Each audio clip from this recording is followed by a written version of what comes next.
Yo, yo, yo, yo, yo. Check 1 2 1 2. What it do? What it do? What's popping? What's happening? What's going on? You're back in the lab with your favorite neighbor, your man Mark Nash.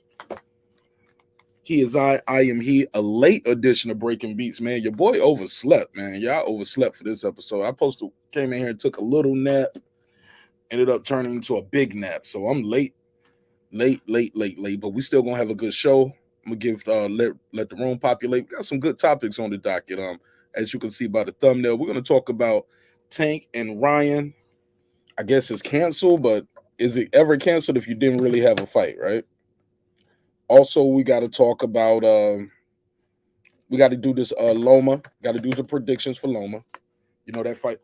Wow, no audio. Damn. All right, so yeah, what's good, man? It's another special edition of Breaking Beats, late edition. Yeah, your boy overslept a little bit. Took a little nap, ended up turning into a big nap. But nonetheless, I'm here to do my best. I hope you guys are having a good Friday wherever you are on the side of the earth. Absolutely. We're going to have a good one with this one. I'm going to put a survey in the chat. We're going to do some predictions because we got some upcoming matches. So we got to do some predictions. But we got to talk about some things going on. Got that Anderson Silva, of course, tomorrow with Jake Paul. Who you think going to win that one? It's an interesting matchup, right? Nonetheless. They say he ain't no real boxer, man, but I'm gonna let you know. Anderson Silva is a real fighter. And he ain't no Tyrone Woodley, homie. So we're gonna see where this goes. We're gonna see how it goes. Also, we got to talk about Errol Spence and the possible franchise that's gonna happen. Now, I don't know how y'all feel about that. Seeing a lot of y'all threw a lot of dirt on Loma, Canelo, Strada, like everybody who had that franchise. Been kind of clowned. So I want to know if people are going to keep that same energy. How y'all feel about Errol Spence becoming a franchise champion? Looking a little shaky, baby. I might have to put a case on that. Also, we got Lomachenko making his return tomorrow. This is not going to be no easy fight. I don't see it being an easy fight for him. This guy right here, Jermaine Ortiz, is pretty serious. So we're going to have a good show tonight. And yeah, we're going to talk about Tank and Loma as well. I'm sorry, Tank and Ryan not happening. Why is that not happening? Ryan Garcia put out a nice tweet. Tweet. What's his Brooklyn Nets issue statement condemning Kyrie Irving to this decision to promote an anti-Semitic film and book on social media. Are y'all going to drop Kyrie Irving? All right, so that's the news I just got right there. I guess I don't even know what Kyrie Irving promoted. So we'll talk about that when we come back from break as well. So give me 5 minutes. Let me let this room populate. Let me share the link out. Let people know we live because this is late. It is a late edition. Again, I apologize. I overslept. My little nap turned into a big nap. But we are here nonetheless. Your man Mark Nash, Breaking Beats. Let's get it, baby. This is my passion. This is what I love to do. But some days, sometimes, I'm just like you, man. I hate this job. Damn, I hate this job. Damn, I hate this job. Damn, I hate my job. Damn, I hate this job. I'm just like you. Damn, I hate this job. Man, I hate this job. Man, I hate my job. From a good dream I wake, sun rays on my face, planning out my day, hoping this ain't the one that I catch a case. I feel so good, I feel so straight. My manager keep calling me saying, hurry up, you late. Hurry up, you lay off. Y'all, man, I hate this job. Man, I hate this job. Been trying to play it cool, but it's hard to play it off. I've been hanging on to this bullshit, cause my car still ain't paid off. I know I'm on my way up. My boy just got laid off, so y'all, man, I hate this job. Man, I hate this job. These hoes is so ratchet. These hoes is so sneaky. Y'all don't even really pay enough for y'all to only pay bi-weekly. I'm trying to double up my cash. Take this job, shove it up your ass. Yo, man, I hate this job. Sometimes I wanna say, walk in and slap my boss. This shit is getting hard. Damn, I hate this job. Gotta make it out of this struggle, bruh. And I don't really mean to take it out on you. You just a customer, but damn, I hate this job. Damn, I hate my job. Damn, I hate this job. Damn, I hate my job. Damn, I hate this job. Damn, I hate this job. Damn, I hate my job.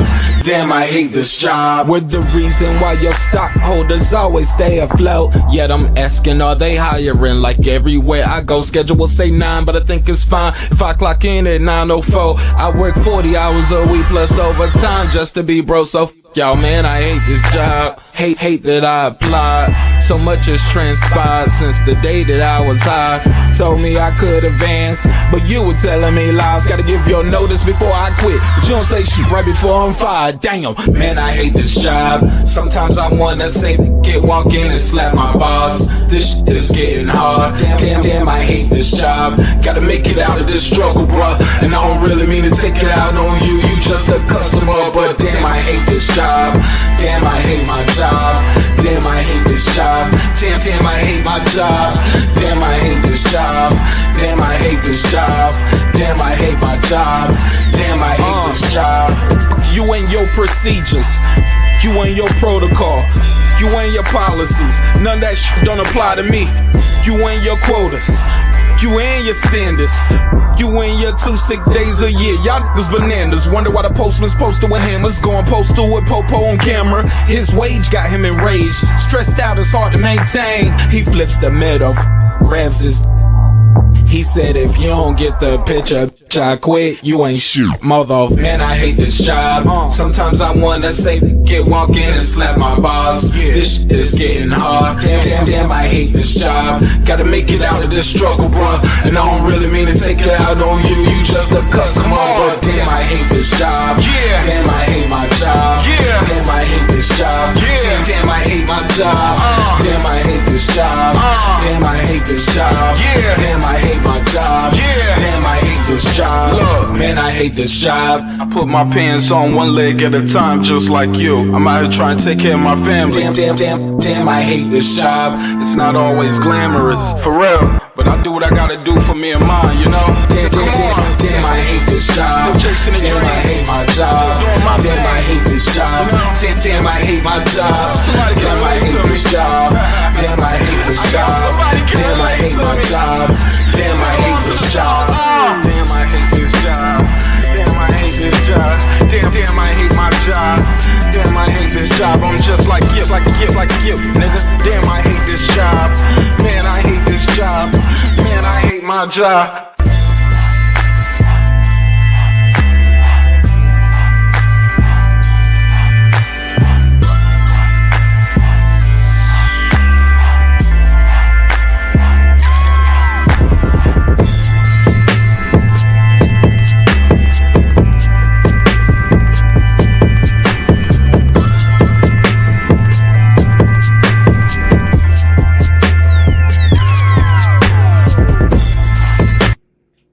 The views and opinions expressed in this program are those of the speakers, commentators, experts, and or the host. They do not explicitly nor necessarily reflect nor represent the channel's policy or the views held by the channel or broadcaster. The broadcaster or its channel cannot be held accountable for all or any views expressed during the program. Basically, if I didn't say it, don't come for me. You come for the person who said it. And please don't sue me for somebody else's words. With that said, let's start the show, motherfucker. This that squad sound.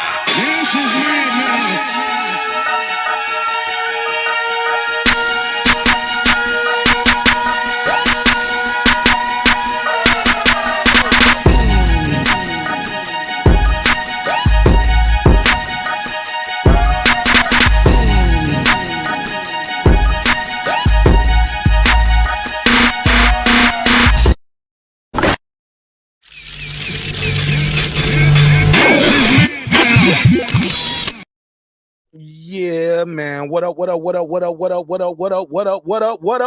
though? What's popping? What's happening? What's going on? You're back in the lab with your favorite neighbor, your man Mark Nash. He is I am he. What up? Another great episode of Breaking Beats. How y'all feel? What's the deal, baby? Oh, man. It feels good, man. Feels so good to be back. Feels so good to be back, man. Let me make sure I got the link out there.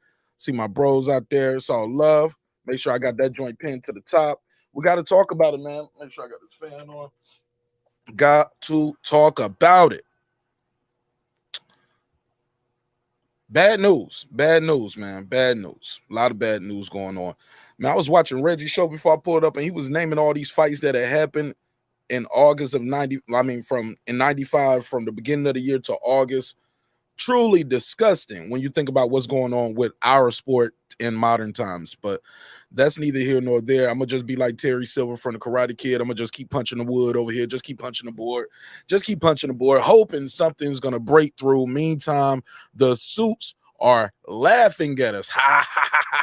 They laughing at us all the way to the bank and giving us whatever they want to give us, shit falling out, shit looking like looking like that demo tape. Tell me this fell out your pocket, man. Oh yeah, it's getting ugly out here. But we're gonna talk about it. We're gonna have a good time on this episode. Errol Spence Jr., man, should he accept this franchise? I'm gonna put a survey in the chat. Make sure I got the phone number on the screen so you guys can join the conversation whenever you feel like. But man, oh man. Oh, I got to do my members only shout outs before we get started, because without the members, we cannot do the show at this level. But I'm disappointed, bro. I'm truly disappointed. What up? Disgusted too. What up? Yeah, I'm a little upset about this franchise thing. Say it ain't so, man. Tell me this fell out your pocket, man. But let me run through. Let's do these members only roll call. And I'm gonna put a survey in the chat. And we're gonna and while I'm doing that, y'all tell me which topic y'all want to get on first. Y'all want to talk about this Tank and Ryan falling apart, Jermaine Ortiz, Errol Spence, franchise possibilities. Is he ducking Keith Thurman? If he does this, how do y'all feel about that? Anderson Silva and I'm gonna just give you my preview early. I see people saying he's ducking Anderson Silva. I'm ducking Keith Thurman, and I'm like, why? Nah, I think, yeah, it might be his best name, but I don't see Keith Thurman giving him any trouble. He might stop Keith Thurman with that pressure, right? But I get it. You got to get up for one of these fights. But leave me a comment real quick. Let me know which topic you guys want to go on first, and I'll put a survey in the chat for that topic. In the meantime, in between time, let me do these neighbors only roll call. Thank you again for the neighbors. Without you guys, we couldn't have the show at this level. And if you don't like anything about this show, blame these people. Tony Boswell, What up? Deuce Times, What up? Boxing Lounge, What up? Toya the Tutor, What up? It's Mex, What up? Mike from Boston, What up? Ace Retro, What up? Rod of the Storm, What up? Here to There, What up? DJ, What up? Queen, aka Miss Sunkiss. What up? Queen, I got a topic too on the members only too. I know she be like, man, y'all talking about sports again. I ain't signed up for this shit. What up? But we had another topic last night. You can check that one out as well. Pittsburgh T, What up? God Body News, What up? Taylor Bell, What up? Matty Yoel, What up? C Jones 0224, What up? Cliff Bailey, What up? Con Shonery, What up? Lisa Bells, What that up? guy Clips 330, What up? Cooking with the Champ, What up? on the mic with Terrence Bailey Sr. What up? New Media Today USA Boxing, What up? HLD, my brother already in the building, What up? Cooking with Sir Sr., What up? Brandon Washington, What up? Born Supreme, What up? Karma Serene, What up? Lady Shandun, them season my London gal, What up? Dub, right side, my guy. What up? Puto, what up, bro? What up? D Bevel the Champ, What up? Rob G Films, What up? and of course the big fish himself, my good brother Derek Lincoln. What up, gangsta? All right, man. Let's get into it. Where we at with it? What we talking about first? Shout out to everybody who's pulling up. Appreciate your time. Appreciate your energy. Make sure I got that link pinned to the top so I don't have to drop the link all night long. And we're going to have a good conversation. Yeah, damn, man. Tell me this shit fell out your pocket, man. How do y'all feel? What we talking about first? No bad news, just new opportunities. All right, that's one way of looking at it, Dundada. Very positive of you. He said, I told you don't buy that damn Barrio. KP, how long you gonna hold that over my head, bro? KP, how long are you gonna hold that over my head, bro? Please. I made a mistake. Damn. You told us not to do it, though. You say, man, that shit need to have 0 sales if we want to get the fights we want. Because as long as you show them that you're gonna buy it, they'll keep giving you whatever the fuck they want. Let me run from the top, drop this link, and I'm gonna pin it at the top. So what we talking about first? I'm gonna let you guys decide what we're gonna talk about first. But these are the topics I had on the docket. Tank and Ryan, predictions for Loma and Ortiz, Spence franchise, Paul and Silva. Let me see what it's saying. BLK Prime Saturday countdown 42 days, 21 hours. Oh yeah, I've been seeing it, bro. I watch it every day just to see if they're gonna HND. I want to see if the fight gonna get canceled. See who gonna get paid. Cause you got some bets out here, bro. Definitely got some bets out here. Let me see. What I'm supposed to be doing now. Okay, I'm supposed to be putting a survey in the chat. Yeah, man, I overslept, y'all. I'm sorry, man. I was supposed to have been taking like a little 30, 40-minute nap. Bruh, I don't wake up till 11:15. I was like, oh, man. My wife was like, you still gonna do the show?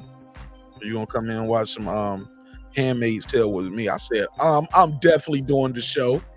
Not watching no damn Handmaid's Tales. Members only too. I think we're gonna do like a R&B.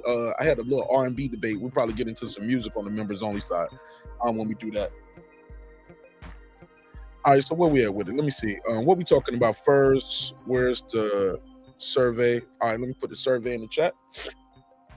And again, thank you to everyone for your time, your energy. Thank you for supporting the show. Even if you're just pulling up for a little bit, I appreciate you smashing the like button, coming through. It means a lot to me. Thank you so much. All right, so where we starting from? Shout out to Queen P. Oh, she got it right there. Let me pin that at the top. Thank you, sister. Boom, boom, boom. Pin that message. Thank you, sister. How you been? Hope all is well. All right. She said Jake Paul fight weeks has been pretty dead. Jake Paul fight week has been pretty dead. All right, we can start there because we can keep it moving on. Shout out to the fight doctor. What's up, my brother? All right, let's get into this Jake Paul. Shout out to Rap Star. See you in the building. Appreciate you, man. Thanks for pulling up. God Body News, KP for KC5, drumming for life. All of y'all, man. Thank you so much. Rob G Film, Just the Guy in the building. What up, Just the Guy? He said, who are the suits? Name the names. The names need to be said. Say the names. Espinosa's a suit, right? Isn't his suit? Yeah. Espinosa's damn sure a suit. Al Heyman's a suit, right? He's the business guy. Anybody who ain't fighting is a suit, right? Blue Blood, he's a suit. No, I'm fucking around. All right, let's get this one out the way then. Let's get this out the way. I'll do this real quick. How do y'all see this fight going? Let me put a survey in the chat for this, and we can roll through this one and get this topic out the way. I think this is probably the topic we'll probably spend the least amount of time on. Silva or Paul, who wins this fight, y'all? And like, damn, if Jake Paul goes in there and knock out Anderson Silva, I'm gonna actually feel bad. Like, don't nobody want to see Anderson Silva get knocked out, right? Let's keep it a buck. Do you want to see Anderson Silva get knocked out? No. You really want to see Jake Paul get knocked out? I mean, just because. I'm sorry. That's how people feel. Me, not necessarily. Yo, but Jake Paul got this ad on his Instagram. I'm on his Twitter. I'm gonna pull it up too. Let me make this survey. Who wins? Who wins? Let me put this in here. Who wins? Silva versus Paul. Well, I guess it's Paul versus Silva, right? He's the A side. Silva by KO. Paul by KO. Silva decision. Paul decision. I don't see it going to the cards, but we'll put it in here. I wonder what the odds are on this fight. Anybody know the odds on this fight? Well, something came out early this week where Jake Paul, with Anderson Silva, people were saying he had got knocked out twice in sparring, but I guess that was a bad translation. That is not what was coming up. It's not what occurred, but he said he had got knocked out twice in sparring. He was like, me getting knocked out in sparring? Yo, motherfuckers be beast in the ring, and he talks like this. Me getting knocked out in sparring? Never heard of it. I never heard of it. You never heard of it. Yeah, he's a dog, man. I really don't want to see now one of these guys get hurt really bad. One, because Jake is not that experienced as a fighter, and Anderson Silva because he's old. But I get it, man. Once you sign that paper, you jump in that ring. It is what it is. My boy Puro in the building. He said, "I'm gonna keep it a buck. Don't know, don't care, respectfully." Right. So I'm gonna just get this one out the way, Puro. I asked y'all what y'all wanted to talk about first, but we had to talk about this. This is what's on Showtime this weekend. Yeah, they made this fight happen, huh? Can't make Ryan and Tank. Can't get that done. He said Jake Paul fights are predetermined. Really? So he's gonna lose this fight? Damn, Jake Paul is a negative 230. So that means you got to put $230 down just to win $100, right? Or is that? Or am I reading that wrong? I'm terrible with these odds sometimes. Yeah, that's what it is, right? Negative 230.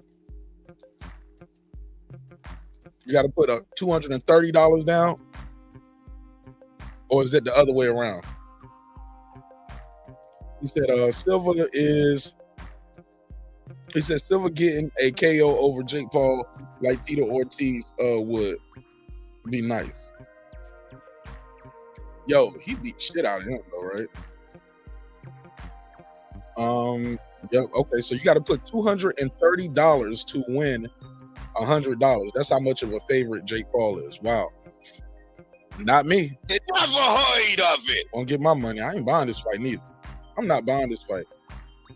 I'm not buying it. So I probably won't even stream this fight. I'm gonna be watching that Lomachenko fight tomorrow, but actually, I probably will stream it, man. I ain't gonna lie. I'll put it on the members only. If anybody want to watch it, just pull up. We'll have it. Silva dive. Anyone? You think Silva gonna take a dive? Nah, I think he got too much integrity to take a dive, drumming for life. I don't think Anderson Silva he's not a take a dive type guy. He said, I'm proof that the blue method works. You take blue pills? What you mean by the blue method? HLD, what you talking about?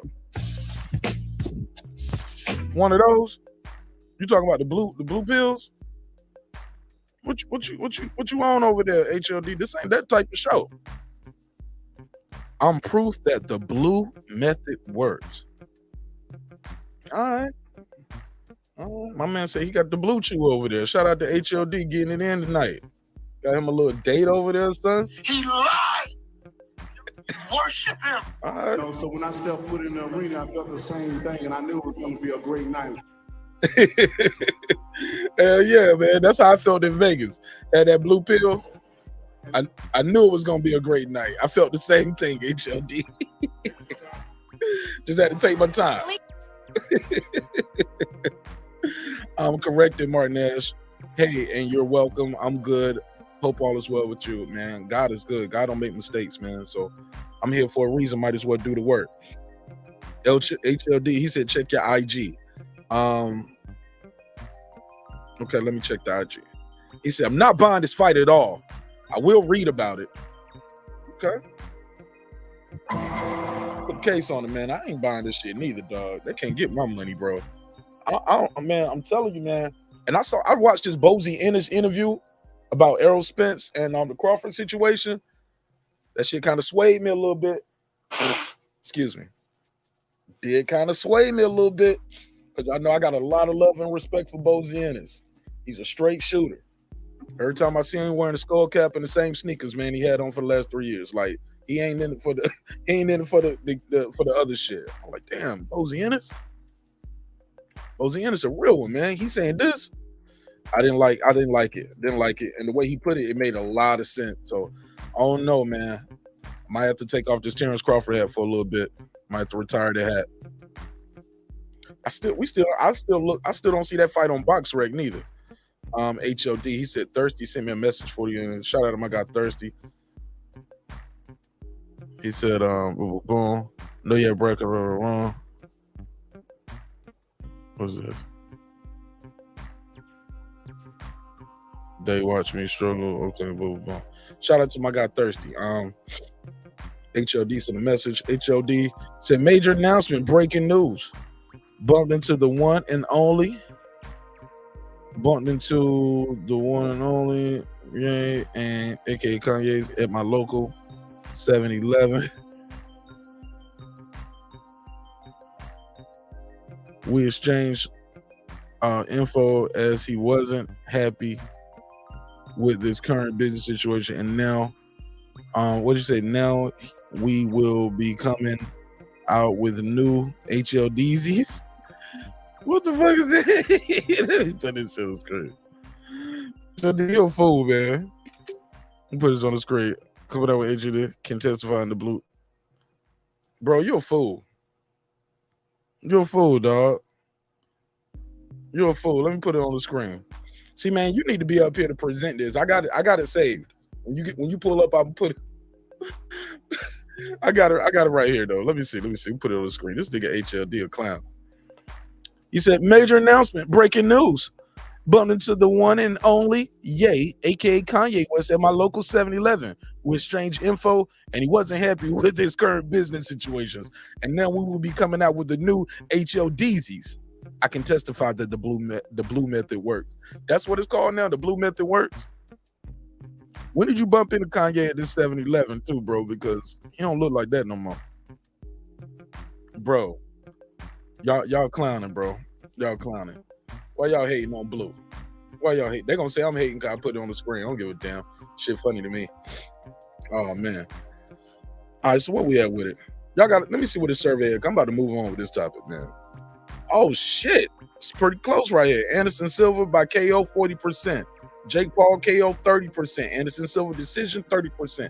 Nobody got Jake Paul going to the cards all the way. That is interesting. Very interesting. Very interesting. I wonder why. Godbody News said, did you see Oscar De La Hoya's response to Crawford signing to Black Prime? He laughed and basically was they ain't tight. He laughed and basically was they ain't that type of money. Like he said they ain't got that type of money. He said they don't got that type of money. A lot of times these people get foreign investors though too, right? A lot of times there's a lot of foreign investment going on in these type of situations, but that's neither here nor there. That's neither here nor there. We'll see if it happens. Bro, I don't know if y'all follow me on Twitter. Follow me on Twitter at Mark_Nash. Man, HLD, I don't know if you saw it, man. I hit a Rick Glazer. I think I hit the WBO. I hit Bomac. Who else I hit up? I hit Bernie the Boxer on Instagram. Who else did I hit up? I hit up a couple people and I was like, yo, is it a reason? Godbody News, send that to me on Twitter. Or Instagram or Twitter. I'm gonna pull it up. Nobody can tell me why that fight was why that shit was taken down off of BoxRec. Nobody can tell me why it was taken down off of BoxRec. Blows my mind. Blow my mind. Somebody said, is he on Viagra? Queen P, hell yeah. Hell yeah, that nigga, he's staying ready for you, boo. He said he gonna show you what to do. He's gonna give you some of that Latino heat. Shout out to my guy HLD. I don't know what he on, Queen P. I was just joking though. I don't know what he on though. I hope not, brother. He said, I'm not buying that shit, bro. I can't buy it. I'm sorry, I can't buy it. I won't do it. I won't do it for the culture. I won't do it for green eggs and ham. I won't do it with a coat. I won't do it on a boat. Not buying this Anderson Silva Jake Paul fight, but I wish them much success in their event. I definitely would. This nigga don't put Yo, I don't think I ever used the eggplant emoji in my life, dog. I feel kind of weird even putting that on the screen. I don't even want to touch the mouse. Let me just get that off the screen. HLD, you a clown. He said HLD on drugs tonight. Say no, HLD. Shout out to Juan Don in the building. All right, man, let me move forward, man. Move forward. 30 minutes, right there, 30 minutes. I'm going on to the next topic, baby. I'm moving and shaking. All right, let's end that one. Let's end that survey. Let's go to another one. Where we at with it? What the hell is going on with this Ryan Garcia Tank Davis debacle? Let me go to Twitter. We'll go to Twitter. Actually, no, I want to go to this Errol Spence shit right away.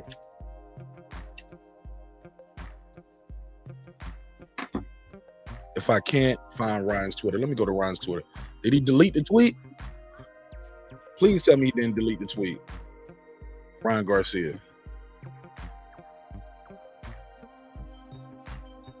Yeah, here we go. Oh, he don't, man. Ryan Garcia is a professional Twitter guy. Let's share his Twitter. Let's share the screen, yo. Got his tweets numbered so for the old folks, so y'all will know which order he wrote them in. Here we go. 1. Can y'all see the screen? Can y'all see the screen? All right, cool. Ryan Garcia said, 1, I want to fight Tank, and Tank wants to fight me. Let's stop right there. That's half the battle, right? That's half the damn battle. You guys got to want to fight each other, right? So make some noise for that. Make some noise for that. Said I want to fight Tank, and Tank wants to fight me. This fight is what boxing needs right now. The young man is not lying when he says that boxing does need this fight right now. I know Mark Nash needs it. HOD on Drugs tonight. Stephen A. Smith talk about Ryan tweet on first day. I heard about that. I didn't see it though. He said, this is the fight boxing needs right now. I accepted all the terms on my side and instructed my team to get it done exactly as offered. And see, that's the key too. Now, why did that have to be in the tweet? Because you'll tell a guy one thing and then your team will think they're trying to sweeten the deal for you, looking out in your best interest, and might change it a little bit. You know? Excuse me. He said, the fans deserve this fight. Our sport needs this fight. He's right.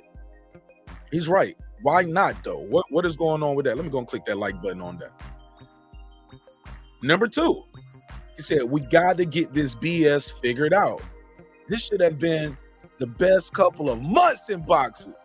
Spence and Crawford fell apart. Me and Tank running into issues. What issues? That's not what boxing is supposed to be about.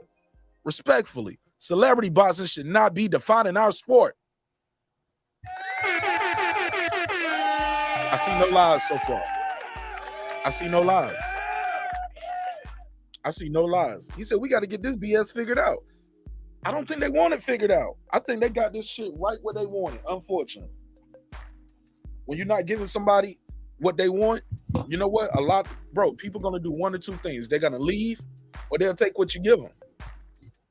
And right now, we just been taking whatever they give us, unfortunately. But that's the way it goes. Number 3, King Ryan says, everyone talks about player empowerment in the NBA and other sports. It's time to have a real conversation about player empowerment in pro boxing. Interesting. Now, this one right here kind of threw me off a little bit because these guys are independent contractors, right? There's no collective bargaining in boxing, right? You can have them. You can be a mandatory forever and never get a shot. Number 1 contender, don't give a shot. They'll put you in another title eliminator. It's weird. Blows my mind. So I don't know what is. I need more information from Ryan on this one right here. What exactly does he want? What is the real conversation about player empowerment? Anybody know? Anybody know? Anybody can tell me in the chat. He said Crawford scared of Spence, laughing my ass off. But I don't know what's in the hearts and minds of men. I know I wanted to see the fight. Definitely want to see the fight, but we can have that conversation too, Rex. Where we at with it? Let's go right here. King Ryan. Number 4. I want this fight for my career. And real talk, my mental health. Huh? Okay, I think I know what he means. You know what I'm saying? I've been thinking about this shit. I need this for my, I don't know. I don't get that part. I want this fight for my career and real talk, my mental health. What y'all think he mean when he said that I need this fight for my mental health? Just to get the shit off? But sometimes you do feel good at you know. Okay, I'm trying to figure it out. Y'all will let me know. Maybe I can get my boy Rooster on the phone. He's over there. He rolls with Team Ryan. Let's see if I can get Rooster on the phone, get him to call in. He said, the guys in charge can make this happen. Don't let this breakdown. I'm asking on behalf of everyone who loves the most beautiful sport in the world, boxing, of course. Powerful words from such a young man. Very profound statement from Ryan Garcia. Can we make some noise for King Ryan on this one? I know y'all don't like him. I know y'all don't like him. Damn, C. Jones. Oh man, y'all killing him in the comments. HLD said, "Yo, hey my man." This is HLD. Hey my man. That fool confuses emotional health with mental health issues, just like most folks do now. There's a huge difference. Hey, my man. That's HLD when he about to be on his bullshit. He be like, hey, my man. Okay. All right. I like what Ryan Garcia is saying here, though. I think he's making a lot of sense, HLD. What part do you disagree on? Juan, shout out to Juan Epoxy Magic. He said, hell no. NBA player empowerment is lame as fuck. That's a league. That's a league. And I get it, but boxing does not. But it does in boxing. It does not make sense. Right. That's what I was saying, Juan. Because these guys are independent contractors. How more empowering does it get? Right. I don't know. I don't know. I'm a little confused about that one, Ryan Garcia. My boy C. Jones in the building. What up, fam? He said, What up? He said he capping. Ryan don't want to fight nobody. Nah, man. Nah, he want to fight. Yeah, I think he want to fight this guy, yo. I think he really wants to fight this guy. I think he wanted to fight at 140, but I think he's willing to acquiesce because I think he needs a big fight. He needs to be challenged. He wants to be challenged, right? His last time he got challenged was when Luke Campbell dropped him, had his arm bent all behind his back and shit. That was the last time he really got challenged. Pildo, he said, the man, he said Ryan a weird one. What'd he say that was weird, God Body News? What'd he say?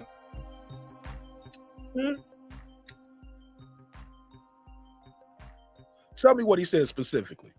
I got to put a case on you. I got to put a case on you, God Body.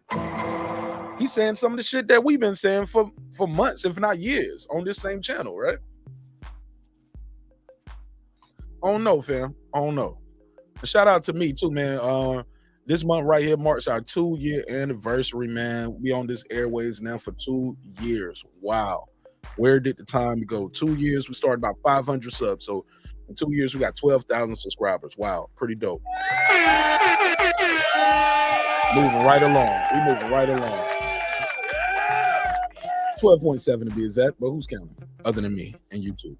So we moving right along. So thank you guys for your unwavering support and rocking with your man, Mark Nash. Pildo said Manny situation when Oscar put him on the shelf, and he said the Manny situation when Oscar put him on the shelf and he had a breakdown. I don't know what you mean. What Manny situation, man? I'm confused, man.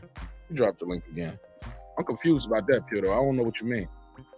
Oscar put who on the shelf? And what was the Manny situation? Oh, when he was telling people he was going to fight Manny Pacquiao. Yeah, that made him look crazy out here, yo. But I think somebody told him that, dog. I don't think he just freestyled that shit, man. I just don't get that from Ryan Garcia. I'm sorry. I don't get that from him, but I get where you're coming from. Somebody said, he ain't right there. I guarantee it. Damn. You got to put a case on it? You don't think he wrote it? Y'all hard, man. Y'all a hard audience, man. Y'all tough. I'm Connie Nigma. He said Ryan is full. What? Hold up. Let me put a survey in the chat. So y'all don't think Ryan Garcia mean none of this stuff? Let me put a survey up. HOD, you cook up real quick while I put the survey in the chat. What up, fam? How you feel?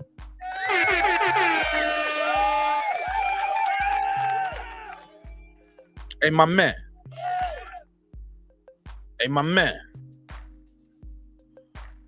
HOD, your mic is muted. Can't hear you. Do you believe Ryan wants to tank fight? I'll put that in the survey. the one thing that Ryan's not talking about. What's going on, Mark? So, bro. Just to let you know, man, it's your boy HLD back at you with another one. Let's go. What's going on? It's your boy. Yeah, yo, man, we're all good, man. You gotta give me the measurements. 5'9", 180. Well, I'm just gonna, just drop it, man. We got the new HLDZs coming out, $39.95. I don't have any pictures of them, guys, but I promise you they coming out. But you can pre-order them right now. All right. So, hey, real quick, on this thing with Ryan Garcia, man, this is what he's not saying, and it's the same thing that happened with the Munguia with Charlo. This is a network issue. The network exclusive issues is what's killing the sport as we speak today. Obviously, second to that, it would be pay-per-views, but because we have exclusivities with networks, these networks don't want to share the platforms. You got Showtime, who wants to do this fight with Tank and Garcia exclusively on Showtime. However, Oscar De La Hoya with DAZN are willing to share it, but they don't. But these guys don't want to share it, and that's what's holding up this fight. Oh, it's Steven Espinoza. No, yeah, they don't want to share. They don't want to share the platform. They want it all to them, and that's what's holding up. That's what's holding up this fight. He didn't say that there, but that's the reason why. And the thing is, he's the one who signed to his guy, so who he needs to be bitching at is Oscar De La Hoya and DAZN to let him, to allow him to be borrowed to fight on another person's platform. And they're not going to willing to do that. Same thing they did with Munguia, and that's why they killed the Munguia and Charlo fight. Yeah, I did see that interview with Steven Espinoza saying something to the degree of, "Hey, why DAZN didn't want to work with us in the past, and now things aren't looking so good for them. Now they want to work with us." I was like, "Man, how old are you, man? He just sound petty." Well, they need the whole coverage. I mean, I think they really he needs it. I mean, you know what I mean? They need this major exposure, and they don't want to share it with DAZN. And DAZN probably would want to show it, across the pond. But wouldn't that be bigger for both? I mean, it's bigger for the fighters, right? Showtime's everywhere, though, isn't it? So I mean, they don't need the global part from DAZN. Yeah, and they got an app already too. Right. So that's what's holding up the fight for them. Or Oscar, right? Oscar is holding it up too by not letting them go, right? Well, right. I mean, it's the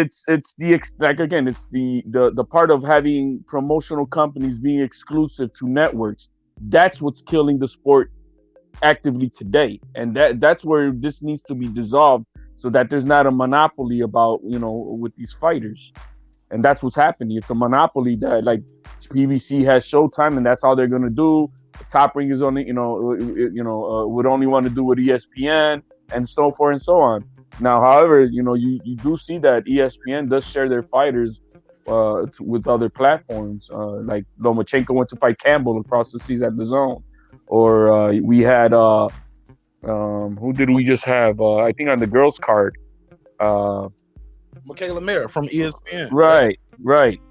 So but it's Showtime who and DAZN, they don't have a good working relationship, or I don't know what the hell's going on with them, but that's where it's at. All right, so you sound like you saying the fighters want to fight and the suits are holding it up. No, absolutely. I think the fighters do want to fight and make this bread. It's they know it's a good amount of bread too for these guys. So, but that's what it is. As simple as that. It's a network issue, and until something is done about that, we're going to continue having these problems. And maybe the government agency is going to have to step in and create some type of law about that to allow fighters to then go wherever they want to go when they want to go.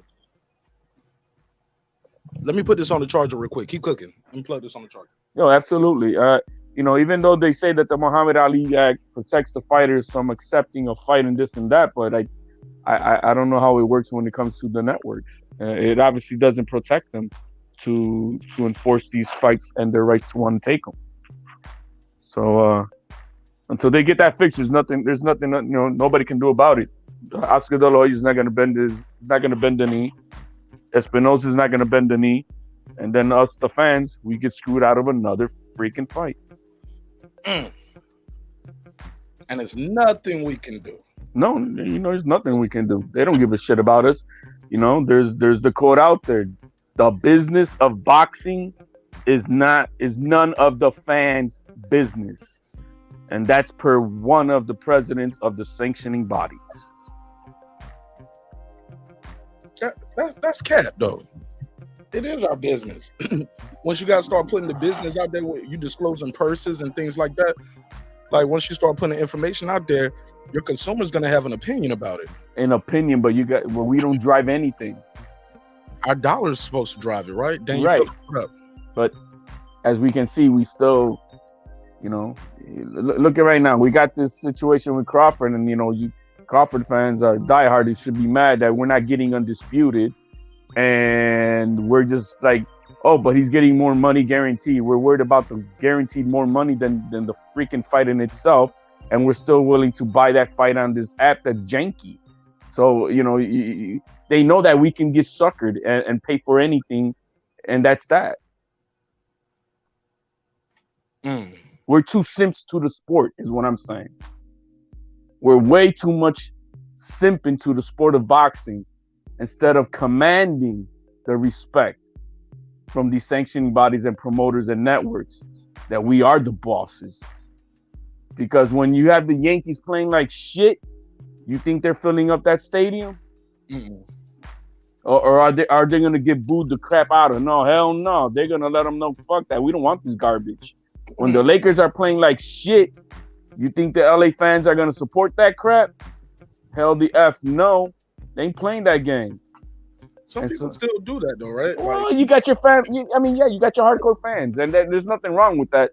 But by majority and by the casuals, I ain't going to go see no janky team. Hey, look, the Saints used to go to the team and they'll put the brown bags over their heads.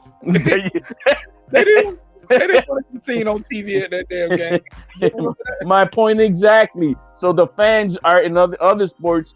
They really, they're simp to willing to put their money where their mouth is when you put the good product on the field, right? But if you're not going to do that, they're going to let you know, man, you can take your stadium, your team, and shove it because we ain't showing up. Breaking my heart, man. It's the beautiful ugly, as I call it. Beautiful sport, ugly business.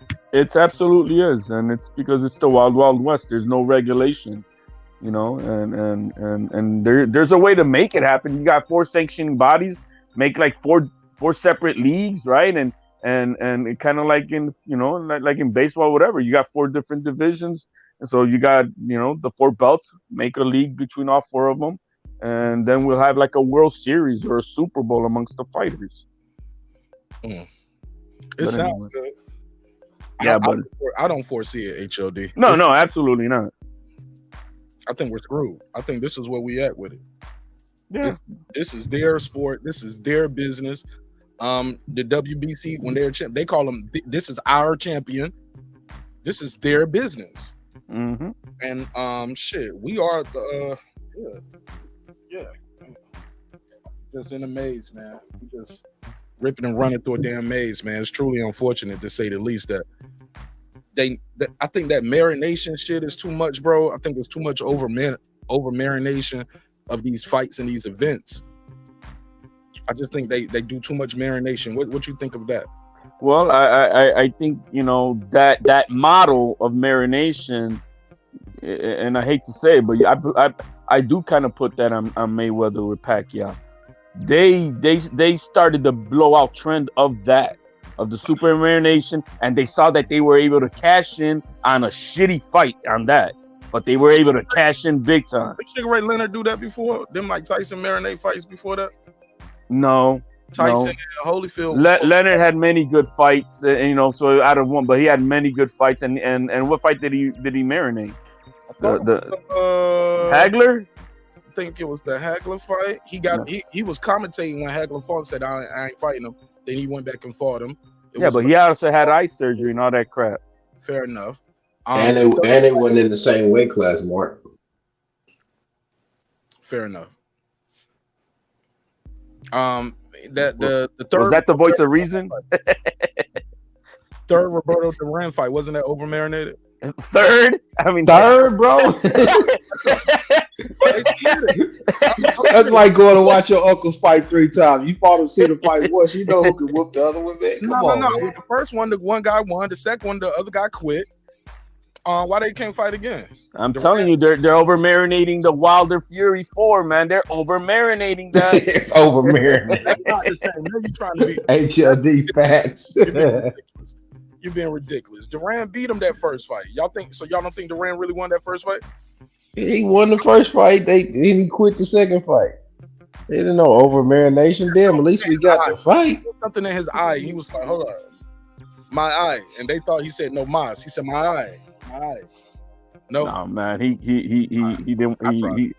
He got flustered. Mark, I know you just trying to oppose it with that side of the argument, but if you think about it, Mark, damn, bro, like we got Shane Mosley and Burning Force on HBO, and they just made you pay for Keith Thurman versus Barrios, bro. Can I what, bro? Put my crying face on again? Oh man, damn, man, don't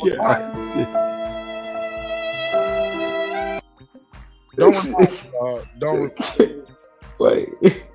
Oh shit. Hey, they talk about Tank Davis might be fighting Abner Maris. I heard that earlier. I've been hearing that for the last few days too. Yeah, that's what I'm hearing. I think they're gonna do that shit. So they gonna pull that shit out the dumpster and throw that man in there with that bad eye. Yeah. But they won't put him in with Pitbull again. Told you, Mark. Every day, man, we become like our uncles, man. Man, let me ask my uncle what he drinking, man. Let me call my uncle, man. This shit crazy. You know that nigga drinking that Billy D Coke 45. Or he might be on that Viaca vodka. Or that Wild Irish Rose. I see why he drinking that shit looking at boxing. HLD. Boxing will make you drink some bullshit. $1.99. I'll drink that. Wild Irish Rose. That's right there on the shelf with Orange Driver, ain't it? Man, that shit coming to fit for $8. It's next to the WD-40, man. Hey, look, I'll leave it alone. Y'all are terrible, man. Y'all are terrible. You gotta have fun with this shit. This boxing shit is crazy, bro. It's depressing.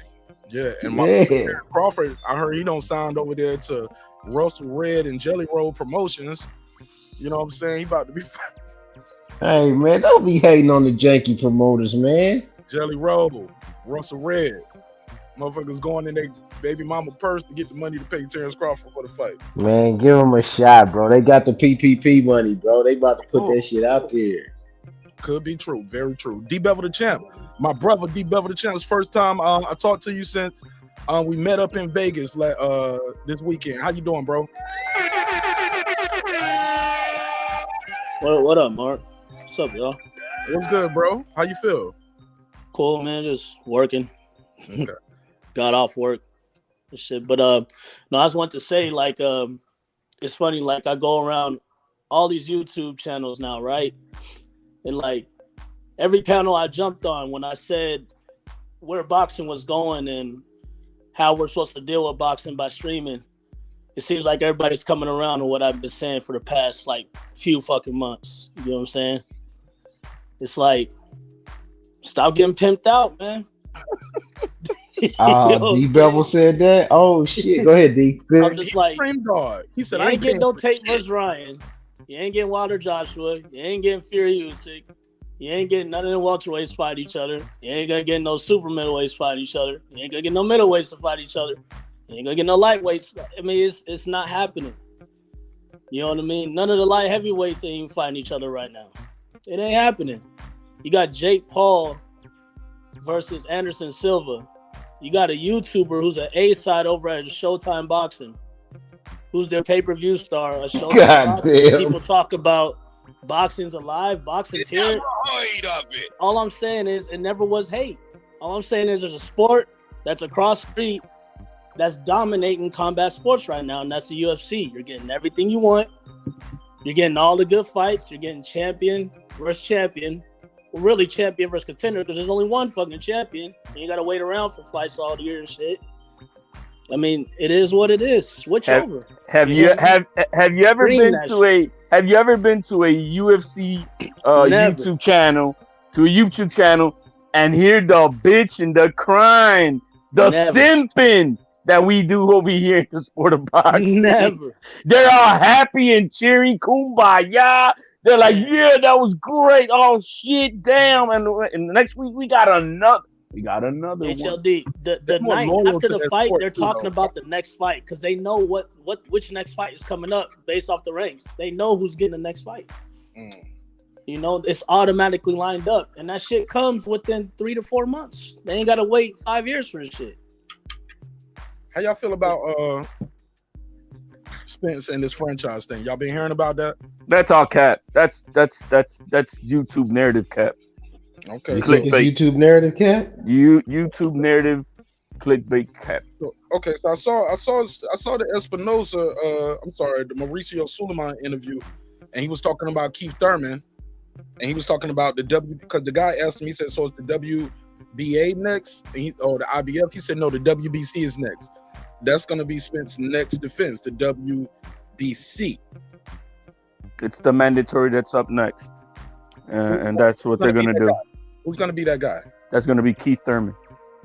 So he's going to have to fight Keith Thurman, drop the belt. He can't petition against franchise? Why not? Shout out real quick. Shout out Lost Art of Boxing, Lisa Bells. That's my guy, Q the God. Reggie O in the building. Brandon Washington said, fuck Bud. Bivol versus Zerto. Yeah, we do got that fight coming. Thank you, Conshonery. So Thurman, somebody said WBC Thurman, WBA is standing on it. So what y'all think is going to happen with Spence in this fight in this belt? Well, next week at the convention, that's what's going to happen. And I think they're in Acapulco this year. At the convention, they're just going to nominate the mandatories, and they'll end up mandating Keith Thurman as a WBC mandatory to Errol Spence. So HLD. Yep. He said he ain't gonna fight that guy. Now, can he put this franchise? Well, because first thing is that WBC wants their name out there. The franchise, without being earned in the ring, when you're first getting it, it's by a vote of panel to see if you even are worthy of it. You don't think they're gonna tell Spence he worth it? Yeah, they're gonna tell him that. No, we don't. I don't foresee that, because the thing is also is that that's what Showtime PBC wants. They want him to fight Thurman because it's a big money fight for them. It's Thurman's going to sell the fight. Is it a great fight? No, I don't think it's going to be a great fight. But Thurman will put butts in the seats, and they'll make money out of that. You got to remember, it's a business first, guys. That fight's going to do 150,000 pay-per-view. I think it'll do more. I think Thurman could what he do. If that 200,000, which is a failure. It depends on how much they're getting paid, right? But yeah. I mean, if it ain't Canelo or Wilder versus Joshua, I don't see no fights. You stand far away from the phone, D-Bell. Say it again. Hold on, one second. He ended up pouring that drain. You about to turn up on yo. So Mark though, let's go. It's crazy though, Mark. A dude jump off the couch who ain't fought since Trump was president or Obama, damn near, and then he fought one fight on pay-per-view that you bought, and now he's mandatory. I ain't gonna never live that down, huh? I'm always fuck with you on that one, man. Blame Mark. He's the one paying for these damn fights, huh? Yeah. I'm on stream team right now. I'm on stream team, dog. I'm stream team on their ass. I got something for them. All right. I guess I need to cross over too. Damn. They crossed over to shaking us down. Fuck it. So my goal is to file all this shit on my taxes for my LLC. So that's my goal. That's a good play. Good play. Yeah, it's part of my business. Yeah, man. It's a good play. It's a good play. But damn, man, I still want to see the fights I want to see. Ain't funny. Mauricio said he got Keith Thurman as the WBC Mandatory. Yeah. I sent to Espinoza that what they should do with Errol Spence is have a 4-man tournament, and they should go along with Stanionis versus Spence, Boots versus Thurman, and the winners of those fights face each other at the later part of 2023. What you think of that? I tagged him on it. I know he saw it. You think Boots got to do another title? Wasn't he already in the title eliminator? No, I'm not saying the title eliminator, but just a 4-man tournament that whoever wins whatever these fights are, they face each other. Obviously, if Spence wins against Stanionis, fights the winner of Thurman versus Boots. Boots does not have markability right now, guys. He ain't gonna sell jack, and so he needs a big fight like Thurman so that he could put his name out there at least. He doesn't have that. He hasn't even headlined a fight yet. And so that's in the business of boxing, they're not going to put him against a Spence right now. Until he leaves at least a couple of headliners on his own. But if he fights on the undercard, like for an example with Spence, Stanionis, they fight in the undercard, Boots and Thurman. I think that'll put his name out there. And since they already announced it's kind of like a 4-man tournament, everybody's gonna kind of look forward to that. But as it sits right now, a Thurman versus a Spence versus Boots, that's great for us. I mean, hardcore fans, we're gonna love that shit. But it ain't gonna sell crack. Nobody knows Boots. All right, so this is the I'm listening, but this is the ranking right here that from the WBC website as of 7 October 2022. So that's as of this month. Keith Thurman, number 1. Virgil Ortiz, number 2. Bruce Ennis, and look who's number 4. All right, that's weird. Hey, Mark. Yeah, but how does Keith Thurman leapfrog everybody, dog? Conor Ben. See how many fights he had in the last 5 years? He had 2 fights. Yeah. 2 fights, bro. So was he locked up in a pen and we didn't know about it or something? He had some injuries, sir. Injured? Yes, sir. He was injured. Man, get them. No, that's serious right there. I could test that. I could test to that. He was injured for the past few years, and he just got comfortable in healing and whatnot. And yeah, so he did he drag it along? Probably a little bit, but he was injured. He took care of a few injuries that he had, and he fucking pulled the Ben Simmons, bro. Fuck out of here. Hey, I'm out, y'all. I just want to say, watch UFC. That's all. Just watch UFC. Damn, you pulled up just for that? Man, I'm tired, dog. Get out of here, man. Get some rest, bro. Hey, take it easy, man. I'll tune into the next one. My brother. Good meeting you too, D brother. It was cool meeting you, dog. Oh, you too, man. That was tight. We're gonna do it again. My brother. All right. Later. Yeah, he tired. That nigga was drinking on the job up there. I'll never get an Uber or Lyft out there in Vegas, man. Them niggas be drunk when they pick you up. They be like, man, you want to smoke some of this? You want to drink or something? I'll be like, where you gonna stop me at? He be like, nah, I got it right here. Nigga be like, I'll pour you some of mine. Nigga be trying to pour you half his cup. I be like, nah. Motherfuckers in Vegas be wild. But yeah, niggas be right there in the Uber with the Lyft with a cup full of drink. Let me ask you this. Go for it. It's gonna cause some controversy. The chat gonna be mad, but I want to say Barrios Thurman happened in February. Spence Ugas happened in April. Based on what I've seen, man, I'd be called conspiracy theorist or whatever. They put Keith Thurman on pay-per-view against Barrios, and then they told us they was negotiating with Terence Crawford for a fight for real, and the fight didn't get made for 7-8 months. And I'm supposed to believe they made that. They was trying to make that deal in good faith, and then you're gonna pull this dude out the damn shed and make him the mandatory? Nah, I don't believe that shit for 1 second. Hold on, say that again. The Keith Thurman fought a pay-per-view fight in February against a Mexican fighter, Barrios, who was just knocked out by Tank Davis at 140 pounds. In April, Errol Spence, quote unquote, my favorite fighter, right? You know that, Mark. Fought Ugas in April. Right. You telling me they started negotiating with Terence Crawford after that? They didn't come to no deal. And next week, Keith Thurman is supposed to be the mandatory? and he ain't fought since Obama was president. Oh my God. But you losing me a little bit though. So what? I'm not losing you. What I'm telling you is they didn't make no damn deal in no good faith when they was negotiating. They was bullshitting, just like they bullshitting and telling us they negotiating a Tank versus Ryan fight. They ain't negotiating them fights, man. They just throwing shit out there on the wall in press releases. I don't necessarily think so. I don't necessarily think. The Tank thing. I don't know if you were on the panel when I discussed it. It's a network issue. That's what it is. The Tank and Ryan fight. So it's the same issue that happened with Munguia and Charlo. It's that they want to co-promote, and Showtime wants it all to themselves. Find them damn fighters when they was available. Shit.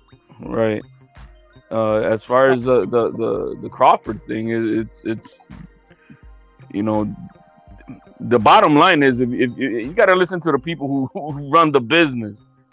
When you don't have a promoter who could guarantee, when you're trying to co-promote and you don't have a promoter who could put up your side to guarantee your side of a fight, you're putting all the onus on the other promoter, and this other promoter don't have jack shit to do with Crawford. Now his fighter's his fighter. They've been dealing with him, so they ain't got no problems putting up their half for him. But then when it comes to the other side, it's not the same. It's not the same way, and so that makes it extremely impossible, or harder to negotiate the finer details of it. Especially when the fighter is commanding the same type of stuff as if he had a promoter guaranteeing his side, and he doesn't. And then if you have overinflated egos of prices, which I'm not going to say how much they should get, but those people on the table do know what this fight's going to produce, or at least have a good model of how much it's going to make. So they know how much it's worth to be put out. And so all those little details and nuances are what makes things complicated. And so that's where we're at with that. As far being no good faith, I'm sorry. The one who walked off the table was Crawford, and for all we know, he's gonna fight this year. Well, I got $10. He ain't gonna fight this year, and then what the fuck? He blew away the undisputed talks for this janky ass place. If he doesn't fight this year, what's going to be the backup?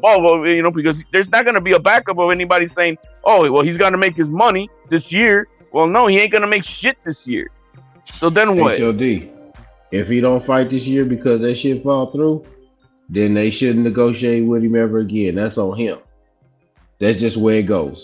I think they're not going to negotiate with him, period. He's cooked.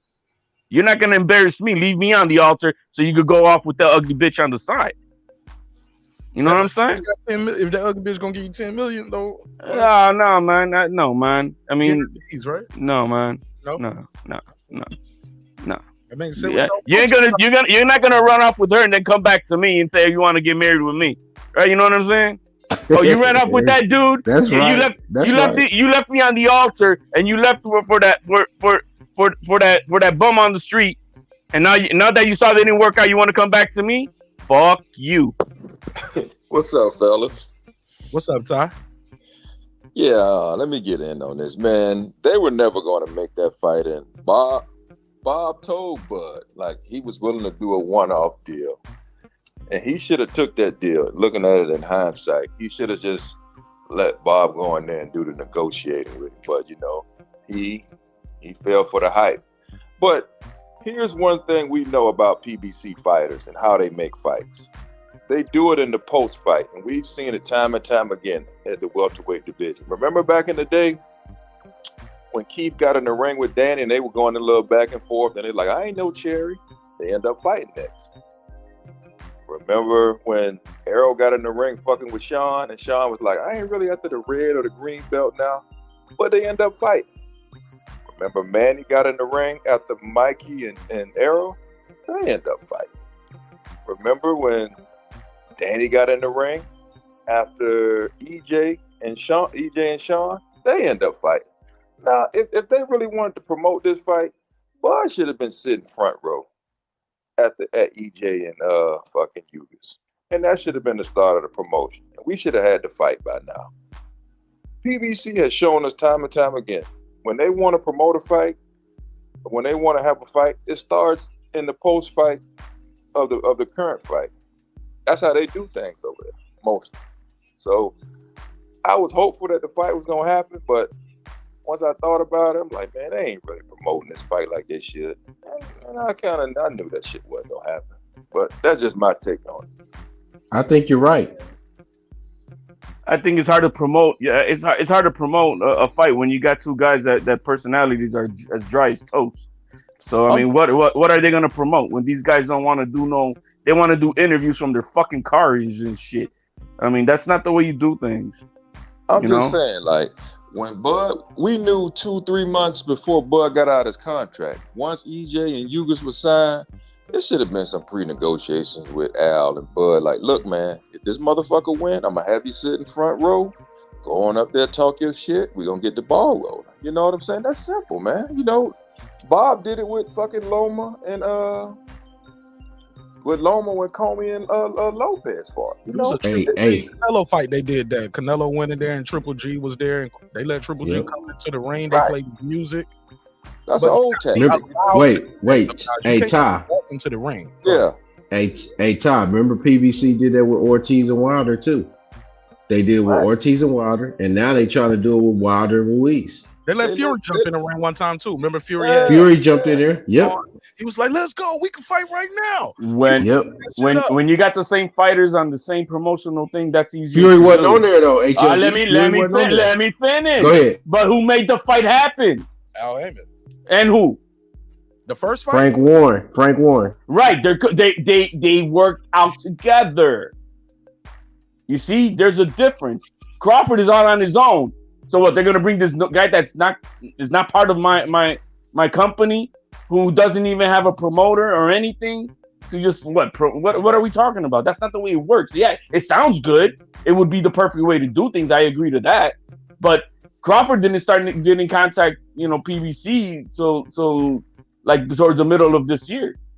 But Errol is his own promoter. Why? And I agree with that too. One thing about this whole situation, Crawford, you got to give Al options on maybe 2 or 3 fights. He's not gonna let you come over there, get them scraps, go up there and get Jamel or whatever. I mean, I don't know. You want to go another one off?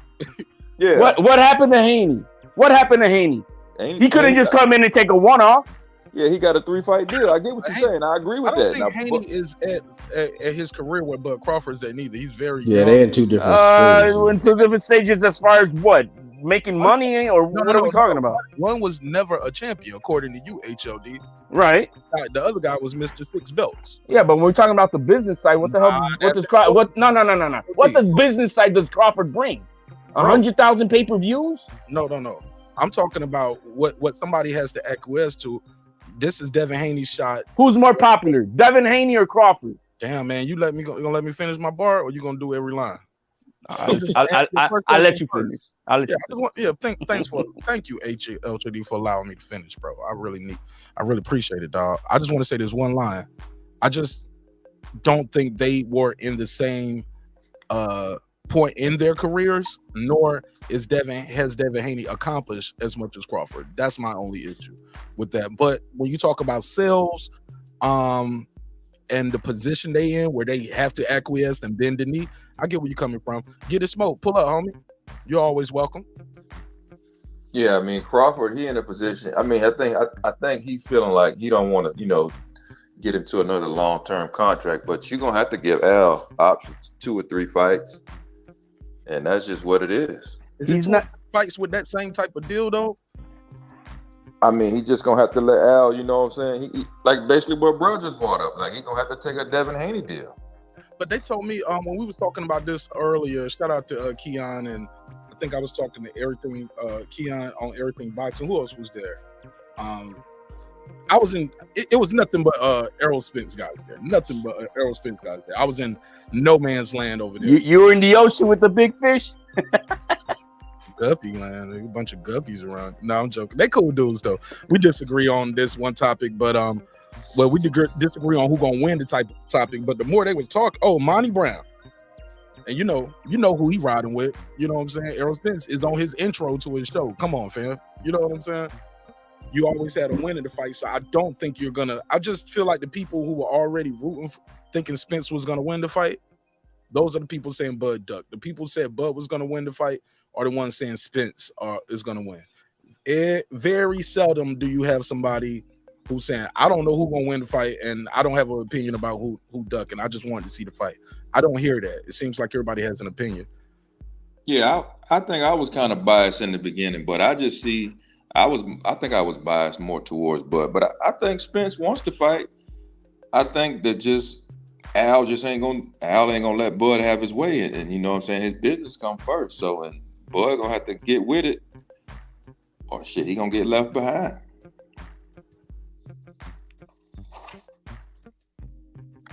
Go ahead, HOD, KP. Yeah, you know me, man. I was always on Spence side as far as him winning the fight, but I just don't see how the management couldn't get the fight done in that amount of months. I don't care what nobody says. Don't take that damn long. They got a fight deal done with some crooks that tried to take a fight away from them, which was Tyson Fury, the third fight, right? They got that deal done. Who was the crooks? Remember they tried to run off and didn't want to have a third fight with Wilder. Remember that? Oh yeah, they didn't want to have the third fight. They got that shit done.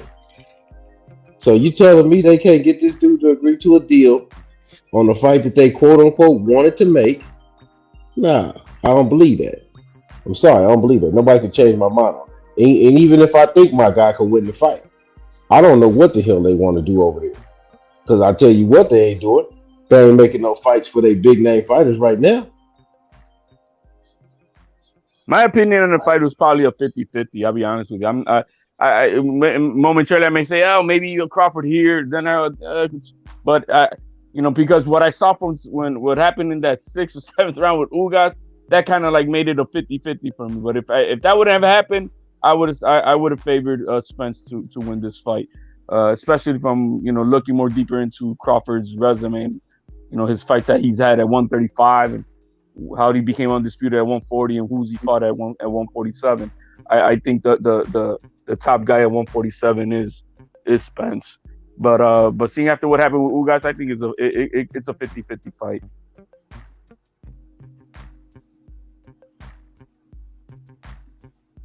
Puro, what up, my brother? What up, Mark? You didn't hear some background noise. I'm on the train. Oh, okay. But I just wanted to tell you. Oh, go ahead, bro. I just want to tell you real quick what I meant by my comment in the chat. Okay, go for it. All right. Yeah. I think he mentioned the career and his mental health because, when he pulled out of that Fortuna fight, he cited mental health, and I kind of never bought it, But I mean, the guy does kind of always does look a little anxious. But I think the whole thing was because when he beat Luke Campbell, he called out Tank Davis. And I think that very night or whatever, when he knocked out Luke Campbell, he was telling De La Hoya at the after party to make that fight. And I guess they were in motion to make it. And then all of a sudden, Brian Garcia comes down and says, well, I have an even bigger fight that I want to fight. I have a chance to fight Manny Pacquiao, blah, blah, blah, yak and yak. And then I think Oscar got mad at him, and that's why they gave him that Fortuna fight that he didn't want, and it ended up being that Pacquiao. Sorry. There it goes. Yeah. So the Manny Pacquiao ended up being a farce.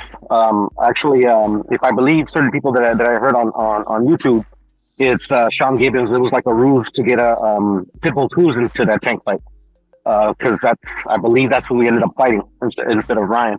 But anyways, yeah. So he was on the shelf for a year. He started mental health. When he started on the comeback, before he fought to go. Oscar was calling him a liar in social media, so that's what I meant. I think that's why he put that he needs this fight for his mental health, because I think that's he had a bit of a breakdown last time the Tank fight fell apart.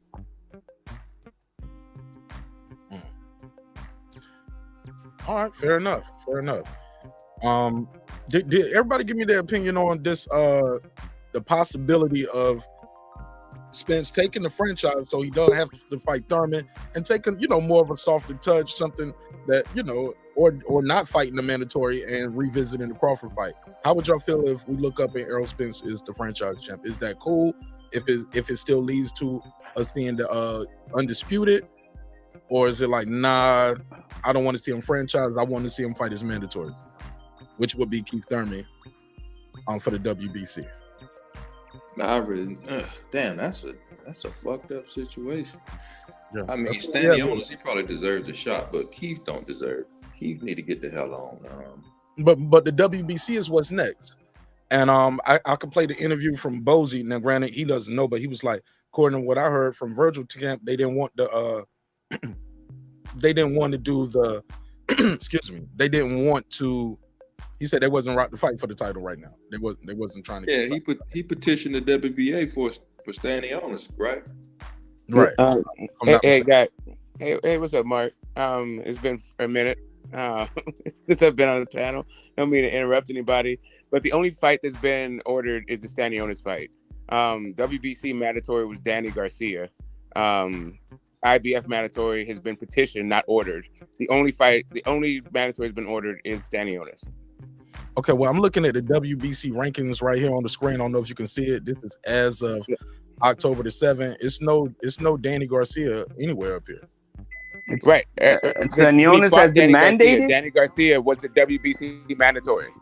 When he fought him. No. When he fought him. I'm telling you, he's only had one fight since the Danny Garcia fight. He's not going to have like back-to-back mandatories. No. And anyway, even if Keith Thurman is in the mandatory position, they haven't ordered that fight. Right, they're about to do it in the convention. Yeah, I said that earlier in the show. Mauricio in the interview, he said the WBC is going to be the next mandatory, and they're going to do that at the convention. Right, they're going to designate him as the mandatory, not order the fight. He's currently not the mandatory. No, they're going to order the fight. No, he's currently in the number one spot, not in the mandatory position. Right, they're going to make him the mandatory, not order the fight. They're gonna make him okay. Do you remember? Do you remember Dominic Breazeale was a mandatory for like 3 years, like 2 years for Wilder?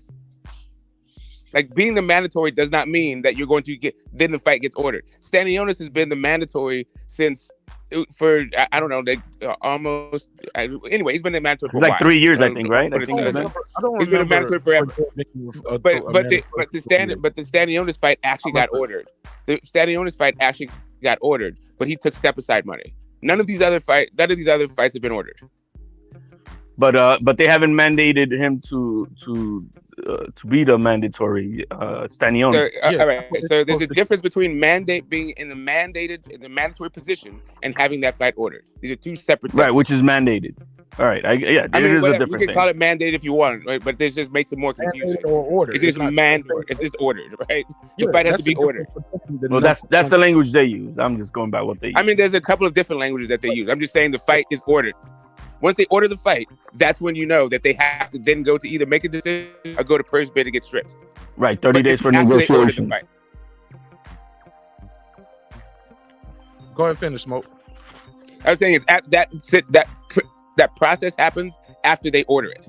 At this point, there's only one fight that's been ordered, and that's the Stanionis fight. Okay. Now the interview is gonna. Have you seen this Mauricio interview that came out on 2 days ago? Yeah, I mean, I saw part. I didn't see the entire thing. I saw pieces of it. I've talked about this. I mean, we've talked about this mandatory situation since Stanionis took break. Since Stanionis took step aside. Okay, but it's been. I'm gonna tell you what. That's what's weird to me. He's supposed to be the next, right? Because he took step aside money. But let's hear what Mauricio had to say. Give the sport the benefit of the doubt. Right. Yeah. I know that it's kind of out of your control here because I think that Spence has to deal with another mandatory before he deals with the WBC mandatory. But am I mistaken? Isn't Boots Ennis your number one contender? No, the WBC's mandatory is next. That has been confirmed. Thurman is a number one contender, but everything will be seen at the convention. That's what he just said. He said, no, the WBC is next. Thurman is the number one contender, and everything. Let's hear that last part again. Let's just hear it again, and we can open it back up to Pittsburgh T and everybody else. That has been confirmed. He said that's been confirmed. Thurman is a number one contender, but everything will be seen at the convention. All right, so that's hearing it straight from the horse's mouth. Yeah, I got it. They don't even have it, man. They don't even have. Oh, sorry. Hold on. I'm just trying to pass it around. Yeah, it's all good. Guy here. Yeah, Pittsburgh. Yeah, just pulled up. What's up, bro? What's happening, fellas? Just want to get on the Spence Bud thing, man, real quick. Go ahead, get your off. That Bud breaking up, bro. T, we can't hear you, dog. All right, he gonna have to beam back in. Go ahead. Who wanted to reply to the Mauricio clip? Because we'll try to get him back on. I understand what Smoke is saying, but what he understands is that these sanctioning bodies, they talk to each other, and they set things up. And the godfather of the sanctioning bodies is the WBC. They follow his lead. He's the one who brings in the most amount of money for all the belts. So so when he says that, that's why he's saying he confirmed that WBC's mandatory is the one that's next over anybody else. That's what that's the WBC mandatory is next, even though they don't have a person who is in the WBC spot. They're gonna figure all that out at the convention. Well, he's in the number one position. They only take a week. Hold on. Other sanctioning bodies agree. Say that again. What do you mean they don't have somebody in that position? He literally just said Keith Thurman is next. You didn't hear that? And he said all of that's going to get taken care of at the convention. The convention is around the corner. When is the convention, HOD? Next week. Next week. There you Next go. week from the 6th through the 11th. Yeah, that's when it's going down. Now maybe that's what I'm saying. I've been hearing talks that's what they're trying to do. Get this smoke. And right. So I mean, it's not standing on his neck. I understand, but Mauricio Suleiman doesn't speak for the WBA. He doesn't speak for the IBF. He doesn't speak for the WBO. They speak together. They work together. Yeah, they speak. They peers. I don't think he would have to lie about that because he actually corrected the report. He said, no, the WBC is next, and that has already been confirmed. I.e., I talked to my partners. Yeah, they about to make a move on that. I mean, They're about to make a move on that, bro. We'll know in 2 weeks, or we know in 2 weeks. But that doesn't mean we can't take the man for his word right now. I want to take the man for his word. Smoke. I gotta mute your mic while you're doing that. It sounds like you're washing dishes, dog. So you got a lot of banging around. Go ahead, KP. That's not me. Yeah, it just like what I said earlier, man. People may not like it, man. I'm just going by what it looked like. I mean, when Bob Arum want to make fights, in-house fights, he make them joints. He don't give a damn what we say. He already knew who Loma was fighting. He just didn't say nothing, right? He already knew. He already knows how he got Devin's career lined up after Devin's fight with Cambosos. He already know he got a plan. He gonna run his plan. These dudes be running plans all the time. Just like Eddie Hearn ran that plan for Dillian White to build his name off the back of Wilder. Wilder wasn't even gonna never fight him because Wilder was fighting Fury at the time. It's the same thing. They all do the same type of shit, man. People just gotta recognize it for what it is. It's a corrupt game, and they have no oversight. All right, go ahead, Pittsburgh. Let me see your audio now. Then we'll go to Brandon. Can you hear me now? Am I clear? Yes, sir. Go ahead, sir. I can hear you now. Okay, so what I was saying real quickly was that Bud never had any leverage at that negotiation table. Go ahead. I'm gonna put the call on hold. He never had any leverage, so he couldn't really be barking out any demands or any of that nature. So when he went to that negotiation table, however long it took, it shouldn't have took that long. We say that as fans, but we don't know what was being offered. Now he put out that he agreed to all terms. Out of his camp, he had Bernie the Boxer, various other people saying that he agreed to all terms. So once he put out that he agreed to all terms, we as fans assume that he's going to agree. Then at the last minute, you pull out, and he's not even promoting this fight. So it's all just strange and it's weird. Either look like he's delusional or he's ducking. Because even at this point, he's not even promoting the ELK stuff. Anybody seen the press conference with him promoting that? I'll pass the mic. All right, let's go.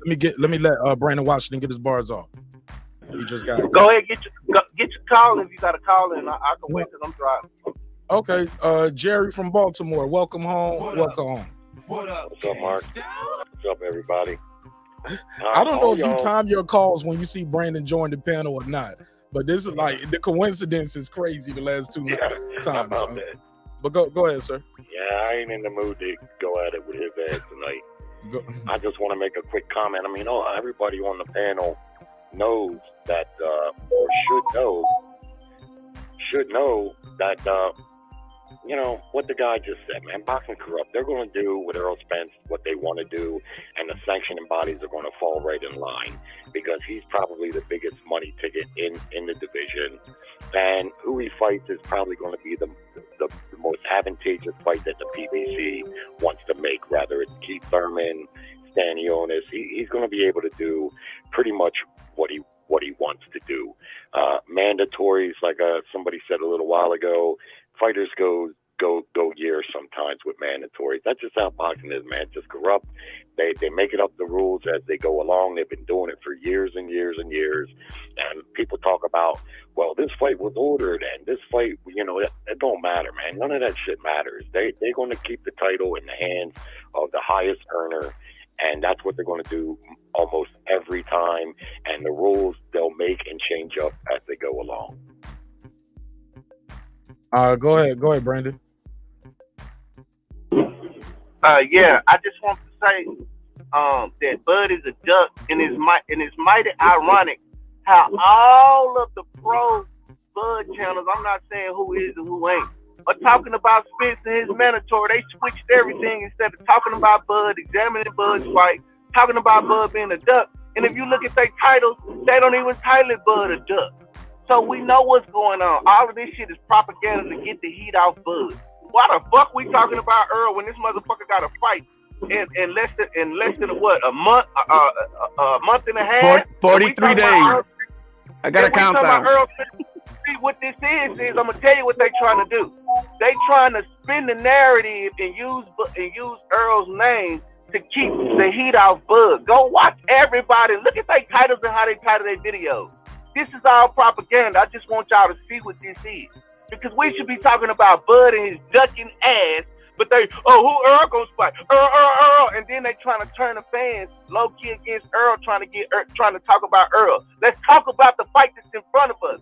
Fuck all this speculation with all this spin propaganda job we out here doing, because we all see it. So stop it. Bud is a duck. Let's get to that. Let's talk about his fighter. Let's break down his fight, his next fighter. Kim Kardashian. Let's break down his fights. Let's go look into his business. Let's go see how he got to be in the fight that he was in. Who was he supposed to fight his last fight? How much did it cost to buy him out? This is the shit we should be talking about, but we playing these old fake ass clips of Maurice Suleiman trying to make a goddamn narrative on nothing. Let's talk about this duck.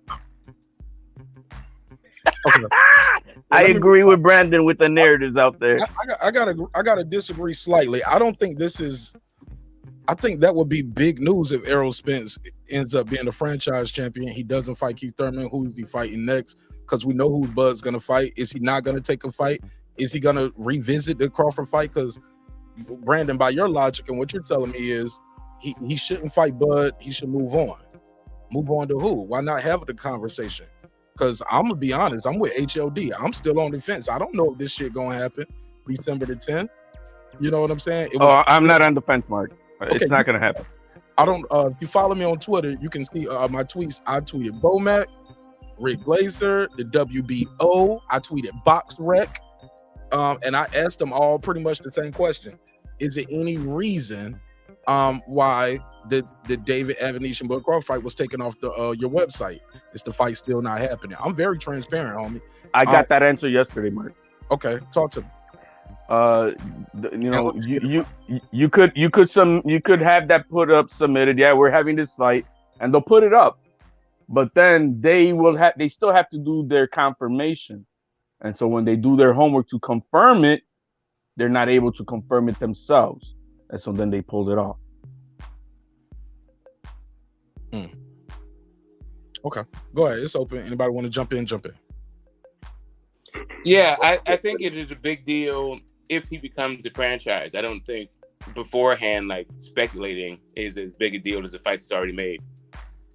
Allegedly. Yeah, we don't know about that shit yet. I'm still on the fence about that shit. I think the franchise, real quick. Not one heavy hitter out there in the pugilist world of reporting, commentating, or anything like that have even whispered the word franchise. That's a YouTube thing. I saw it come from Blue Blood. That's a Blue Blood talking point, as far as I saw. Well, yeah, that's exactly what I mean. It's a clickbait. But they're getting that from the Fight Height interview, and it's an option for Errol Spence. It is an option. They didn't mention that in the interview. No, he talks about. They didn't mention that in the interview. That's not what they see.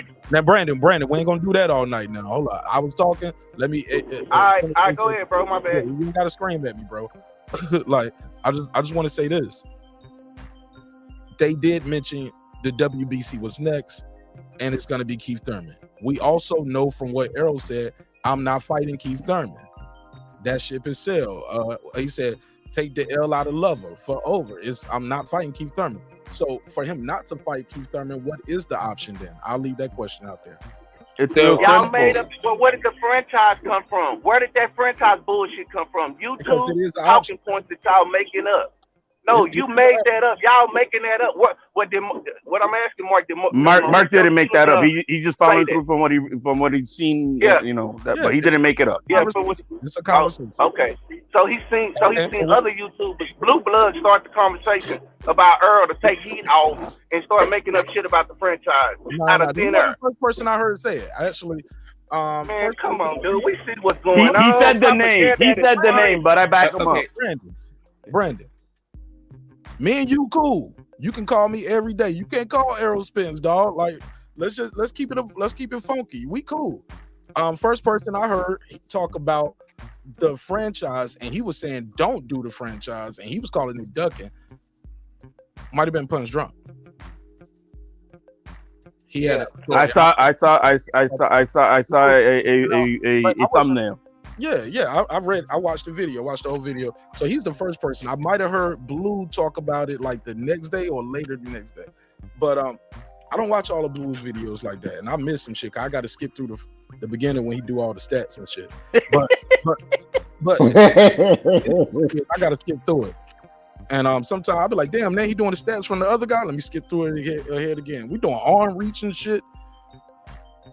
His kindergarten grades and all that. He wore Adidas at the weigh-in. But Brandon seems to be frustrated, like, by what exactly? Because I've been on record. I don't clown the promotion. I said, look, this is looking bad. Bud ain't doing no interview about the fight. He ain't on Radio Raheem, Port Away podcast, something. And I don't believe he's talking to Errol Spence. Errol Spence ain't gonna talk to that dude. And I'm like, yo, what is going on? Is the check not cleared? Like, bro, I've been very transparent. You know what I'm saying? And I've been on record for a long time. Told you on the phone too, Brandon. I was like, yo, I don't want to be up here bashing Errol Spence because it's causing too much division. You yourself said it's like a civil war. And I'm like, nah, man, I don't want to be a part of that. That's why I've been out here mending fences, channel to channel, trying to squash any drama I might have started. Because motherfuckers get offended, like I'm talking about them personally. I'm like, yo, talking about kissing Yellow Beezy. That's it. There's a silver lining to this fight with Crawford and David Kardashian. Bob Arum did confirm that David Kardashian's escrow has been paid in full. Yeah, but that's the other thing. Bob Arum doesn't have anything about this. He's just like spreading gossip. My man, he spoke he doesn't to Frank Warren. I heard. Don't do that. One at a time, y'all. One at a time. I don't get why you're gonna dispute what a man is saying when he's saying that. Do you know Frank Warren? He does. Well, he one at a time, y'all. One at a time. HLD, you finish it. You can reply. Because you kind of cut him off saying, let you finish, Smoke. Let him finish. Go ahead, HLD. No, I just said about Bob Arum. Like, Bob Arum is saying this, but my point is nobody from the actual promotion is spoken up. Frank Warren hasn't said anything. David Evan. Frank Warren has had an interview too with Fight Hype. You need to go watch it. What? Frank Warren did an interview with the managing guy for David Kardashian had an interview. Frank Warren. My man, the man who manages David Kardashian had an interview. I think it was with Fight Hype. Yeah, and he explained how it went down within 48 hours, how he reached out to Frank Warren and Queensberry Promotions, and how they got the release and all that shit, and how they got it. So yes, so for you, just because you don't like Bob Arum, you're just gonna say he's just casting his version. That's not it at all, bro. Like you're interrupting me. You're interrupting me to tell me a whole bunch of shit I'm not talking about. I said somebody connected to the promotion. Frank Warren is the promoter. Bob Arum is the promoter. Neither one of these guys are managers. Okay, I don't know what you just went off. Does anybody understand what he's trying to say? Because I think I explained it very well. I mean, if you let me finish, then maybe you'll understand. We could if one of y'all talking at one at a time, please. Thank you. Like I was saying, hearing Bob Arum talk about what Frank Warren told him is a little bit dissatisfying. It's cool that the guy got his purse. That's fine. But for me, I don't understand why Bud is not talking about this, why Frank Warren is not talking about this. What is going on with traditional? Who's promoting this fight? Okay. Because that's a separate conversation, Smoke, and I'm on board with you with that. I'm totally on board. Maybe there's a lot of more the bullshit that you've been digging out, the stuff that you've been finding out. I think that has a lot to do with why Bud ain't talking and everything else. I agree with you 100% on that. That's all I'm saying. I'm only throwing out that the silver lining, if there is any, is that the guy that they're gonna fight has been taken care of. That's all I'm saying. I mean, I'm just throwing a silver lining for Mark because he's backing up his guys. So I'm just trying to throw a bone at him. Hey, there's at least that. What I say? If I can get my entire thought out. Hold up, Smoke. If I can get my I ain't backed up none of this shit. HO. No. What I'm trying to say, I know you're a Bud fan, man. So I'm trying to say there's a silver lining. There's a silver lining. There's a silver lining. One guy got paid. Can I go back to my entire thought now that throughout the entire thing's time? All right, cool. Get it all out. So it's not nobody cut them off. Let them finish so we can pass the mic around because we got to move forward too. Breaking up, bro. You in the Matrix. You sound like you're in the Matrix. Yeah, I'm sorry. I'm hitting the button. I had my time. It's all fucked up. Go ahead. No. You couldn't hear. We can't hear nothing. Am I the only one, KP? Y'all heard it, right? No. Yeah, he's staticking. He's staticking. I fucked it up, and I got to go somewhere else. Go ahead. Pass the mic. No, I ain't saying you got to go. No, come on. What's the vitriol for? No, I just want you to finish. Cause I know I got somebody on the call. I'm frustrated. I'm going to. Okay. I know that my connection is bad. It's probably going to break up, but I'll try to finish this up. All right. Like I was saying, we've seen before Mauricio Suleiman unilaterally make decisions that didn't work.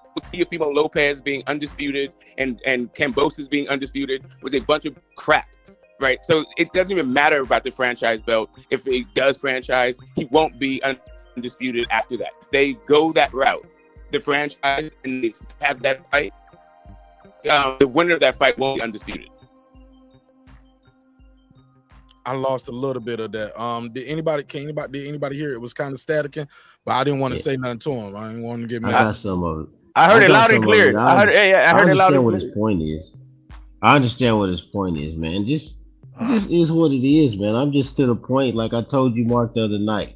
I don't got time to be getting super emotional about this shit because boxing is gonna do what boxing do, which is what the hoe always did. She run off on her fans all the time and then ask you to pay more money for some bullshit. Hey, Smoke. Yeah. Smoke. Yo. Hopefully your mic is good. Are you able to share the addition of what you ended up finding out about this BLK? I mean, yeah, but it's just like gossip shit. Like I'm not, I'll do it on my thing. I'm gonna go live in the morning. I don't want to like copy. Okay. I feel like, I feel like at a certain point you start jeopardizing other people's stuff. Like I don't know where this is gonna end. it seems like kind of shady and kind of messed up, and also it gets it a little bit gossipy. So I just dealing with all my shit. Gossip. All right, go ahead. Jerry on the line, and then we go to Brandon in Pittsburgh. I just popped on for a minute, Mark. So thanks for letting me chime in. It's a little late here where I'm at, but it's Friday, Jerry. The only thing, what's that? It's Friday, going into Saturday. Yeah, I know I got to work tomorrow though, but thanks for letting me get in there for a minute. I just wanted to say, lastly, that is an interesting tidbit that Avenetian's purse is already been escrowed. That adds a little bit more legitimacy. I've been 50-50 on this fight taking place on this small app since it was announced last week, and I may even be less than 50-50 on it because of reasons that's already been discussed. However, one thing that surprises me, and I've been listening to a bunch of shows tonight and for the last several weeks, is the vitriol and the conclusive nature of how people are so convinced that one of these fighters ducked the other. I don't get it, man. I mean, most of all of what we've gotten has been hearsay and stuff that's trickled down or leaked a little bit here or there. There's no way you could say either one of these guys ducked each other. I've felt all along that they want to fight each other, but they don't make the fight. They're not going to finance the fight, and that's just how it goes. Just like Aaron Pryor could never get a fight with Ray Leonard. This ain't the fight this ain't the only big fight that hasn't gotten made. It's unfair to blame either one. I think they both want the fight, but like I say, they simply don't make the fight. And lastly, I'll say this. This is on topic a bit because it concerns to Errol Spence, but I like Errol Spence, but I've never really understood why he keeps saying he won't fight Keith Thurman. When he was wanting to fight Keith Thurman, if I'm not mistaken, had 2 belts. He was Mayweather's mandatory, and he was the top guy to fight Manny Pacquiao, which he obviously got the Pacquiao fight.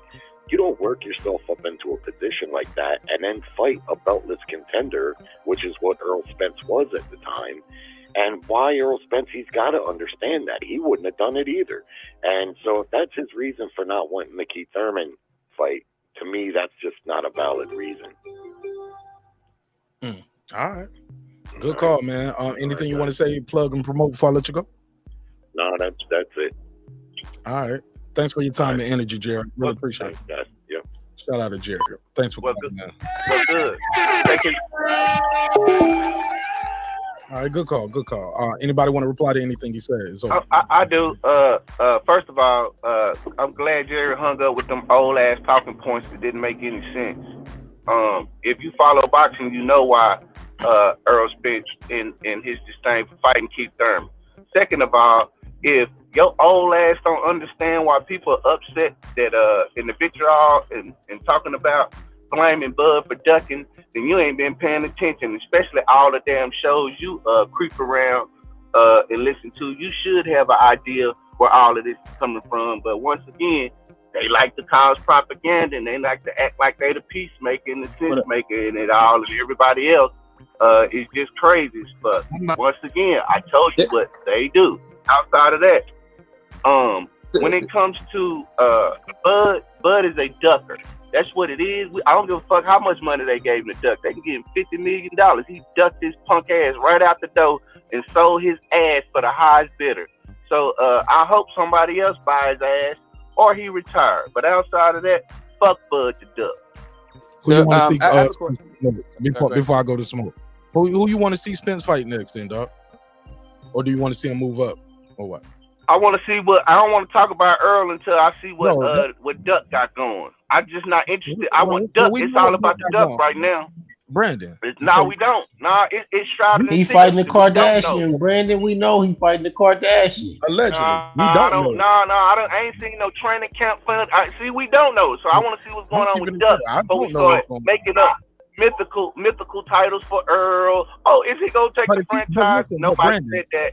Nobody said that. Hold on, let me finish. Nobody said that. Then I was talking and I asked you a question that you said you wasn't going to answer. So because you asked a question that you was like you don't want to talk about. So let me rephrase the question. If you don't want to see him fight Bud no more, and you was like that ship is sailed, You say Bud should retire, blah blah blah. You don't give a fuck what's going on with him. I'm asking you about your guy. Why not talk about your guy and what you want to see next for him? He's the A side. He's Mr. 3 belts, homie. He's the king of the division. No way around it. What do you want to see next for him? Should he fight Keith Thurman or not? That's part of the conversation tonight. I don't care who he fight. He fight who he want to fight because he was left by a duck at the negotiating table. That's how I really feel. Give a fuck who Earl fight. I'm not interested in it. It's all propaganda for y'all to take heat off your boy. You know. Instead of saying he ducked, hold on, I gotta get this out. Instead of saying he ducked, y'all will say shit like the fight was canceled. Instead of saying he ducked, y'all will say shit like whose fault was it? Instead of saying he ducked for leaving the negotiation table, y'all will write shit. Was it egos? Man, come on, bro. We see what's going on. What? And then next thing you know, all the Errol Spence, all of a sudden we getting videos talking about Errol Spence mandatories. Ain't that something? Ain't that amazing? So as soon as Bud get, and you see this HLD, I see what's going on. Come on, man. But Brandon doesn't want show titles. He wants to be definitive. He doesn't. I see what's going on. Hey, Brandon. But I did see. I saw proof that he's in training camp. Because I think I'm the only content creator on the panel really like that, other than what Smoke is starting to do, and I'm loving it too. Smoke, keep the consistency going. But I think I'm the only one to make videos up here, and I don't know if he's talking about somebody else, but I'll say this because he did use one of my titles.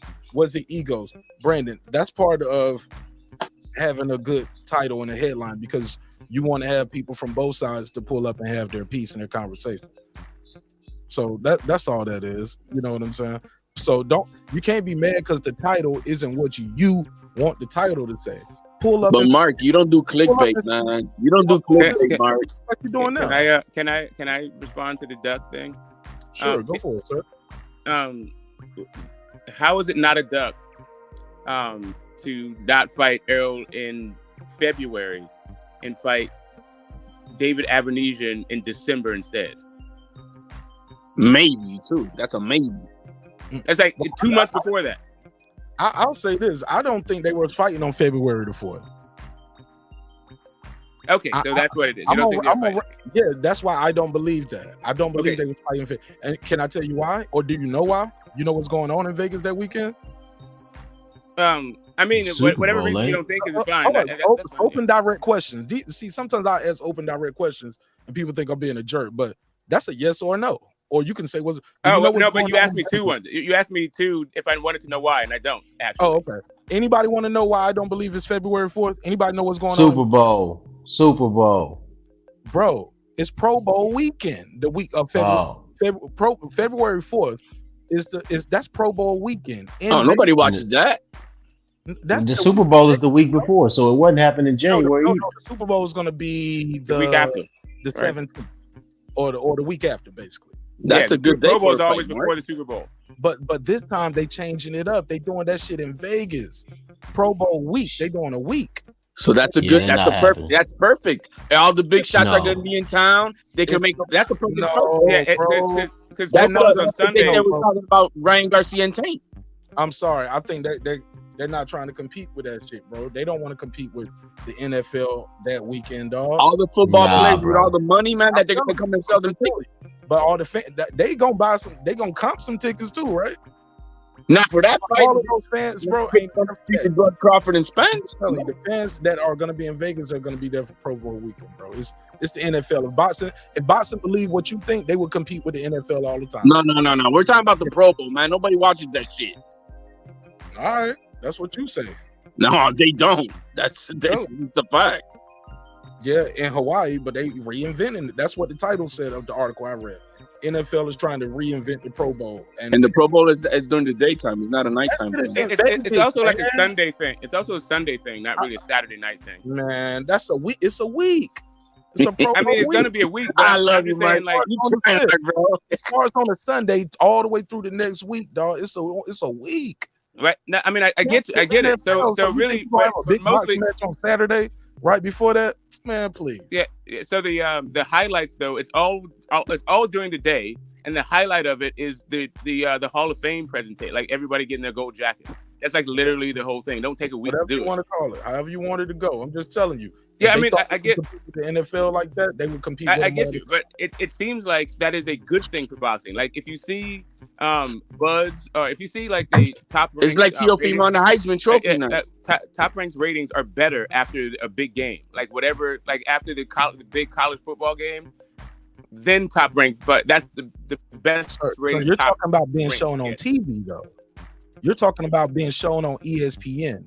That's called a sandwich, a program. No, I'm talking about in the same. But that's not actually what I'm talking about. City and doing that shit at the same time. That's not what I'm talking about. All the time, like no, these guys, Top Rank could have a fight on somewhere else. They're not fighting. Okay, the Heisman shit ain't in Vegas. That's not the point. That's not the point that I'm making though. That's not the point I'm making. That it's on TV. The point I'm making is it's the only thing after the events. Like after everybody watches the events and then they have nothing to do because the events are during the day. All right. However y'all wanted to go. It's lesser things going on. It's lesser games that boxing don't compete with. That's less it star-studded and cost as much. It's the price point too of how much everything gonna cost in that city. You know the price points for your fans. You know the price point for your market. It's economics. People know that. You don't think they know the price point and everything is going to go up when you got to compete against the NFL in Vegas that weekend? Vegas wants that. They're going to want all the big shots. Might want it, but the boxing can't compete. Your fans can't compete with that. But you're not competing directly with them because you're on a different time slot. No, but you compete with them in the hotel. Like the price they're going to have to pay for the hotel is way more than they was going to pay coming to your event before. And like I said, if boxing thought they can compete with the NFL, they would be doing it all the time. They won't do it against a nighttime game, no. Lesser events than the Pro Bowl week. So Wilder Fury 2 happened on February 22nd in 2020, right before the pandemic, and that did pretty well. To me, it seems as though if the fight was canceled because of scheduling, they just say so because that is the most reasonable fucking thing to cancel a fight or postpone it because we don't have dates just yet. We're gonna do it in March, and you can just say that. You don't have to do this whole conspiracy thing and hide the fact that you don't like. There's just no available dates. I'm just telling you that date came out. That date was floating around, and I heard people talking about it was going to be on February the 4th. That was like a Mike Coppinger report that I think Monty Brown played on Everything Boxing Show. Shout out to Everything Boxing, Monty Brown. And shout out to the Mac Mob too. I see you in here, E-Thriller. Shout out to everybody in Mac Mob, Rebel Life Boxing, Sean. I fuck with all y'all. Hey, look, my whole point of this is that's just my opinion, dog. You got your opinion, I got my opinion, and that's what it is. I don't believe the fight was going to be on February 4th and Pro Bowl week and in the same city is that same week. But it could have been but it could have been February 20 something then, like after the Super Bowl, and then that would have been fine. Now I would believe that. Now that's cool. But it's still my question stands around. But if they're fighting like in March or late February, that's why I can believe. But could take a fight on the 10th and still be ready for that fight. Well, here's the thing. So you're going to fight twice in 2 months? It's like since when is Bud done that? It would be like 3 months. It would be like 3 months. No, December to February is 2 months. There's 1 month in between. No. Like I said, I think it was going to be like more of like early March. Even then, like even 3 months is a really fast turnaround. But all I'm saying is, I will believe if the fight was in February, right? Because that's where all the reports were. No one's doing this whole thing about March. This is just you. And I'm not saying that you're being unreasonable. I'm just saying that the reports were February. So if the reports are February and he's fighting in December, like why won't you wait? Like really, essentially in a month. Like it's the very next. It's not the next month, but the month after that to fight Errol. Like why would it? Like why is that all of a sudden like? Oh, but I just said I was going to fight this year. Really? You can't wait a month? But if what he had was getting offered was more money than he ever seen before. If he had an offer like that on the table, I mean, I could understand that, dog. Well, it's like, well, I got this money right now, and I'll still fight you. Right. Okay, but in February, I'll do what I got to do. I'll make right. So is it more money than you ever seen before? Is also represented in the Errol Spence fight. Are we now saying that David? I don't know. But David I Avenesian. don't know what was Are we in now that saying fight. that David? Are we now saying that David Avenesian is a more lucrative fight for Bud? No. than Errol It's what Spence? BLK. No, it was what BLK was offering him. Right. David Avenesian is just an opponent, from what I was hearing. Right. I hear it that they're offering 8 figures. Does that mean that he was only getting 7 figures from Errol Spence? Does anybody think that? I don't know. I don't know what was in the pot. And what makes it worse? I'm asking you because you are the one saying you don't know. Do you think? I'm asking you. Do you think that David Avenesian, that BLK offered him more money for David Avenesian than he would have made for the Errol Spence fight? Do you think?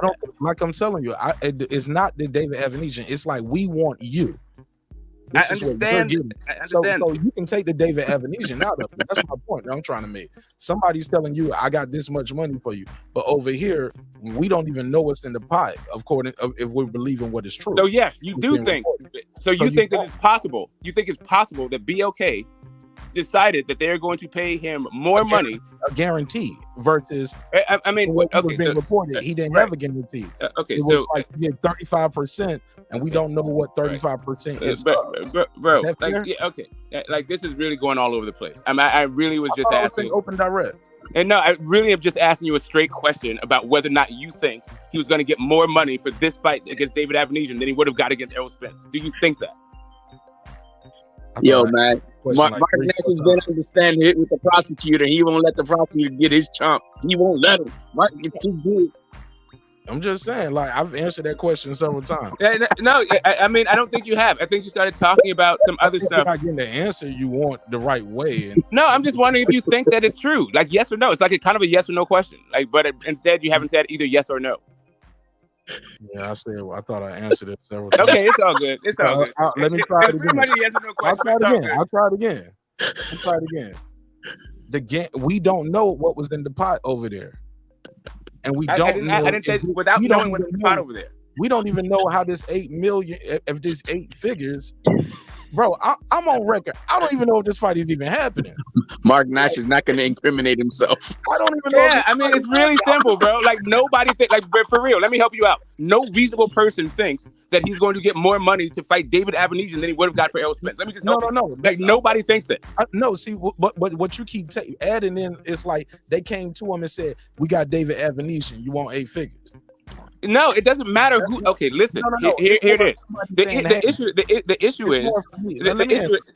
is about it's about recouping their cost, right? Recouping it. If you're gonna give them 8 figures, then you would have somebody who has some market value, at least that would give you some inkling is gonna make 8 figures back.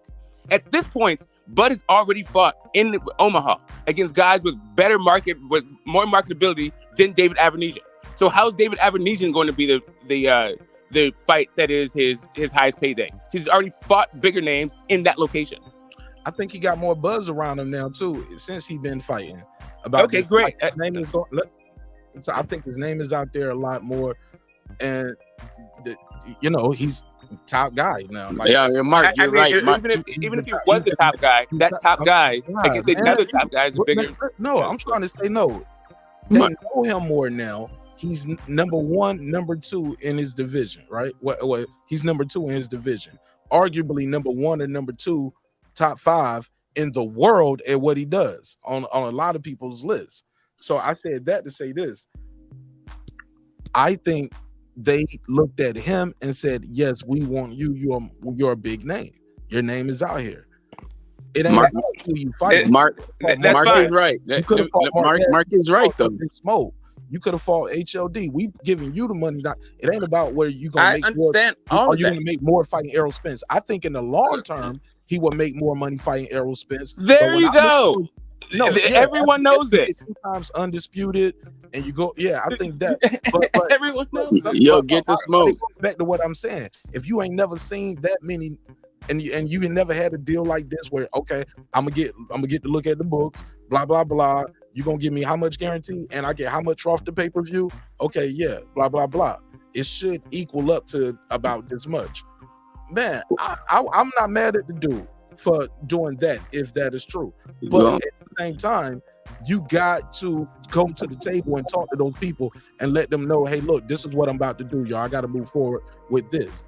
You get what I'm saying? Like, you don't just Yeah, But I got you. You're saying That's all like I'm saying. negotiating good faith. Yeah, yeah, man. Yeah, you got to communicate with the people. Say, hey, yeah, we're moving elsewhere. Hey, But but and on that, hold on. At the end of the day, I don't know if they found out on Twitter or on Blue Blood. That's how Stephen Espinoza found out.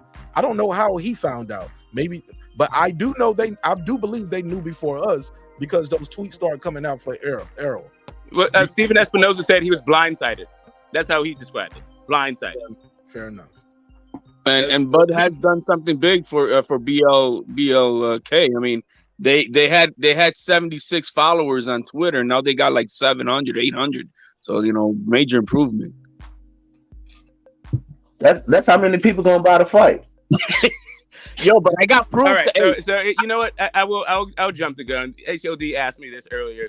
Yeah, just so you know, like BLK Limited in London, that shit is dissolved also. There's nothing but like bankruptcies and dissolved companies like surrounding this fight. Like I don't see where this 8 figures is coming from. But let's say it is. Even if he got 8 figures, I don't think that it would be more money than he'd make for Errol Spence, regardless. Like even if all their promises came true. Yeah, because it wouldn't have been 2 fights. It would have been another rematch fight, right? He sold his ass. He a whore for sale. Bomac admitted years ago. We all heard the clip that's been floating around. Oh yeah, we played it yesterday. Bomac admitting that. Come on, bro. We all heard this shit. So what it is we got these Bud apologists, like Mark want to call them, runaway Bud. Come on, man, call him a duck. That's a coin toss. I like that, runaway Bud. Hey, I got proof that he's in training though. His training guy that he does training. His training. I sent you a picture, Mark. They're doing the swimming pool thing. Yeah, but why he can't come out and promote the fight? Nobody's promoting that fight. We know about it from the YouTube. Nobody's promoting that fight. This guy posted it that they're in training and they're doing the swimming pool condition. That's actually the point. But okay, but even to the point, like the negotiations they were having, if you're gonna give Bud what he wanted, he's not promoting this fight. He ain't promoting. Who's gonna promote the fight between him and Errol? Because he ain't saying shit about this fight. So why would a company put him out there and give him all this what he wants? There's gonna be something he's gonna have to give up because he doesn't have any leverage. He's not gonna be the best promoter. He's not marketable to people who outside of boxing fans. A lot of people don't know who the hell Bud is. He doesn't come from Texas where they got that huge following. He's in Omaha. If you guys knew the stuff that get the smoke bombed out, bro, it's title, dog. That's something that they can leverage. He is still a world champion, no matter how much y'all don't like it. That's no. I'm saying to the common fan. I heard the common fan, not to us. I heard you. You didn't even let me finish when it was my turn. I'm sorry. Go ahead, Mark. Sorry, go ahead. Go ahead. It's over now. Like to finish my point, what I was saying is when I only brought all that up to say when he sits at that negotiation table, he doesn't have any leverage. So he's going to have to give more than he has to take. We already see an example of that with Haney, where he didn't have leverage. You could say he was younger, but the leverage wasn't on his side. So he had to agree to some things that I'm positive he didn't want to fucking agree to. Even to the point where he wasn't even sure if his dad could come into the country when they found out. He still was going to go through with that fight. Like, we can make excuses and they could be valid excuses, but they're still fucking excuses. He needed to make that fight. I don't think he was going to make 10 million, dog. Fuck it. Let me say it, Smoke. I don't think he was getting 10 million from the Errol Spence fight. I'm with Don Shaman. We know you don't. Okay, so you think he's getting single digit? You think he's getting? I don't believe it. That's just my opinion. I mean, but shit, Brandon, that's my opinion. Right. Spence guarantees ain't never been right. So it's guaranteed to be low. Like you know what I'm saying? Them shits. So how Bud about to get 10 million? So please tell me. So please tell me for the record, I don't believe he was getting 8 figures like straight up like that. I think the deal can be upwards of 8 figures, everything included. Thank you. That's my opinion. Thank you. So that's why, because people are pulling out guarantees. Meanwhile, nobody's ever said anything about 8 figures guaranteed. No, they never said that. They said a career high payday upwards of 8 figures. Yeah, exactly. That all this is like projection stuff. So yeah, I mean, if you think that the reports of November 19th the fight was going to be made on November 19th. They were starting about they were talking about the undercard and all that other stuff. If you don't believe those reports, then how do you believe that he was getting like no guarantee and 30%? Because it's from the same guy. Say that again. The same guy who said the fight was happening on November 19th is the same guy that said Bud agreed to no guarantee and 35%. Coppinger. What about it? Like, how are we cherry picking these reports? I mean, sometimes you got to give and take, man. Take word from you and you will with any story that you hear. So you just cherry pick that. No, I mean, it's cool. I can, but that shit. When we was talking about that shit was not on the up and up from what we heard. No, he cherry picks both pro Bud stories. That's what he does. Anything that's pro Bud, he gonna rock with it. That's what you see. That's the point that I'm proving, and everybody can. If Mike Coppinger, my point is, if Mike Coppinger is an unreliable source, why quote it? Because I was very fair with that Errol Spence audio. You and I rewinded that shit like 8 times because I was trying to be fair to Errol Spence. So get out of here. So here's my thing, and this is what I was saying earlier about when my phone went crazy. Was about like Mauricio Suleiman talking about like, hey, my WBC is next. What else is he supposed to say? Mauricio Suleiman does not speak for the WBA or the WBO or the IBF. So when he tried to do this last unilateral thing with the franchise champion, you saw the fiasco that it created at the 135-pound division. Like, we got guys talking about how Teofimo Lopez and George Kambosos were undisputed champions. Meanwhile, everybody knows those dudes were never undisputed champions. Like, if you look up, the 8 people who were, undisputed in the 4-belt era, neither Kambosos is mentioned nor is Teofimo Lopez. This is just Mauricio Suleiman talking out his ass. Once we see a guy talking out his ass, why do we then act like this dude isn't talking out of his ass? Yes, like Michael Coppinger saying that Bud agreed to a deal with 0 guarantees and 35% sounds like a bunch of dumb shit. But we run with it. Why? All right. Pull a count of box and talk to me.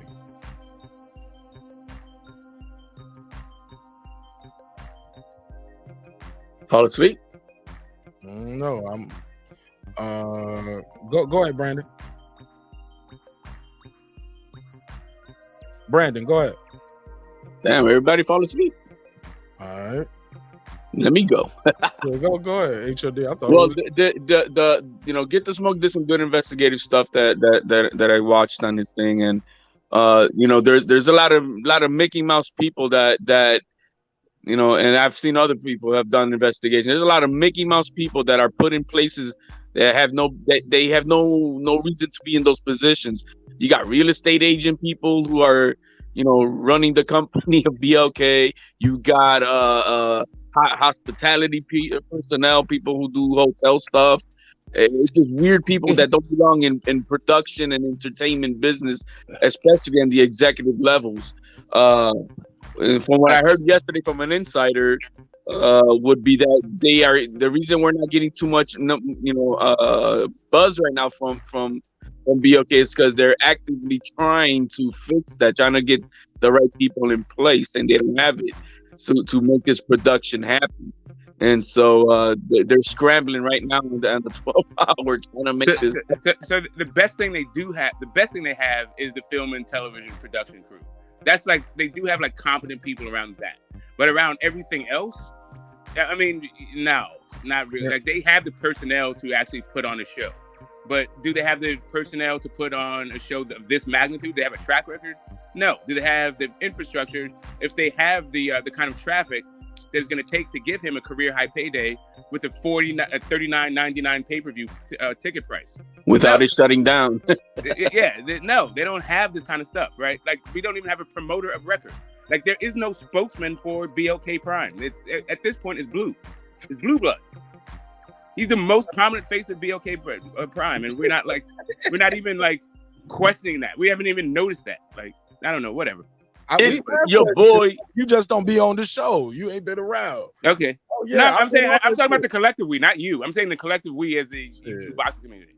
It's like I said, if you got one side of this shit, you feel one way, and you really don't open the doors up for other people to pull up who have a adverse opinion to yours. You know what I'm saying?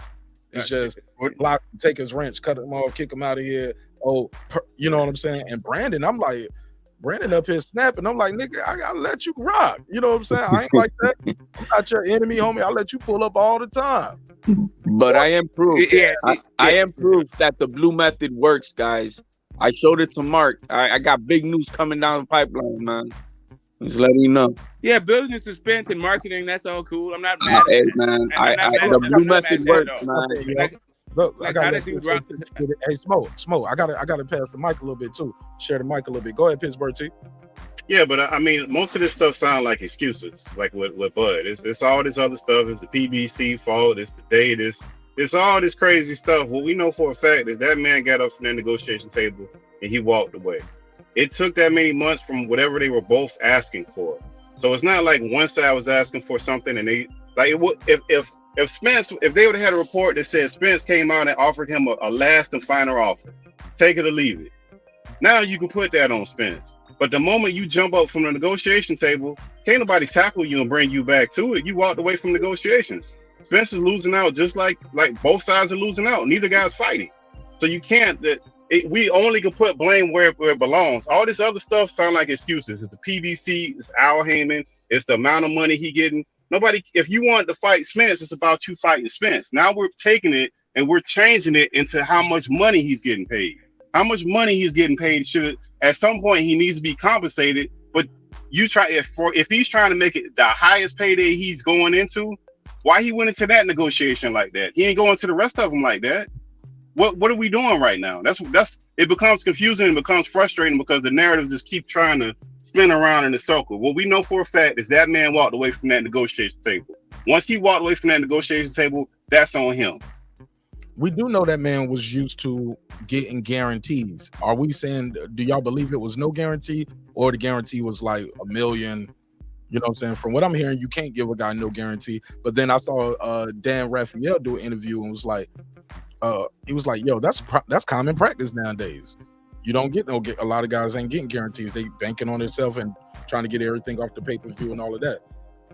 I got someone else. That nigga's scared. Someone else who contradicts it. I've heard both. That nigga's scared. Hold on, Reg. Your mic is working good though. But go ahead, fuck it. Go ahead, Reg. Fuck it. That nigga Bud scared. It's simple as that. None of this shit Bud done made sense. He don't have an understanding of what this company is. This fight don't make sense. The money don't even make sense. And the decision don't make sense. This shit is a road to fucking nowhere. He was scared. He got straight up scared going into this negotiation and thought of fighting Earl. That's simply what it comes down to. And I hate to even have to think that shit of Bud, but the nigga is scared of this dude. It's simple as that. It ain't no two sides. Then you get niggas talking that Fred Hawthorne shit about the what KP was saying, the business people Al and want it. Why the fuck Al ain't want it? They making every big ass fight you done seen in this damn sport. When two motherfuckers don't want to fight, or one motherfucker don't want to fight the other one, you ain't gonna get a fight. And then that this dude can run off and make a fight this damn fast, this shit is dumb. Like this Bud just made a mockery of himself. He made a straight up mockery of himself. And he's kind of gonna become a joke of the century. He's scared. Man, Bud is my favorite fighter of record. And some of what I say, I say with kind of a heavy heart, but just calling all things equal. The way I define the Duck, he's tailor made for it. He's like the textbook definition of Duck. Like, this is a fight that is of lesser historical significance. It's a lesser opponent, and without even seeing the books, logic tells me that he's going to get paid less than he would have got otherwise fighting Errol Spence. So, like, by every single metric, this dude's ducking. But even if he get paid more, what difference do it make? He was in negotiations with the other man. Like, why Yeah. even if let's say he gets paid more. Let's just say he gets paid more for all accounts and possibilities. That's still ducking. Why didn't he fight him? Well, He's in negotiation with him to fight for all these months. I mean, I hear you, bro, but that's not how I define it. For me, these guys are prize fighters. Like, you can be in negotiations for months, and he could have handled the exit better. But if he's actually getting more money, then I'm like, yeah, like, this fight is cool, and I've been talking to you for a while, But you know, I gotta get by. I'm in this thing for paper. I'm not just getting punched in my face for belts and because I was talking to you. Like, there's more to it than that. The worst thing about it is that Andre Ward bullshit. You don't. I mean, this money thing. Yeah, you gonna get. Or is he getting more money? We don't even know that shit. He was gonna definitely make more than fucking $10 million on this fight with Al and them. Yeah, but the fact that you leave this and all your opportunities are gone. Every opportunity is with PBC. Ain't no other options for him. He ain't gonna find no shit with Bob Arum. He ain't gonna find nothing with Eddie. His ass is scared. Yeah, the way that he actually dealt with the PBC and Showtime seems like he doesn't actually care about that relationship or actually doing business with them. The thing is that everybody keeps on pushing, and I don't know if we were calling it the apologetics for Crawford, but that he's gonna make money this year since he's not gonna fight anyway. Well, he's probably not gonna fight anyhow, so then he blew it. Just like I don't for certain feel. It's not going to happen this year. So if it doesn't happen, then what the fuck did he do? To waste his time that he's got and make his crazy business. Your audio, bro. And the other thing, he ain't gonna. His next fight got to be AB. He can't fight nobody else in this game, and they need to freeze him out. But is that fight gonna make him more? Is that gonna bring him more leverage when he make this fight, or less leverage from him? The way he just conducted business, and he walked back to the same table with these $10 million, and the way he conducted his negotiation, does that give him more leverage or less? No, they're gonna freeze his ass out. He don't have no other option but to fight AB. That's why they brought AB over there. They know what they planning. Yeah, but that's what I'm saying. I don't think this was a great. I don't know. It just don't make sense. You just have to say it's. I like Bud. I wanted that fight to go, but it's just the way that shit was handled. It's hard to call it anything but that. Because if he would have win, even if he were a top ranked fighter, it wouldn't have been so bad. This is some. It just don't make no sense. And there is no coming back to it, man. Like I said before, it's not how he left them. He left PBC at the altar. For this janky place. So how are they gonna want him to come back? How? It's no way they're gonna take him back. I don't see it. I mean, I don't see it. Yeah, it seems unlikely. It seems unlikely that he wanted to deal with him in the future. Like if you think that you're gonna do some business with somebody, wouldn't you treat him better? Like, why would you treat your future business partners the way Bud is treating PBC or Showtime, depending on who he's talking about? Or Errol Spence, like why treat your future business partners in this way? And it's funny when people think that it's the fighters who are making this negotiation. The Spence side is done. Spence has nothing to do with whatever Al Heyman and Showtime are talking with Crawford. I mean, his side is done. His side is secured. Curious, but as the A side, can he say, "Well, what he want? I want this fight." Like whatever. Instead of just saying, "Hey, this is the deal." Oh, bro. Like, can't he? Why does he have to do that though, Mark? Exactly, Mark. You got to cut that shit out, bro. No, I'm being fair. Blinding you, my nigga. I'm having a conversation. I'm letting everybody talk. And I just asked a question. You're having a combo, but you're adding in defenses for your homie. Sir, I'm asking a question because we've heard of those things in the past where people's like, whatever he want, I want that fight, i.e. Canelo and Caleb Plant. Does that make sense? Am I not being fair with that example? Like, let's talk about it. It's happened before, but it's not mandatory. It's not on Errol to make Bud happy. I mean, he's not the one with leverage. And Bud gonna make money. That's the thing. You won't get paid, Bud. You making money. You gonna get this fight. Are you afraid to lose to this dude and this dude build a higher level of stardom, of being over you? You afraid that you be discounted for all your accomplishments if you lose to this guy? There's a lot of shit that shook this dude's confidence going in these negotiations. You don't trust your lawyers. I mean, come on, man. This ain't. And then people never heard him say that. Now, to be fair, we never heard him say that out of his own mouth. We never. He would never say nothing like that. We heard Spence say, "I guess he don't trust his lawyer." he wanted to talk to Al. And I don't think Earl lied about it neither. But he might not have been able to talk to Al. Like when you when you go to court and you have an attorney on record, the DA can't come talk to you. They got to talk to your attorney. Same thing when you got a realtor. The realtor from the other side don't talk to you directly. They talk to your realtor. Like he might not have been able to talk to him.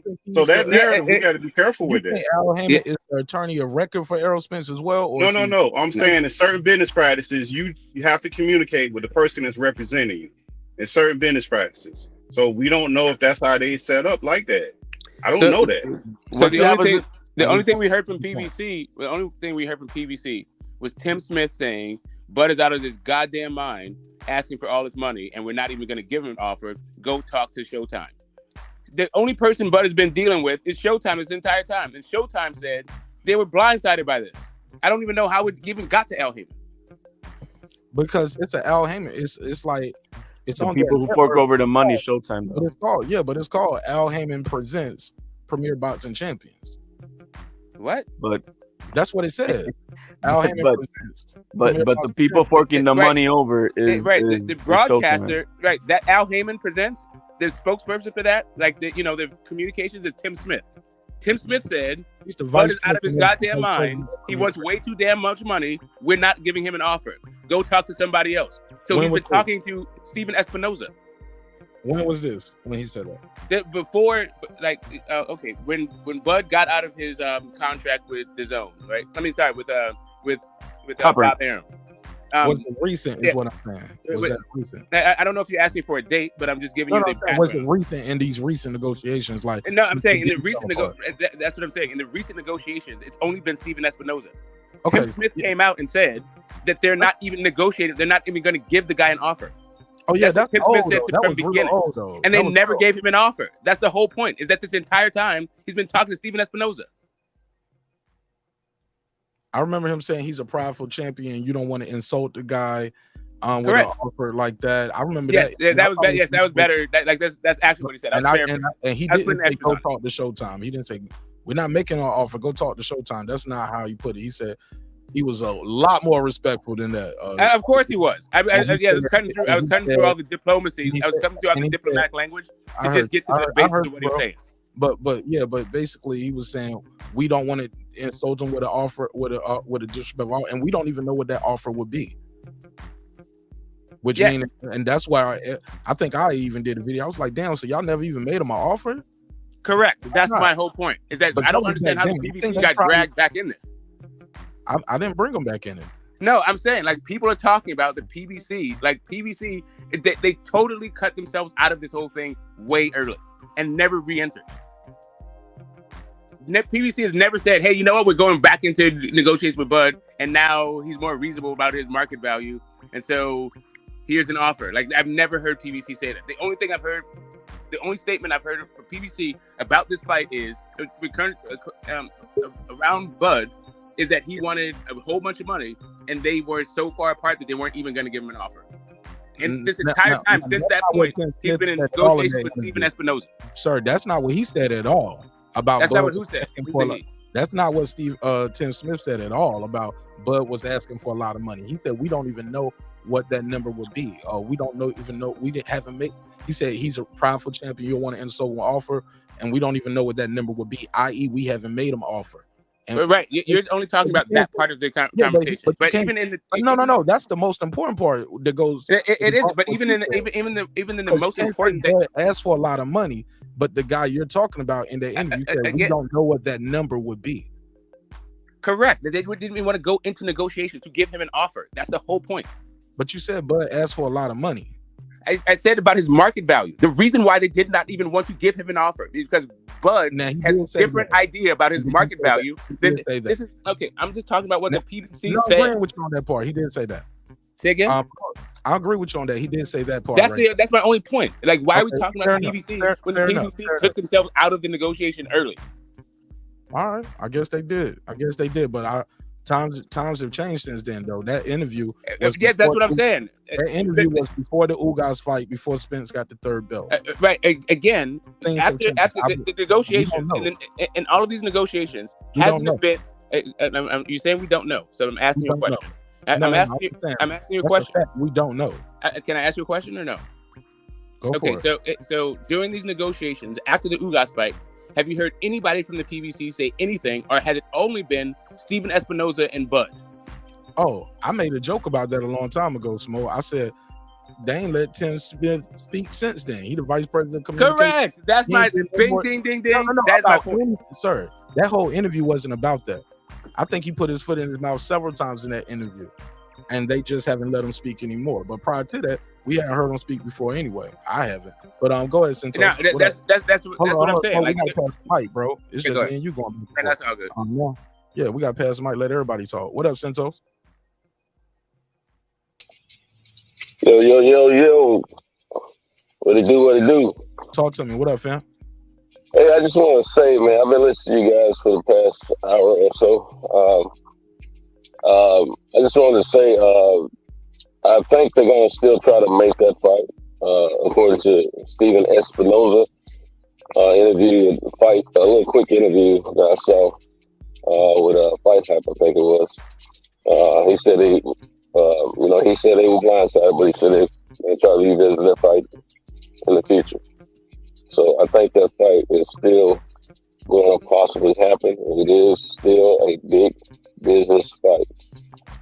So all of us, but people saying they're not going to or they want money, use everything around me. Clean. So if money's there and the possibilities are there, it'll happen. 9 times out of 10. And the Showtime representative, Steve Espinoza, said that they're going to revisit that in the near future. All right, go ahead, Steph. What's up, gentlemen? What's up? What's up, Phil?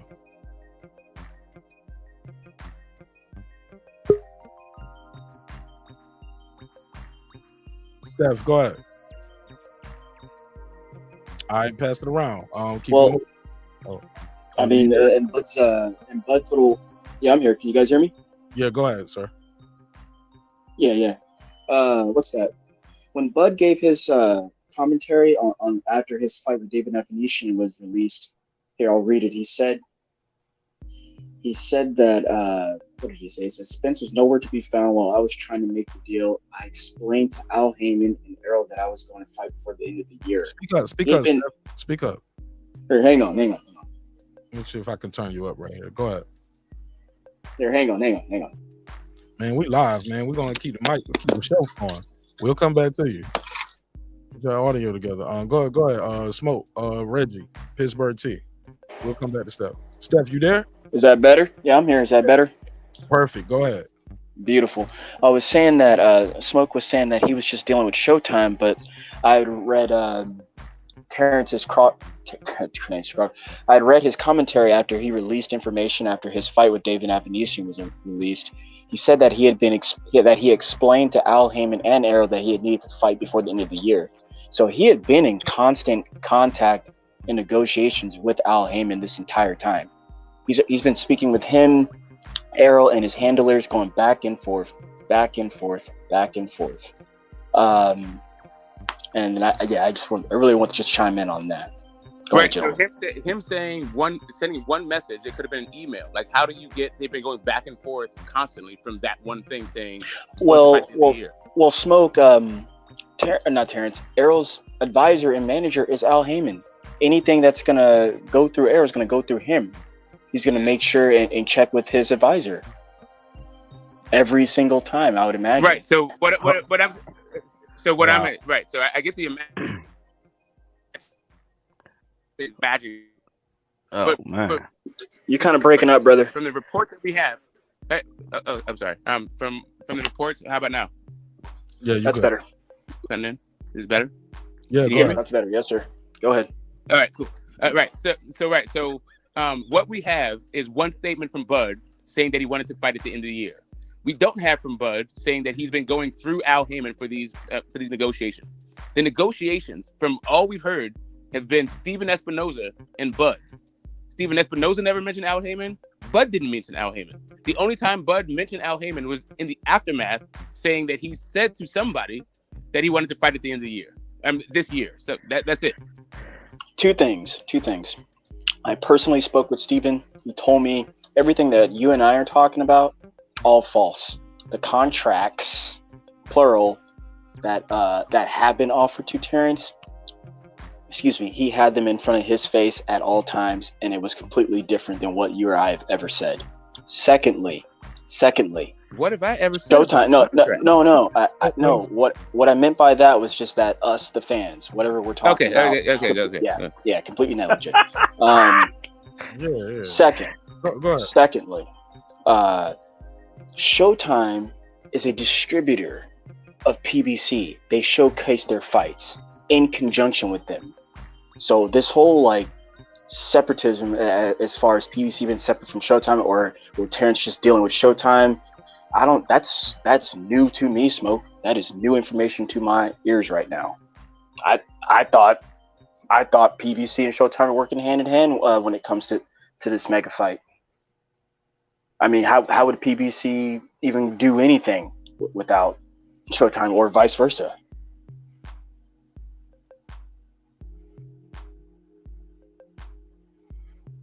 All right, go ahead. Anybody And real fast, that Tim Smith comments, that was back in anywhere between December and February. December 21 and February 22.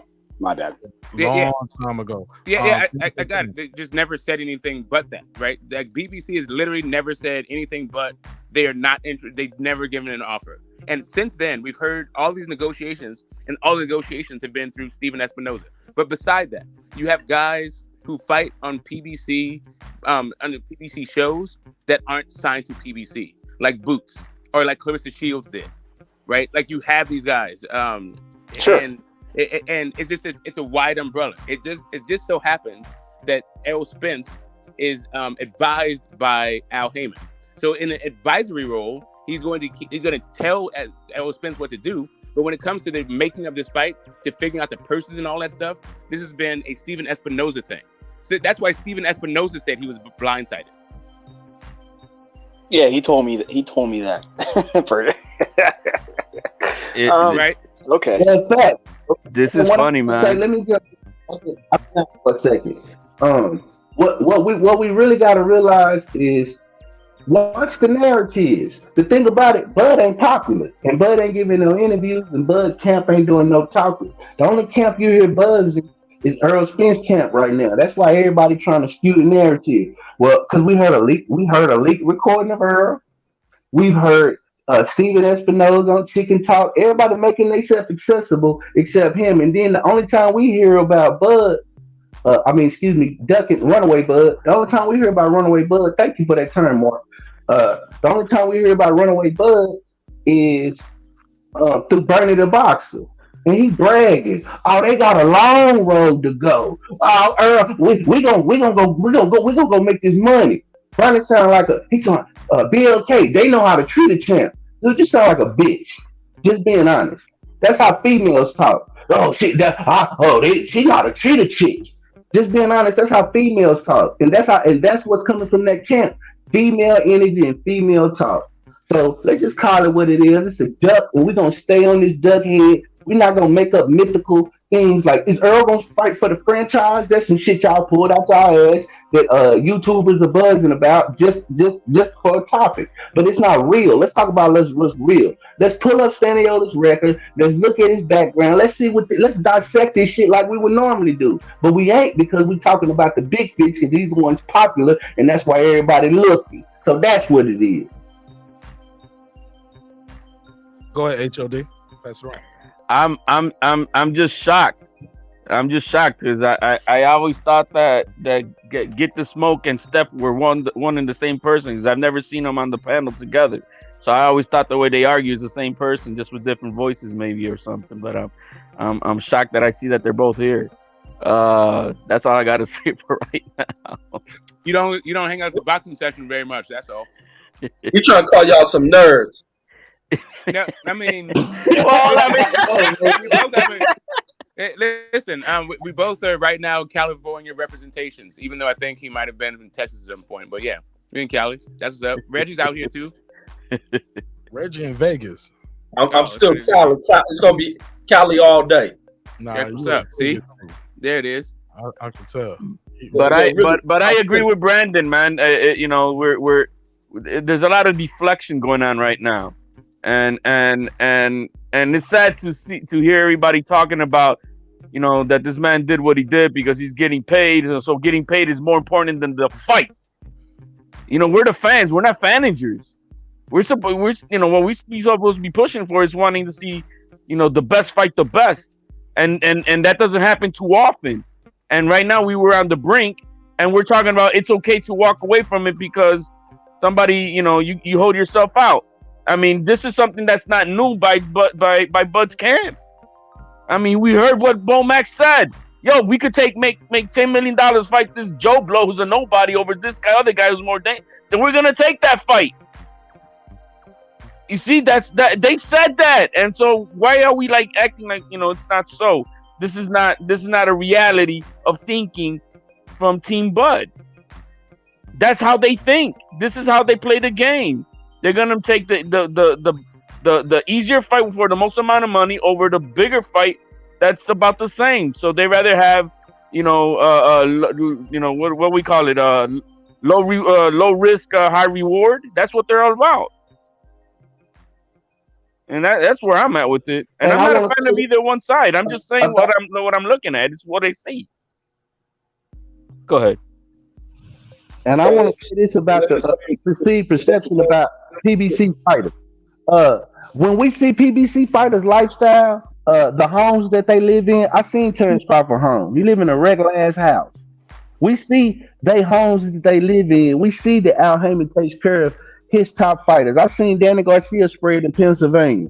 So we can get off the bullshit with acting like PBC not gonna pay them. Keith Thurman said he made a $3 million guarantee, I believe, on the first Sean Porter fight, and Al Heyman personally handed him a second check for $6 million or something to that effect. So if we don't get off the gas, and we can see, hell, Bob Arum sued him because he was and it was on record for being mad at Al Heyman because he overpays his fighters. I mean, get off the gas with this bullshit narrative, and I'm not gonna and I'm not gonna keep watching it be pushed without some pushback.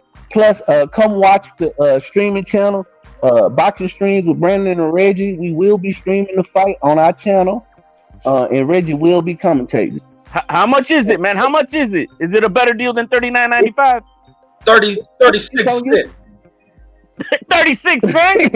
What coupon code you got on Groupon for that? Is that a Groupon code? Yeah, just drop a super chat. But the new channel, Boxing Streams with Brandon and Reggie. Yeah, I'm telling you. Listen, if you have any sort of creative content, now's the time to be okay Prime. I don't get your catalog together, find out the contact information. Maybe they'll use your whole catalog for their original programming coming soon. Get it together, guys. Real quick, let me call my guy real quick. Shout out to Mark Nash. And Blue Blood will be commentating. For letting us come on. Blue Blood will be commentating. Hold on. He's gonna be hosting, commentating, and he's gonna be serving. I'm trying to tell you, man, it's time to jump on. Yo, hold up. What up, Punch? What up, man? What's popping with you, my guy? Make some noise for my guy Punch Drunk Boxing, man. Motherfucker. Woo. It's been forever. What's that, Punch? Come on, Punch. Let me talk to you for a El second. borracho, el pastor. Yeah, that's my guy, man. All right, Punch. I saw you in the chat. You said you was like, yo. He said only if you knew what goes on behind the scenes. The funny part is, y'all think Bud news was new news to Steven Espinoza. You had a lot to say in the chat, and you also Brandon he clowned me today because I repeat. He said y'all repeating other people's talking points. He thought I got it from Blue Blood. I was like, nah. First person I heard talk about it was Punch, and I was like, yo, it's an option. People don't even think it's an option. It seems like I'm doing something wrong with even asking what's next for Spence. Like, if you think Bud's a duck, you think Bud's a duck. Cool. But why can't we talk about what's going on for Spence? Brandon, don't do that. Are you ready? You quick on the trigger? Actually, not to be honest. Yeah, go ahead. Honest, actually, you know who comes the closest one when I hear on the panels? Actually, Brandon. Like, he makes the closest sense of what really is going on behind the scenes. Really, to be honest. Elaborate. Thank you, Punch, my brother. Elaborate. Go for it. I mean, I was hearing y'all. What was it, yesterday or the day before yesterday? I mean, I forgot what it was, but I was like, when I heard Brandon, I'm like, okay, he's getting it. He got it. He getting it. You know what I'm saying? Like, yo, this fight was not going to be in Vegas. This fight was not going to be in Dallas. So it was supposed to be in Dallas, but if y'all didn't know, Eddie Hearn fucked that shit up. In boxing, you cannot have the same commission. I mean, you can't have two big events in the same state. November 19th was supposed to be in Dallas. They were trying to convince Bud Crawford to make this in Texas. He won neutral ground, right? That was the date. There was no date. You faded out. We lost you. Say it again. Hello? Yeah, there you go. It was says no date in Vegas. There was no dates. There was no date in Cali. There was only two dates. It was in Dallas, it was in Texas, or it was going to be in Atlanta. December 17th was going to be in Atlanta. TGB already made a deposit for the state. They could have had it over there. In Dallas, it was November 19th.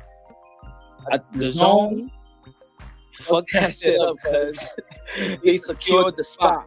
When you secure a spot in the same state, you cannot have two major boxing events in the same state because the commission has to work for one event.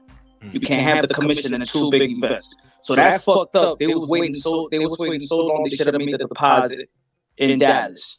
Showtime wanted it in Dallas because with Dallas, you got the Cowboys, you got the money there, you got more. You know what I'm saying? You got the NFL and boxing going to promote the fight. Bud wanted a neutral ground. That was his only thing. But he agreed on the money. He agreed on everything. By the summer, he agreed on everything. Both Errol Spence was the first people that agreed on their purse and the split. Hold on. So the negotiations, what we're hearing, negotiations started in June. That's not true. They were done in the summer. Both fighters agreed, verbally agreed on everything. Okay. The actual report in getting a new lawyer, that was the actual report. The report of non-guarantee, that was bullshit. That was bullshit. There was no such thing as no guarantee. You got 4 sanctioning bodies and commission. You can't talk to the commission and the Belt Federation with no guarantee because where's their guarantee? They're 3%. And the Belt Federation is also holding out. They're not mandating nobody because everybody's on agreement. All four Belt Federations in agreement. So ain't nobody gonna mandate nobody. Everybody know they're gonna wait on some money and they standing by and stuff like that. So this no guarantee bullshit is never, not even in the lowest scale on boxing. Not even you go to Bankhead, Atlanta, to the independent shows, you're gonna find fighters that say, "Oh, there was no guarantee purse." Now they ain't gonna pay you. But there's no such thing as no guarantee purse once you have the commission in place for an event. And anybody listening, you could sue me if I'm lying. Eddie Gomez, that's my name. If anybody, Spence team, Buzz team, Showtime, if y'all come out and say I'm lying, sue me. Or matter of fact, I'm gonna sue y'all if y'all say I'm lying, because I know what I'm talking about. Mr. Gomez. Vindication. Mr. Gomez, just a couple questions, but one question came to my mind as you said that they verbally agreed in December and that they did not in December. In the summer. In the summer, so June 21? I'm sorry, June 22? July. Around June, July. Okay, so what was, what was the holdup? The date, and the site fee. Where they were going to hold the fight. That was the only thing that was holding them back. Where they're going to do it, what date they're going to do it. That's it. And probably wait on some sponsors and shit like that. More money coming in. But more money coming in. Bud was the first one. Bud agreed already. He agreed to what? He agreed on the purse, on the guaranteed purse. But you can never slow down dates in Vegas. Vegas gonna always have shit available. There's been nothing going on in Vegas all year, my friend. So hold up a second. So are you saying that Bud didn't duck, or he did duck? I'm confused a little bit. I mean, you said Brandon was the one making sense, and Brandon saying that he ducked. He ducked in the sense of a new player came and a new opportunity came and a new option came, so he took that option. Yeah. I don't buy into that. I don't buy into that. There's no location for them to fight. There's always shit available out here, and the commission. No, he just didn't like the location. He just didn't like it. But Bud was trying to find a way out. What the fuck he mean he don't like it? This nigga need to stop fighting in areas he ain't doing shit. That's bullshit. If you gonna fight it, if this is that star-studded level of a fight, it's fought here. You fight that shit here. So anything less, you ducking out of that shit, even if you use that. Hey, Punch, you seen that video of Bomac a couple years back, right? Where he's talking about how they'll take a $10 million fight for a mediocre fighter.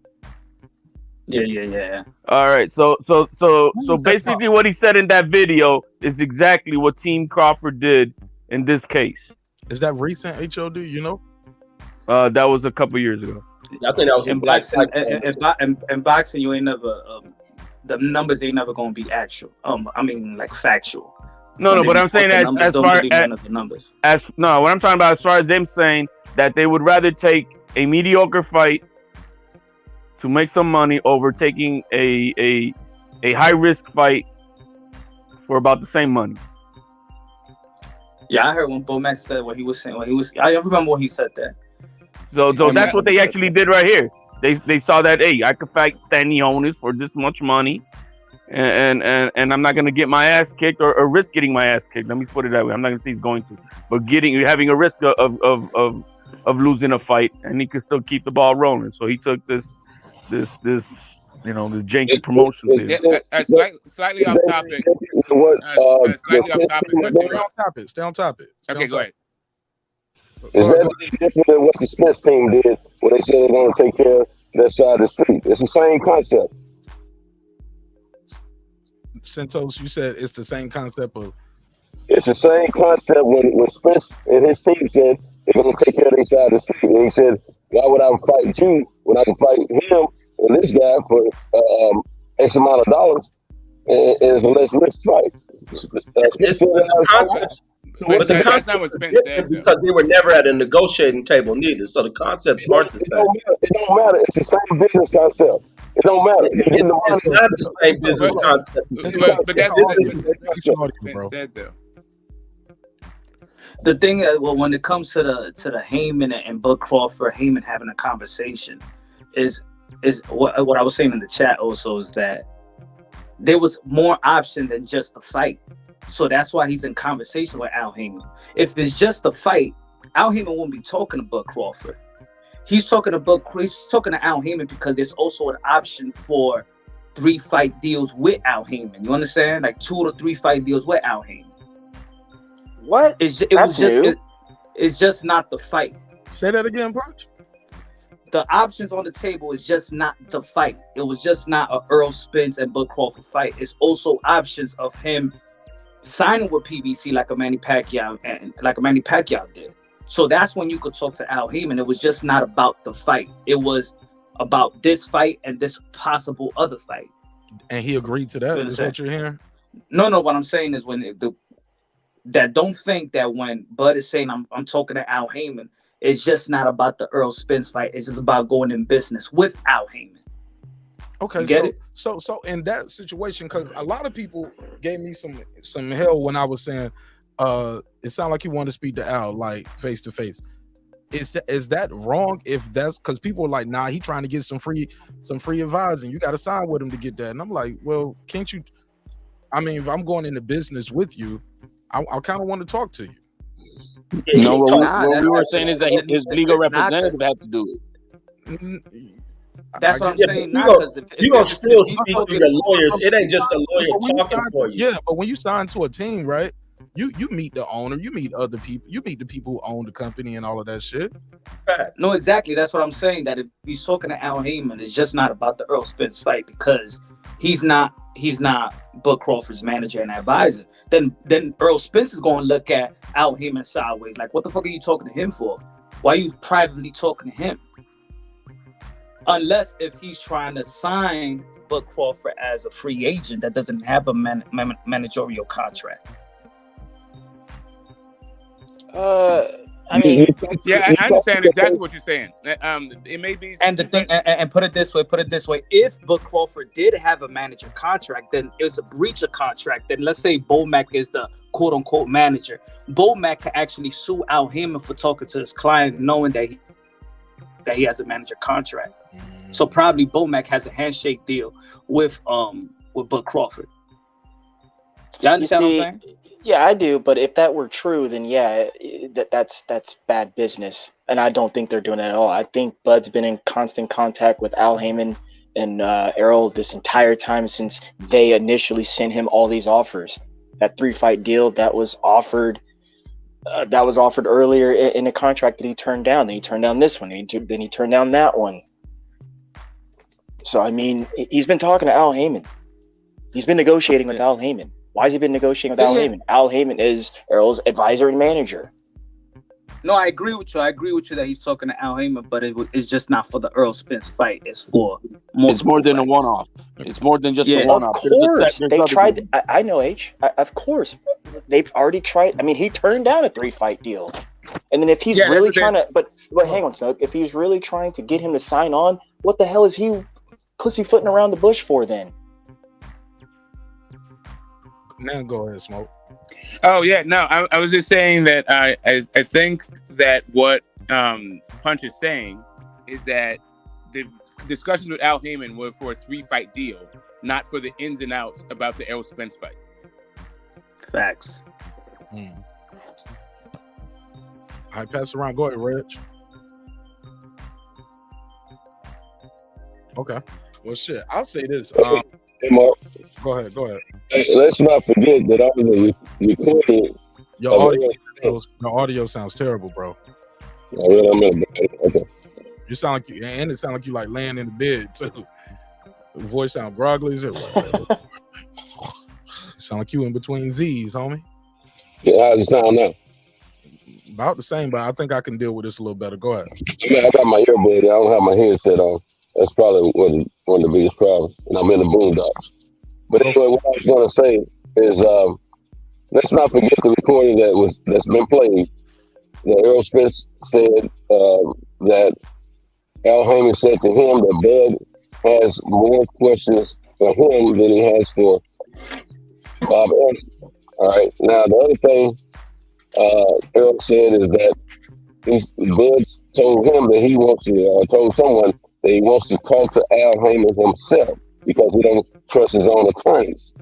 Now, what that means to me is that a lot of people don't want to give the facts up. Al Heyman is the deal maker. It ain't Tom Brown. It ain't anybody. It's Al Heyman. Everything goes through Al Heyman, no matter what his title is. Every fighter that say when they say call Al, if you want to make a deal, you call Al. Al is the deal maker. That's why Bud wanted to talk to him because he wanted to know the in and out. Bud didn't have a representative. He was representing himself. And that is what some of the so-called expert promoters are saying that why the deal failed because he didn't know how to put the deal together. He didn't have a representative. It was him representing himself, talking directly to Al Heyman at times. And I'm sure he talked to, Spence sometimes too, but most of the time talking in the negotiations went to Al Heyman directly, according to that audio recording. All right, go ahead, pass it around. Man, is the microphone going bad with StreamYard today? Is what it is, you think? It's him. He's driving too, probably, dog. You know what I'm saying? Okay. Go ahead. Everything goes through Al Heyman, then it goes through Errol Spence's dad.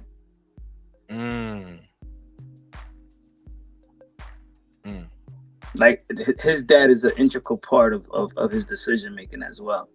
Remember, it was Al Heyman that met with Errol Spence's dad. It was Errol Spence's dad that closed the deal. Yeah, I saw that. But that's why I just find it troubling with what Smoke said that they are not. PBC is not involved in negotiations. It's just Showtime. Or when people are saying, "Well, he shouldn't talk to Bud. He shouldn't have to talk to Al. Al is not his representative." I was like, "Well, he owns the TV show, right? He's an advisor to them, but he actually owns the TV show. I'm talking to him in that capacity, if that's what it is. You know what I mean? Yeah, and he's going to be independent. But if you're gonna be Wait, signing, Mark you owns might. what TV show, Mark? It's called Premier Boxing Champions. Yeah. Do you think that Al Heyman is like personally overseeing like all of the TV shows, or do you think he has somebody delegated for that job for dates? Like that sounds like a director of programming job, not the CEO of the company. I understand where you're coming from. I heard you, and I get where you guys coming from. But I think a guy if somebody is signing with your company, he wants to meet the owner. Nobody signs to PBC. Nobody is signed to PBC. Oh, okay. So that's new news for me. Nobody is a PBC fighter. No fighter is signed to PBC. Where their Fighters fights have to be. Fighters are signed to their managers.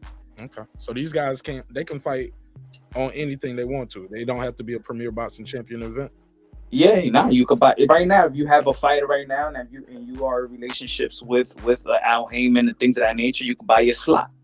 You'll have a slot open if you got the money to do so and stuff like that. You got a good fight or good fighter, and you in partnership. There's slots. You can actually buy PBC slots. So this is a TV show, gentlemen? It is a TV show. PBC events are TV shows. Yeah, but PBC is a production company. It's not a promotional outfit. It's a production company. They put on TV shows. Yeah, that's what I said. I thought,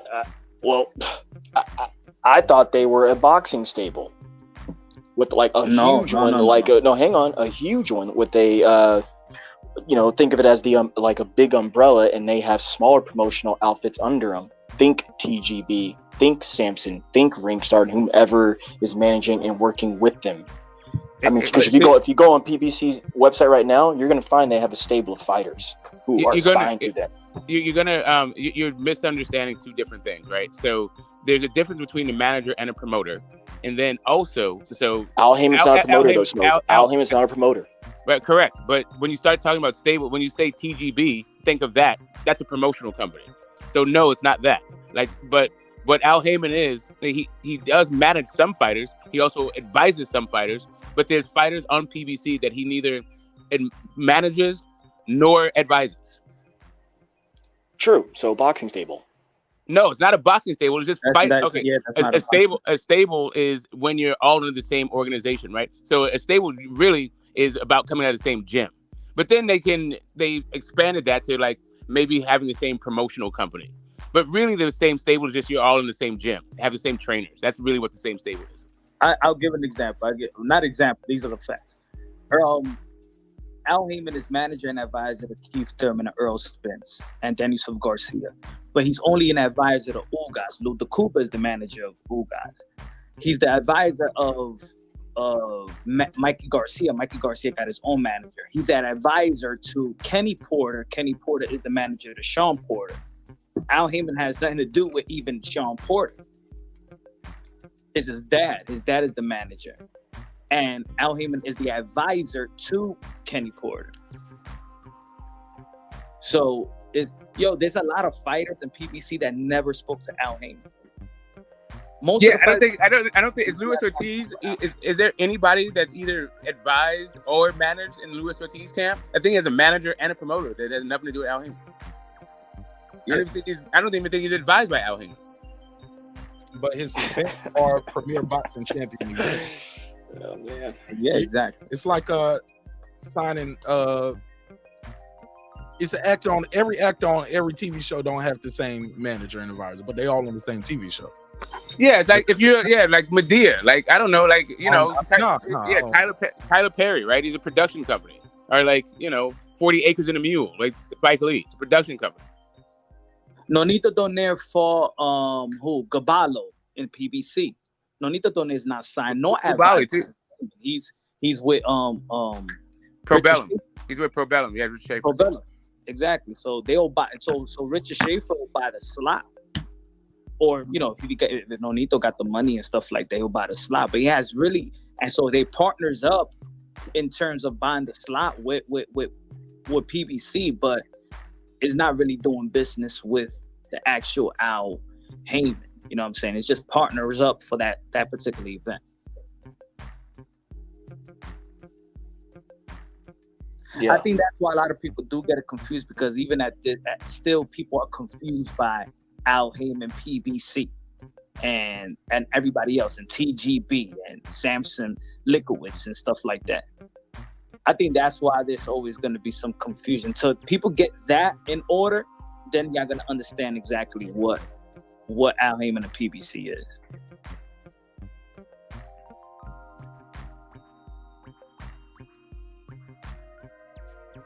All right. And when people be like, hey, yo, Al Heyman losing money and stuff like that, hey, yo, this man is a genius. This man is a Harvard grad. This guy has all relations with every network and every executive. This is his world. Right. Yeah, only that Whittier nigga think that shit.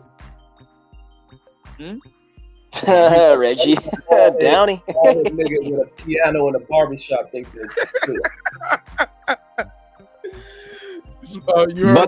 But they're about to be without a home soon if something will happen. He said only the people who got a piano in the barbershop. Yeah. Why are they going to be out of business? Why do they need to find a home? They have a home. Once Showtime get absorbed by Paramount and they cut the fat off the show, where are they going to go? I don't think you cut Showtime out. You know how big of a name Showtime is? They would dare do it. It's not even that. Why you think they fired their CEO or he got walked? Because the company's moving in a different direction. He couldn't take it. Letting CEOs go ain't nothing new, bro. That shit happens every day. He's not a regular CEO, man. He's a long-time CEO. It's part of the business cycle. I don't care if you Disney, you Boeing, you fucking Apple, whatever it is. You replace people. Shit. I don't think Twitter's about to end, and Elon Musk just fired 3 top executives. That's not the same thing about being by a big. It is the same company about to absorb you.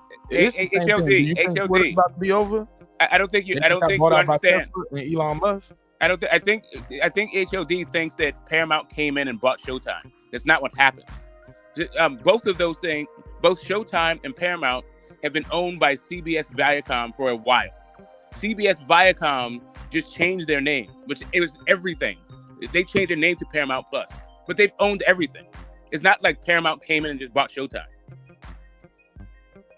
Yeah, that's people listening to the nigga with a piano in the barbershop putting out that fake news. No, that's just looking at business reports. Well, no, I'm telling you, if you look at a business report, you'll find that CBS Viacom bought Paramount in 1993. They've owned them the entire time. No, I'm talking about recent stuff or what's going on. Recently, they just changed the name. But these are none of the problems. There's been no ownership changing hands. The rumbling is out there by all the news people that this is what's probably going to end up happening. And I'm explaining to you what the news people are saying to you. You can go back and check what I'm saying to see if it's the facts. All of these properties have been owned by CBS Viacom forever. All they did was change the name. Yeah, they reacting to that Nevis or whoever's name leaving the company. Like there's nothing new. Like people bounce from companies all the time. And usually executives will resign before they're terminated. They'll get the hell up out of there. Because the company's shifting towards this, the streaming type shit. It was some direction the company sees the new future. This guy couldn't grow the company, so they'll bring somebody else in. Everything's number based. They don't see the matrix fucking increasing, they're gonna replace you. He saw the writing on the wall, he knew it was time to leave. Other people stepped up to take over the respective departments and all this stuff. There's a few different companies under this new Paramount brand, but essentially instead of having just the Showtime app showing content, it's now Showtime and like 2 other streaming services combined. So it's not like all of a sudden like PBC doesn't have a home. It's like, as a matter of fact, they should be in more homes potentially. All right, go ahead, Steph, and then Punch. Pass it around. Steph, you was trying to get in. Go ahead. Your mic muted. All right, Punch. Well, Punch, what you think of that though? What do you think of what they're saying right here? You agree? Disagree? We're talking. We have a lot of different topic at the moment. Like, and which topic really? As far as about the PBC is going out of business, they might not be with Showtime going into the next year. Do you believe that to be true or what? Nah, man. PBC is a show. Not gonna go out of business. You could just put one great show and that's it. If people think they're going out of business, they could just put a great show and that's it. They're back. You know what I'm saying? Yeah, Talking more about the Showtime viability. I'm not saying they're going out of business. I'm talking about the viability of having a home. Yeah, again, Showtime wasn't Bob Aaron with HBO when it fell? Wasn't Golden Boy over there? Yeah, well, he's saying they don't have a phone, but I'm just saying he's a promoter though. Showtime just extended a 3-year contract with PBC, like 2 months ago. Oh, bam! Breaking news right there. Breaking news. I didn't know that. Punch, you knew No, that? you can find it. Yeah, you can find it. Like Ring Magazine already. That part. Nobody knew that. But you can check it out. They only had 1 year contract that they extended because they didn't from last year. That's what I remember. No, they extended the contract in 2019. That was Fox. Yeah, no, in Fox they extended, right, exactly, that's Fox. Yeah, in 2018 and 2019, Showtime renewed another distributor for 3 years, right? And then like 2 months ago, Showtime entered a 3-year deal, 3-year extension for BBC. I want to say it was August or September. You know what? Let me bring it up for you. Remember, everybody was talking about they need the Canelo signing, or they're gonna lose they're gonna lose their contract runs within months. Yeah, right. We just seen Deontay Wilder, Robert Elenius on Fox. Yeah, that was sick. Glad to be in the building. So what are you saying? What do you mean by that? I mean remember that they probably signed an extension with Fox because the contract with Fox was supposed to run out last year in the fall. It didn't run out. We just saw a fight. So that means they probably extended. We ain't hear the announce. We don't get no press release, but we just saw Deontay Wilder and Robert Elenius on Fox. Right. Do we know about what about the Showtime though? I don't know about Showtime, but I think they have some contract there because they're still working. I haven't heard nobody saying that the contract is about to end. Nobody has spoken anything about it. They're still trying to make these fights. But right now they don't got no dates. They don't got no dates on no sites for this year. Let me ask this: why would no PBC dates and no sites? Why would PBC be going out of business? Everyone's so dang sure about it, but why would they? I don't know. I never thought. I don't agree on that. I don't. PBC don't even got a schedule out, guys. I know, but that doesn't mean that they're going to go out of business. So, all right, go ahead, HOD, make your case. Why do you think? All I'm saying is that there's no. They may not have a network. That's what I'm trying to get at. They don't have a place. But that's we just proved to you that they do. They have Fox and Showtime. There's no long lineups here. Go ahead. Finish it. I can't hear you because he was talking over you. Say it again. I'm saying there's no lineups for future dates. Are we gonna act dumb about it? Like that? Where is it at? Their own website. Please, Smoke. Let it finish, bro. I gotta hear this. Go ahead. From what I've also heard, their own website, they don't even have their lineup set up for their future fights. We got David. I think who was on the panel yesterday was talking about. They have Morel and he's fighting him. They don't even got him on their schedule. I mean, there's shit going on that's not making sense. Y'all gotta respect this man. Let that man finish, bro. Well, I know they get triggered because I don't know what the fuck. But I'm just speaking from what I see. There's no dates. Now you're gonna say, oh, that's just normal? Oh, that's just normal? Oh, it's normal that BLK also doesn't have this and this and that. For that, that's not normal. But then when I'm pointing out things from PBC, that's also not normal. You're gonna be triggered about it? Keep the same fucking energy. All right, let's pass it around. All right, go ahead, get this smoke. Then we can let Steph get his bars off. All right, cool. Showtime has a pay-per-view tomorrow, right? But beyond that, they have Charlo in January. But even beyond that, I'm going to send you the link for Steven Espinoza talking about how they just signed a 3-year extension in October. Earlier this month, actually. Okay, that I can believe that but not 2 or 3 months ago. Yeah, I can believe they signed something this month. But yes, put the link in the private chat. I'll put it on the screen. Steph, you was trying to jump in as well. Go ahead. I was just quickly saying that, like, so what that they don't have dates? A lot of people don't have dates. All of the major boxing companies don't have dates. There's in between fights. It's been a really slow fall. Part 2 of the summer, enter into the fall, enter into the winter. I'll go back to Steven as well. He told me personally that when I say they put everything to a halt, that they really put all of their marbles into trying to make this fight. It's very sad that it didn't go down, but the boxing world, at least on their on their half of things, was waiting on this. So that's a big Texas-sized hole to fill, I would say. But I mean, he told you personally, or was that? Yes, he told me personally. He told me personally because I asked the question. HLD. On the I asked the question. Yes, sir. Okay. I get to talk to him all the time. Yeah, that's my boy's platform. I'm an inaugural founder of it. Me. So yes, he told me.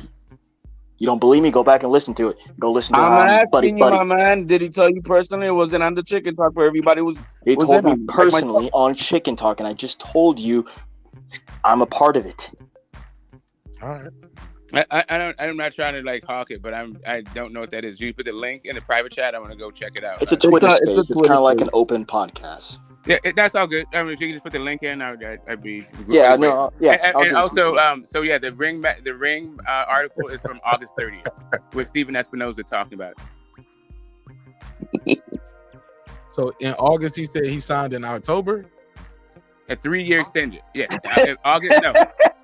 No, sorry. In August 30th is the date of the article where Stephen Espinoza is talking about the 3-year extension that they just signed with PBC a couple of months ago.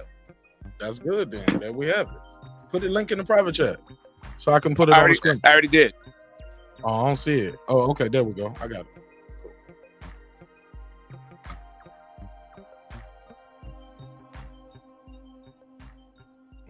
30.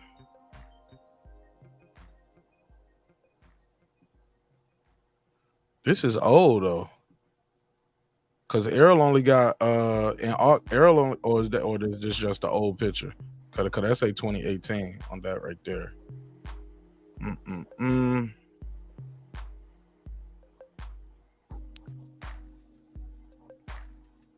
See, the thing this is old right here. One thing about Al. That's not. Let's fact check this thing real quick. Yeah, I think this might be old. Let me read through it. Well, go ahead.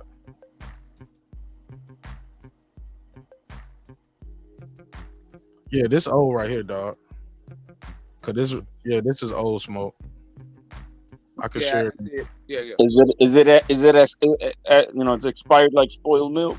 Yeah, it's expired, dog. This. The only 3 year stuff I heard was when David Benavidez said he signed for 3 years or 3 fights. Like I said, they may not be without. See right here, this deal they're talking about, the partnership which runs through 2021 calls for significant expansion. And yeah, this is old. Man, get out here with this old shit. Reggie Gumby. Yeah, I got you, man. Yeah, I hear you. Old shit. Yeah, it's old shit. Yeah. I think this would. In my opinion, what I know is I think that Bud Crawford held the fight. Errol Spence held PBC. What does that even mean? Because also Showtime or Fox are willing or will love the Keith Thurman and Errol Spence fight, but he doesn't want to.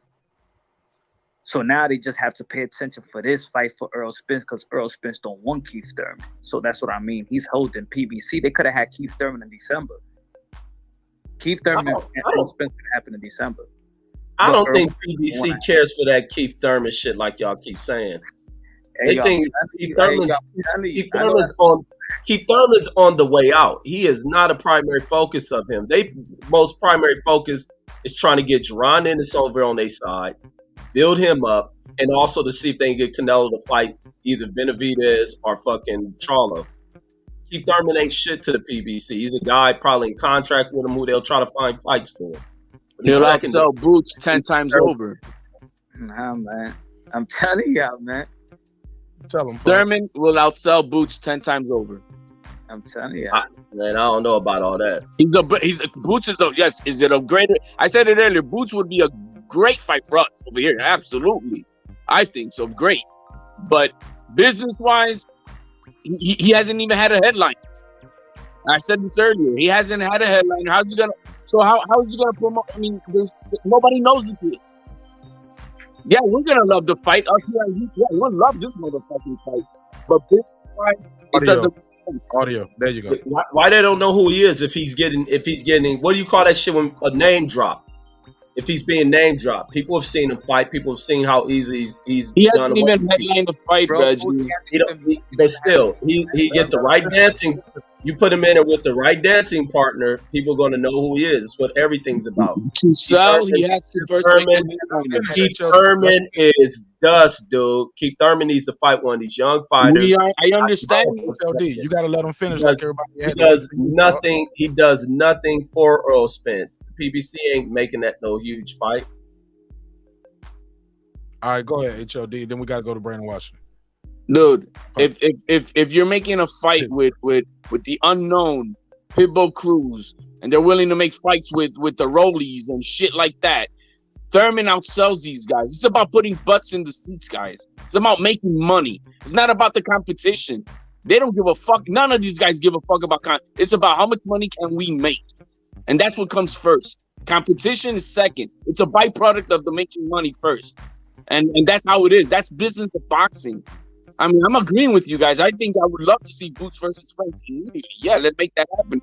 But the business is not going to allow that to happen because Boots is not going to help sell shit. Simple as that. Go ahead, Brandon. But I thought they're going out of business. Right. Good point. Go ahead, Brandon. Oh no, I just want to say, man, I just want to jump back on and say, fire ass show, Mark. I appreciate it. You know what I mean? I just feel so vindicated, and I'm glad that we are really divulging and looking into Bud and who Bud is fighting. So who is Bud fighting next? Who is Bud's mandatories after? Who's number 1, 2, 3 in the WBO? I mean, what is he gonna do after this fight? I personally believe Bud is gonna retire, or he's gonna keep using Errol Spence's name to drum up publicity for his fight. But I just don't think he got nowhere else to go. I just think he's gonna retire. He's 35-year-old, and he fought a former school teacher for his championship. So that's about the best thing on his resume. Brandon's a pit boy. He gonna let go of this shit. Never, LD. HLD, like I told Mark, man, I was ready to go into training camp. I was finna start doing push-ups and shit. I was getting my talking points together for the Errol Spence talk. You know what I mean? I was getting ready for the 24/7. I was ready for every little, you know what I mean? I had everything wrote down, how I was gonna strategically destroy Mark every time. Now I don't get that. So I'm just biting on everything around. Pause. Yeah, this is what's disgusting about what happened, man. Guys, you guys are hardcore fans of both of these fighters, of wanting to see this damn fight. It sucks. It's fucking disgusting. I feel a passion. I feel the love. I feel the energy and it sucks. It sucks that something got taken away from you guys, man. And I feel it. I got no bone in this fight. I just wanted to see a great fight. But as far as being, Team Crawford or Team Spence, I was neither or. But just for the community here, man, it sucks. I feel for you guys. All right, so this is what's so Bud is the super champion welterweight, Brandon, and Jessica McCaskill's the female champ. All right, welterweight. All right, so this is regardless, this is as of September, so this is gonna change soon because I don't think they're gonna let Conor Ben fight, right? With what just happened, right? He should have been removed, I think, already.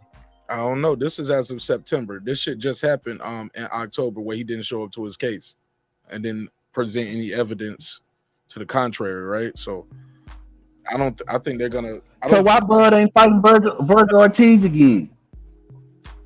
That's what I'm saying. They probably gonna have to fight this year. So I'm all for that. If not, it's gonna be Boo Sinners. So this is great. Regardless, like he gonna have to fight one of these dudes or retire or move up and wait. And I don't know what he gonna do up there. I don't think he's gonna give up that leverage. So we will know They're not Nah, gonna you know sign him what? up He there. I can don't fight think he'll Black work. Cobb. He can fight Black Cobb next. Woo!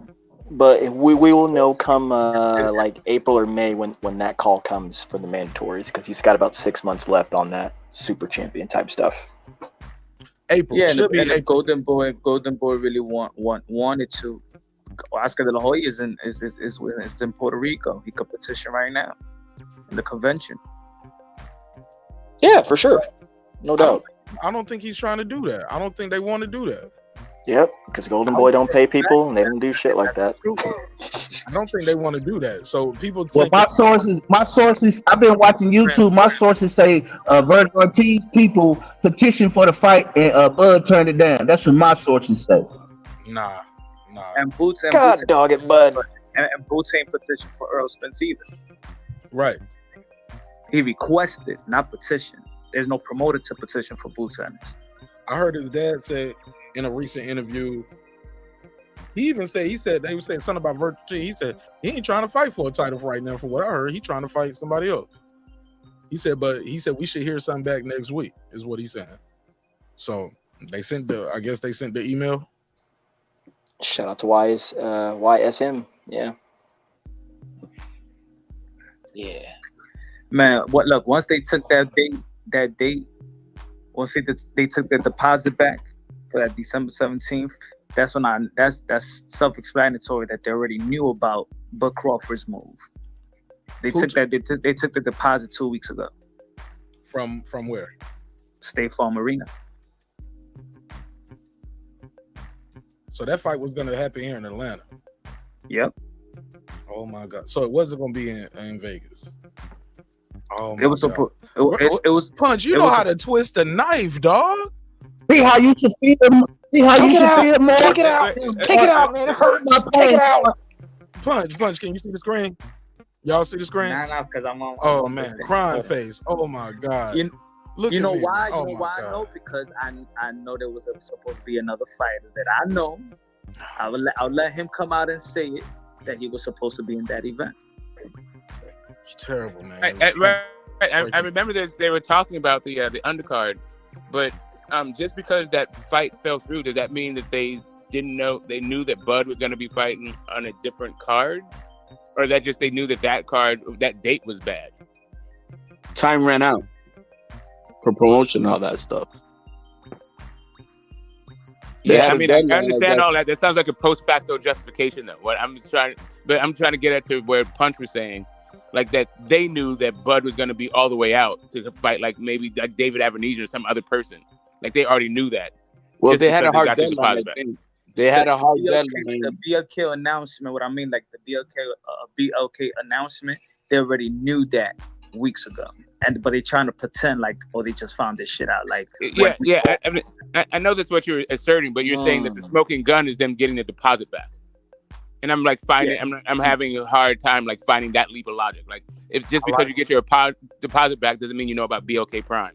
No, that means you know that fight ain't happening, and you know the fight ain't happening. Exactly, yeah, that's what he meant. They could put it like that. Well, when BLK Prime gonna put a deposit on that arena in Nebraska? At the current moment, it says private event for that date. If y'all want to check the website of whatever venue, y'all can check out the venue right now. Right now, y'all can check every venue. If y'all want to know.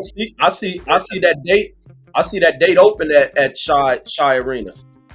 I looked it up. It said private event when you click on the December 10th date.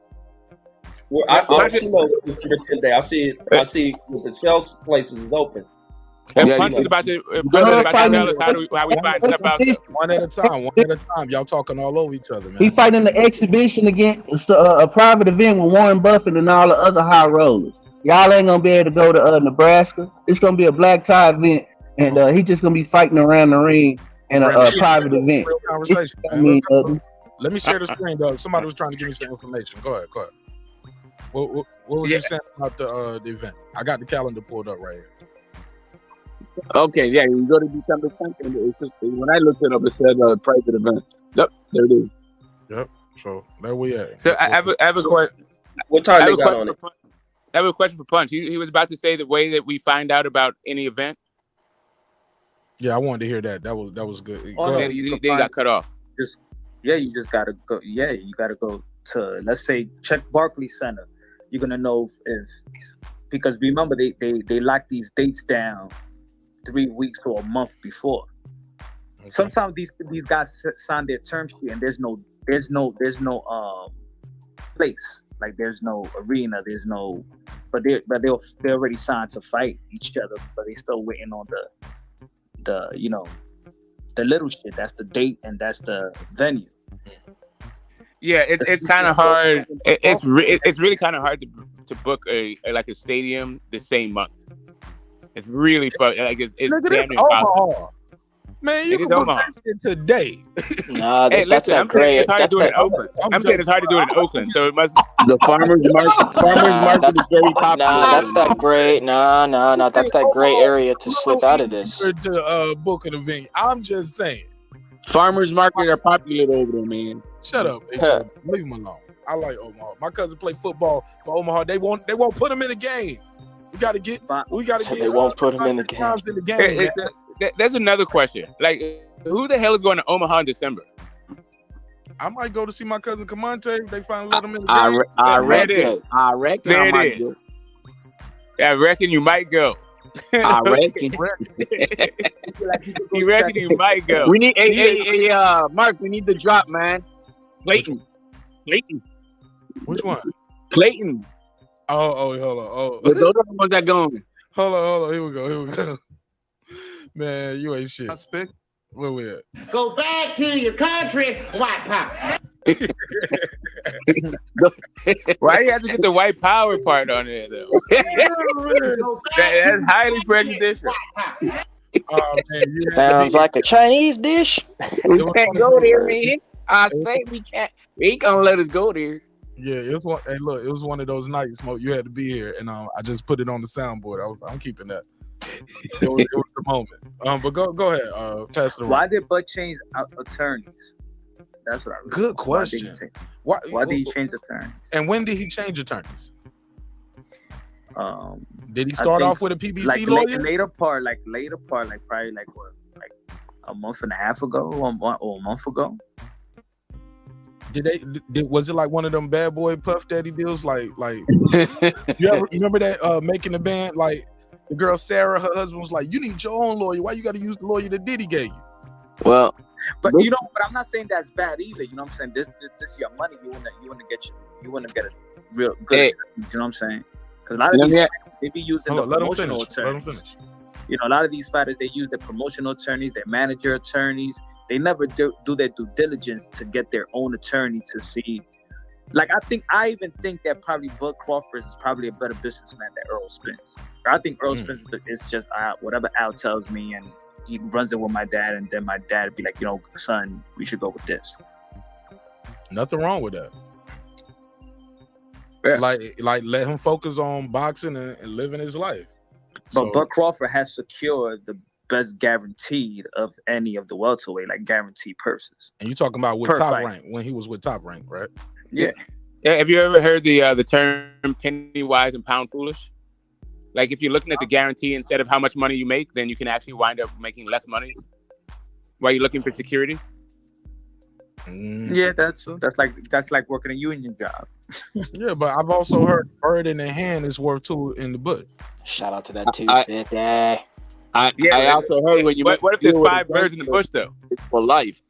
You only got the 1 bird in the hand, but then you got 5 birds in the bush. No, I'm just saying, Smoke. That's how we're going. Yeah, it is worth 2 in the bush. I got you. But if there's 5 birds in the bush, then I got 1 in my hand now. Go home and cook this chicken. Yeah, I got you. But I mean, what you wind up though is it's about like missed opportunities, right? That's what the conversation is. And even bird in the hands. Sure, it's worth more. It's more. I get it. It's a 1 to 2 like ratio. But if you got 1 to 5, like, hey, you might want to drop that bird. Drop the one in your hand and get those 5 in the bush, right? That's not how the saying goes, Smoking. You're cheating now. Okay, I'm cheating. Yeah, that's my bad. That's not how the saying goes. That's my bad. That's old material. Yeah, you just make that When you make a deal with Suge Knight back in the day. When you make a deal with Suge Knight back in the day, contract or no contract, was that motherfucker gonna make you honor what you owe him and what you need to do for him? Oh yeah. What up? Talk to us. Would he make you do what you got to do no matter what, whether the contract is over or not? As a gangster that he was. I think Dr. Dre got out of it. He just said, you know what? No. I'm not saying, but I'm just. Do we know how Suge Knight plays the game? Is he gonna make you pay your dues to him, no matter whether you think it's right or wrong? Yep. Or you meet the balcony. So what? Big Red. So what makes it any different with the guy from across the pond? Across which pond? The guy who's not a blood, like the leader of like a street gang. We know who talking about from MTK. Oh, you're talking about the man who shall not be named. Yeah. No, I mean, why you ain't gonna name him? Dan Kinahan? I can't say his name right, man. I'll call him David Kardashian too. Kinahan. But that guy's got the State Department on his ass. He's not he's calling shots while he has the entire world looking for him. Like, you got motherfucking calling shots from behind the bars, bro. That don't mean shit. I don't think it was Suge Knight though. Yeah, I don't think Suge Knight was though. Suge Knight got his whole shit taken from him while he was behind bars. Yeah, but this motherfucker's in Dubai. Yeah, that's what I'm saying. I don't know. Don't make money off his fighter. There's sections in that contract that says I could give the fighter already signs off to, like, let's say it's almost like mortgage companies, like let's say another mortgage could buy your debt. Yeah, it's toxic. Yeah, it's a toxic. It becomes a toxic asset when the State Department says freezes the asset. Though. Go ahead, Punch. Finish what you were about to say. I don't even know what you were about to say. Know what I'm saying? Let's say Danny Kinahan doesn't want to manage these guys no more, right? He could just go. Let's say David McWaters. I'm gonna give him the contract. David McWaters. You want to take Bud? And Dave McWaters say, yeah, but I get some of the money. I get some of the money when he fights. That's within the contracts. That's like standard contracts, manager contracts in the sport of boxing. But Punch, what if you are a fugitive from justice? How does that work? Where they say your money ain't good. You're excommunicado. You Kanye West. Your money ain't no good here. You launder it from LLC to LLC or S Corp to S Corp, and you launder it through until it gets back to you. And boxing is the best to wash money, man. That's why I said whatever y'all hear is not what these fighters be making. It's always more or less. So sometimes it's more, sometimes it's less. Look at George Cambosa. Everybody say he made. Oh yeah, there it is. Food and it was $5 million. Yeah, well, not even $5 million. And it took a lawsuit to find that out. That was the thing I was gonna say. We're a little off topic before when you were talking about. So he was promised $10 million. Is what well, we kept saying he was making $10 million though. It took a court order for us to find out it wasn't. It was like 4 and some change. Doesn't mean that there's not money hidden through other shit. Or like the deal itself wasn't worth $10 million. Like or Occam's razor. What's like most likely, reporters are full of shit, and we don't know what the fuck's going on. So that's probably the most likely thing, right? So Smoke, are y'all saying they wasn't trying to give him $4 million, and that's what the lawsuit was for? $4 million that they owed him, that he didn't get, or the whole contract was for him? What do you? No, they talked about how much he made, and he needed to pay them out of that money. They're saying that George Cambosis owes the trainer and the manager out of those purse winnings. So they detailed how much his purse winnings were, and said he owes us a cut from that. Oh, for the rematch or the first fight? This was for the first fight because that's when they got fired. Remember? Oh wow! So they weren't there for the second fight. That's why they're suing him. Interesting. Okay, cool. Go ahead. Anybody got anything else? Shout out to Deuce in the building. He said people always hate on Suge. He said I want to have a Suge debate. What you trying to debate about Suge, Deuce? You don't say blood, so I'm talking about the relative. Oh, okay. It's all good. Pittsburgh T, you still there? You got anything you want to add? Yeah, what about Ryan? Do we think that Ryan really wanted that fight? Because he said he signed all terms, but then he trying to hit the back door, eject button, saying it's up to the powers that be. You make the fight. Like, how that make any sense? We spoke about that earlier. It comes down to networks.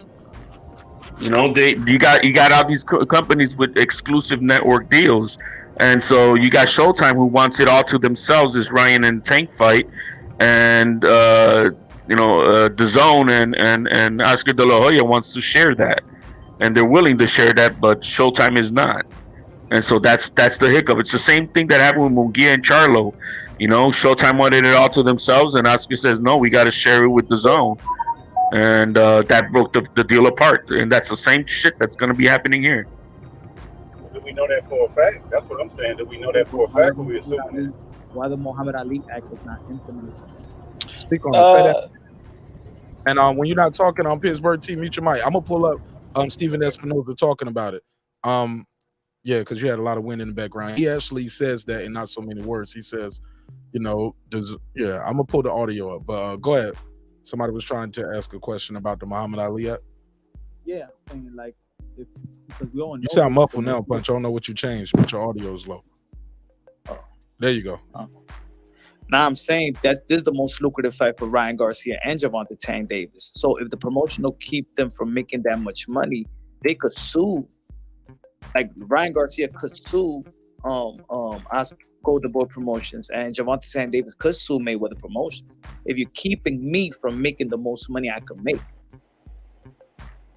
But they're not. Not if you got these exclusive network deals. That becomes the problem. I mean, who's to say? To the zone, he signed to Golden Boy. Right, but wouldn't it have to be an offer? And who's supposed to be tendering the offer if it's not either Floyd Mayweather or Oscar? Like, where is this supposed purse coming from?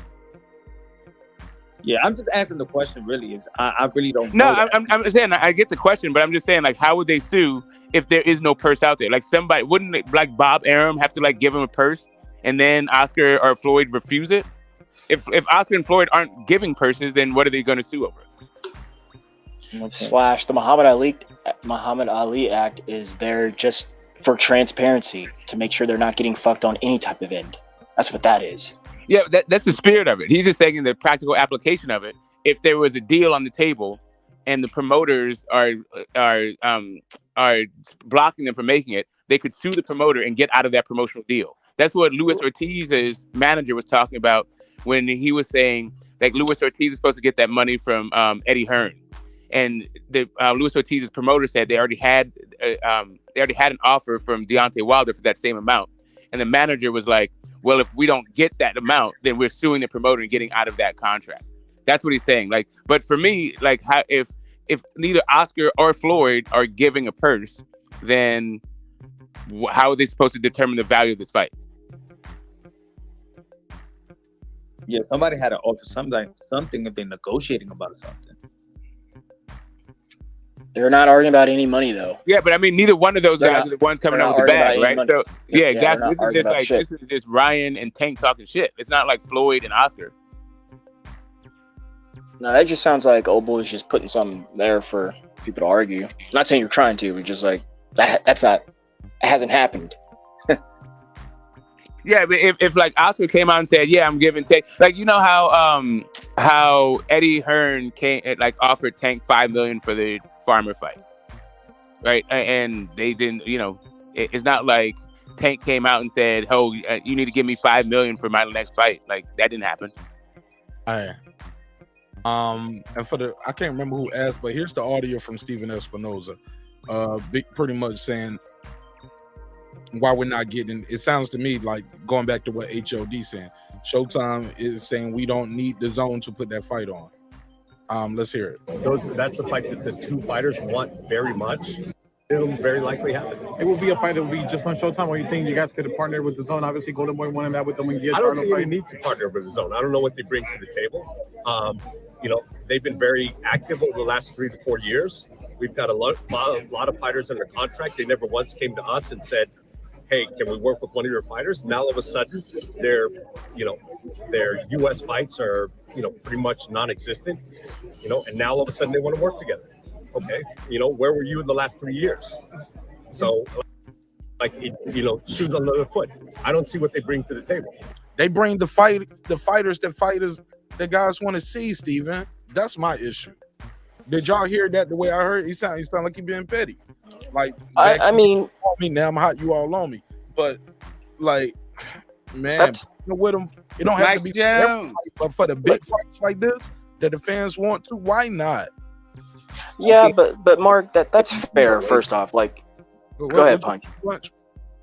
I think Steven Espinosa is inserting himself too much. I think his ego is getting too big. Like, we never hear Steven Espinosa this much. Like, we don't hear HBO do like this. We don't hear not even ESPN people like this. Like, what's wrong with this dude? Like, but Mr. Gomez, he's the only boxing exec who talks to us. He's the only boxing exec who talks to us. The only one. Huh? I said he's the only one. I'm not saying that it's bad, but I'm just saying. Eddie talks to people. Who? Eddie's an exec. Bob Arum talks to people. He's a boxing exec. No, not. You mean no, those guys. Well, Bob is a promoter. He's always talking. Eddie Hearn's a promoter. He's always talking. Eddie Gomez. You know what? I get your point. Fox don't talk to us. Fox or ESPN's exec doesn't talk to us. Steven Espinosa is an executive. Like he meaning. I got a he's call. like, I don't know if y'all heard the phone ring. I got a call real quick. I'm calling. Yep. Where you calling from? Nigger. Oh man, you got to be better than that. Man, dog. Come on, man. My bad. Like, I would understand if Steven Espinosa talks like that about Boots, because he signed to a network deal, not a promotional deal. So he deals with Boots. You know what I'm saying? But with Jamar Charlo, that's a free agent. I don't know. I don't think he has a network deal, but he kept the Jaime Munguia fight from happening. Well, both of them, Oscar De La Hoya and Steven Espinosa.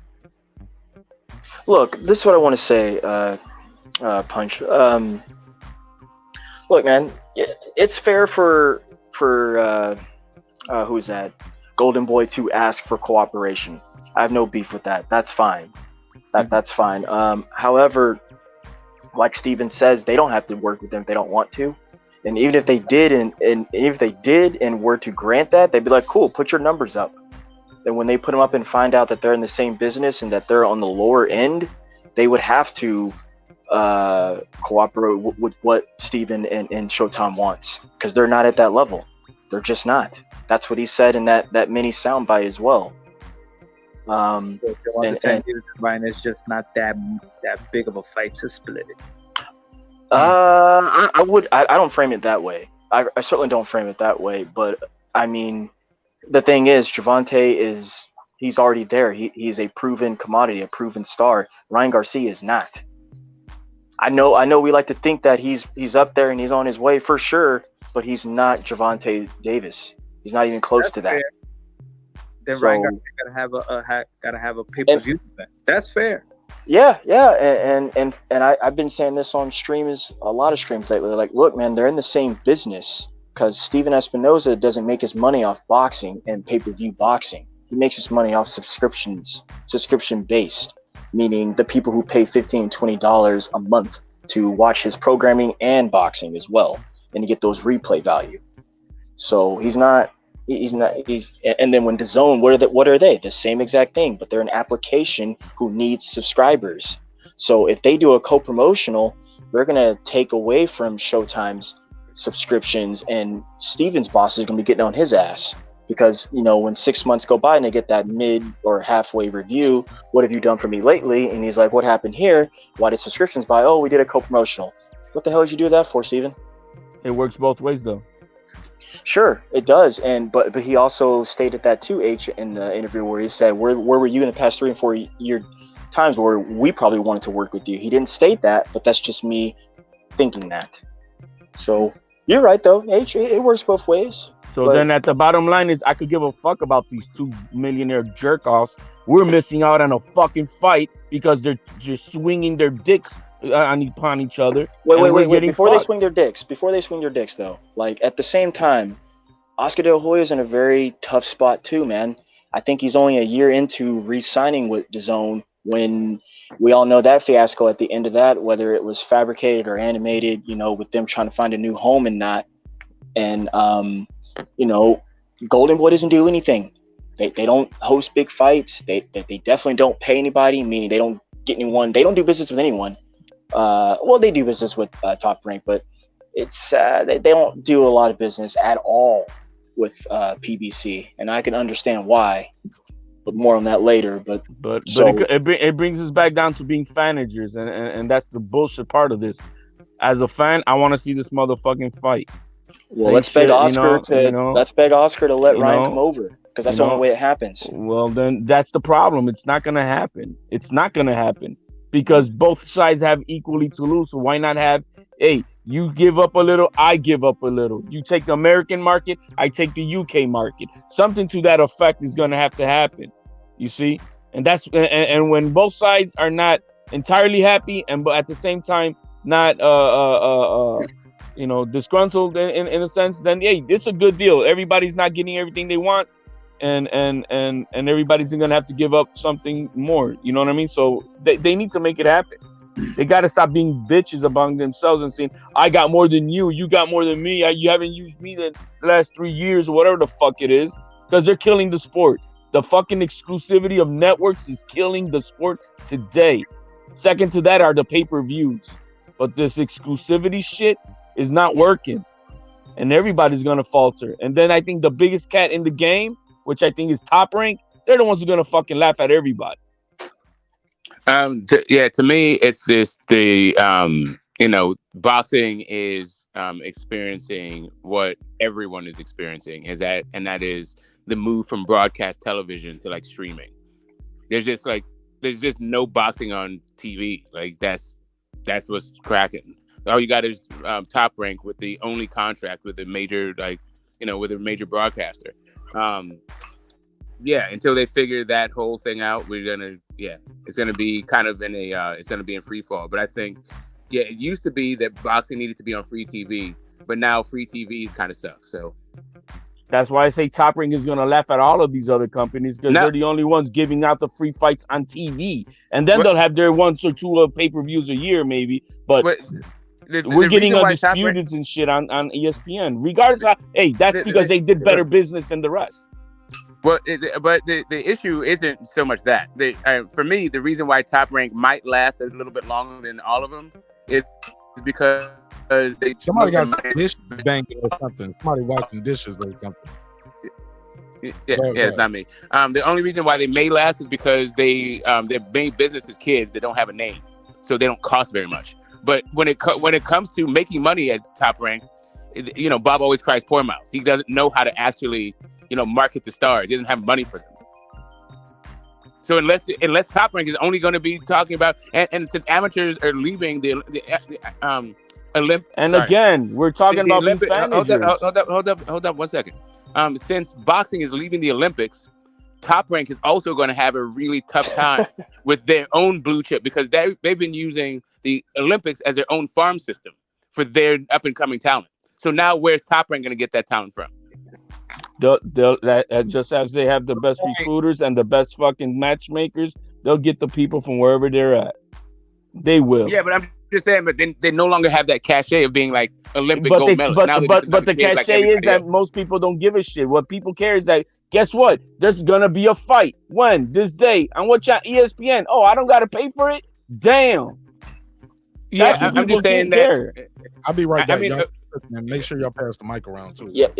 Yeah. There'll be my last thing on it. Like, it may very well be that Top Rank is the best suited, but that doesn't bode well for boxing in general because Top Rank's business is literally only about like developing prospects. Those prospects are the ones who are now carrying the sport as champions by many of them. So I don't see the problem. Right, the problem. I don't care. Once they're no longer prospects, then they don't really have a home at Top Rank. Well, they do have a home. It's whether they want to get the inflated person they can get through the pay-per-views, which is also killing the fucking sport. No, it's not that. It's okay. So here's what it is. Like, so you can lock the game down on prospects and developing prospects, but all the other organizations have the pros, the seasoned guys, the veterans. So then once your guys they're no longer prospects, they're seasoned pros, then where do they go? Because Top Rank doesn't have that kind of talent. That's what Bud has been dealing with. That's what Pacquiao had to deal with. That's what happens to everybody at Top Rank. Eventually, you outgrow the stable of like prospect stage. That's only because they haven't locked down these belts from the other divisions. Like they've been able to lock down the 130, 135, and 140. That's the only reason. Not really. Like Devin Haney has all the belts. Like Nobody's checking for this dude. Like Josh Taylor has all the belts. Devin Nobody's Haney checking for also this guy. it doesn't come from Top Rank either. No, I'm just talking about the belts. He just said the belts was Yeah, the issue. I know. I'm just saying, like, when it comes to the belt, like the belts are only as good as a marquee guy wanting that belt. Like if Tank wanted and that's to be, all, and that's all the fighters except for the Globetrotter Tank and Ryan Garcia who haven't been fighting for legacy. I got you. But since they don't want to, then what do the belts mean at that point? That's only two guys. That's only two guys. Who else? It's not even just those only two guys. Like if you look, take a look at what happened at middleweight and at super middleweight. None of those guys fought each other, but they all fought Canelo. Like all the matchroom guys, like Demetrius Andre, Daniel Jacobs, Billy Joe Saunders, Callum Smith. They none of those dudes fought each other. None of their belts meant jack shit until Canelo wanted those belts. So nobody wants Charlo's belt at 154. And if they did, so what? Like for 154. No, so what? Because you're dismissing the argument. No, I'm not. I'm talking about the value of belts. You're now talking about Charlo's belt. The reason why Charlo's belts may or may not be worth anything at 154 is because of the talent pool at 154. That's the way. Like 154 as a division has always been like talent rich and money poor. They've had killers through 154, but the money has been like either at 160 or 147. You got dangerous fights there, but not like the big money fight. I think the biggest money fight I can think of in recent memory was Sounds like 140. It was No like money. it was like Floyd Mayweather versus Oscar De La Hoya. I think that's like the biggest money fight at 154 I can think of. In like here we go again with the fucking big money fight. I could give a fuck about these big money fights. Okay, all right. You guys are fanagers. You guys worried about more about the money of their pockets and who they make and how much they make than what it is to get the fucking fight. No, not at all. Like really what it is at a certain point you just understand what the sport is about. And you stop acting like it's about what you care about. The sport's about what it's about, regardless of what you feel. And the belts do mean something. That's why. I mean, yes, they the do. belts They mean do mean something. They do. They mean something to legacy. They mean something to your history. But when it comes to the value, like the monetary value of the belts, it only means something if somebody with some cash cares about that damn belt. They don't inherently have like some value. And all the like promoters, monetary value. and like, all not these inherent. promoters care about these damn belts. They all do. Well, I mean, all right. So the promoters care about the belts unless they don't, right? Because Munguia had a fight to fight for a belt. He didn't fight for that belt. Instead, he fought some other dude for not a belt. That's a different case because they know he's gonna get smashed. And No, they that just is lose the the market. case. That is the case. They will lose money once he gets knocked the fuck out. You see that case. You'll see it He's happening. not as time good as and they time think again. he is. You see it happening time and time again. Munguia is not some bad luck example of this. Munguia is not as good as they think Just like he Ryan is. Garcia is not a bad luck example of it. Just like Tank Davis is not a bad luck I example agree with of that, it. H. All you see is once you have money, once you're in a catbird seat, the belts become less important. Like Floyd Mayweather already showed you that. Like we can't tell you what belts fucking Manny Pacquiao and Floyd fought over. Nobody cares about that shit. They literally created a belt for him to fight Conor McGregor. There's levels to what we're talking about here, guys. I mean, not all of these guys are going to be a fight. You're going to use Mayweather and Pacquiao as a prime example. That's not the way it is. I named the only reason Castaño and Charlo was a big fight was because it was undisputed. No, okay. Who said it was a big fight? It was. That's the only reason it had buzz around it. Because we're finding they're going to get undisputed. The reason why it had buzz, I mean, that's cool that the reason why it had buzz around it, but it was on regular Showtime. Like Tank Davis fought Leo Santa, like literally while Castaño and Charlo was fighting, they showed the promo for goddamn Tank fighting Isaac Cruz on Sunday. Like that was showing that thing had an all access. All right, and also Rolly. They did the Rolly all access during the fucking Castaño shit. Rolly and Tank. That was the pay-per-view, not Castaño and Charlo. Undisputed. All the belts. I think if we don't erase what the accomplishment that Al Heyman and Golden Boy had together, I think people will give them both credit. You know what I'm saying? I think the split made people forget the build-up of a lot of fighters.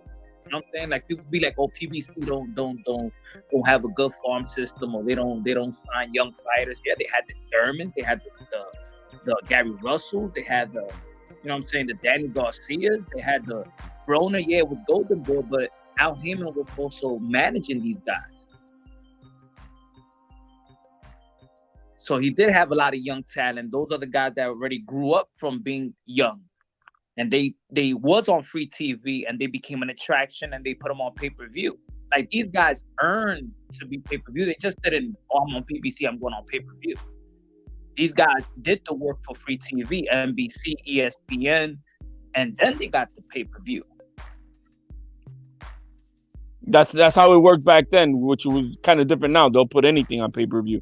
But back then it was because it was earned and they had enough of the pull that and the attraction from the fans and the casual fans to make it pay-per-view, which is kind of different now. That's why we had a Thurman and a Mario Barrios on pay-per-view. I mean, it's different now. And this exclusivity of fucking networks with the fighters is a problem. It is a major problem, and it's what's not right now number one thing killing these fights. It's no different than having UFC exclusive fighters only can fight on UFC. That's what's happening with the fighters at PBC. They can only fight at PBC and Showtime. Top Rank, is probably one of the most lenient people that shares their fighters, but they also want to have their fighters fight their own people within their own company. And that's the same thing that happens over there in the zone, because that's how they make the most amount of money. But then we as the fans are not getting the fights that we want. It's a big problem. Hey, Mark, it's been a pleasure, man. It's been a while since I've been on the panel. Yeah, man, chopping it up. A bunch of familiar faces and some new ones, too. I'll be back shortly, but thanks for having me, man. All right, Smoke. Enjoy, man. Smoke, man. Yeah, peace. Yeah.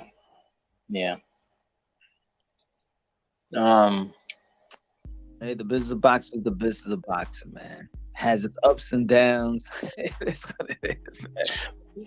Yeah, man. It's all greed, and just uncompromised and frankly miscommunication or some discommunication there where they just didn't agree. I'm sorry to cut you off, my fault. But Al Heyman, he's interesting because I was listening to H and you and Smoke when you guys were talking about when they were together, how things were kind of, booming, things were good. And like I said, for whatever reasons they broke up, greed possibly. But from my understanding, Oscar, he's, he doesn't really care about Golden Boy. It's kind of just like a toy to him, like a hobby almost. So when guys like Floyd Mayweather were complaining that they weren't getting this or getting that, or I don't want to put him because he's not part of that, in there with the Top Rank, but even other guys like you said, Broner, and even Deontay Wilder and Danny Garcia, maybe Danny Garcia, all those guys, Sean Porter, when they were coming up, they wanted to get that representation. They wanted more money. They wanted to do this. So what did Al Heyman do? He signed into managerial contracts. He wasn't promoting them. He signed into managerial contracts that was, helping them with their career, however long they were going to finish, or however long they were signed to Golden Boy. And when they all finished their contracts with Golden Boy, they all said, we don't want to be here. We don't want to do this anymore. And who is that? Is that Richard Schaefer there? Yeah, as well. Yeah. He was the lawyer at the time as well. So they all left, for, reasonings with Oscar. And what do you know? The PBC. And, I've been listening to you guys, and we all are looking at this and trying to meet in the middle, but coming at it at a different angle. Simply, Al created a TV series that allows his independent contractors, the fighters, to make money, and whether it be on pay-per-view, whether it be an attraction, whether it be a show, whether it be the gates, that's what they're doing. I mean, what did Oscar and Bob Arum sue Al for giving the fighters too much money? But that's what the fighters want. See, I'm not real fast, and I'll land this here. Like, I'm not trying to point the finger at anyone or anything like that, but like, You know, perhaps HLD is right. You know, this is the chasm that we get from all the exclusivity to the networks. But what you're forgetting, H, to mention there is that it is the networks that pay for this, that make the show, that provide all of it. They're the ones who's signing the checks at the end of the day. So I don't think that the boxing fans prematurely ask for fights, and then we get frustrated because we be like, oh man, this fight should have happened 4 years ago. No. You started talking about it 4 years ago. This shit should have never happened 4 years. You know what I'm saying? Like, I think the fans do it to themselves too. That's a good point, bro. I agree. I agree to that to a point. But when I grew up, man, watching the De La Hoya and Trinidad fight each other at 26 years old is not prematurely. You know, so what fights are we talking about that's prematurely? Spence and Crawford are old as fuck. Like, what are we waiting for? No, I'm not saying that the fighters shouldn't be made. I'm saying that when we say that we've been waiting for this fight for 4 years, like 4 years ago, what do you mean, like waiting for this fight? Like, it's almost one of the Errol Spence and Keith Thurman when people be like, well, Keith Thurman been ducking Errol Spence since 2015. No. That's when Floyd Mayweather said to Keith Thurman, if you want to fight me, go fight Errol Spence. So not like he was a 15 ranked fighter. So no, he was not supposed to fight Keith Thurman around that time. But sometimes the fans do prematurely try to build up the fight, and then we're frustrated the fight ain't happening. Like, people right now getting frustrated. Yo, Bruce and Errol Spence need to happen. Right? Yo, Bruce hasn't even had a main event yet, though. Say that last part. Say the last part again. Which one, Bruce? Someone not having a main event yet. Bruce having. Oh, okay. Okay. Yeah. My bad, man. My bad. I just didn't hear you. Oh, yeah. So sometimes we get too desperate collectively as fans. Mm-hmm. You know, there is a build-up, and yet there's money to be made. There is a build-up to certain fights. Now, there's some fights that come quick. You know what I'm saying? Oscar Valdez beat Miguel Burchell. Loma versus Teofimo. Yeah, Teos got fucked by that in the long run, bro. Shakur fighting Valdez. Shakur fighting Herring right off the bat with less than 20 fights. But H, wait, hang on. H, Shakur's a real deal, dog. No, you're confusing. We're talking about the business. Some fights we get it faster than others. It's not about you can't mix in the competition part when you're talking about the business part. Wait, but where's Shakur going? Wait. Where's Shakur going? What do you mean by that? Maybe I'm lost on what you're saying. No, we're talking about how Punch was already talking about how sometimes we get fights. I heard that.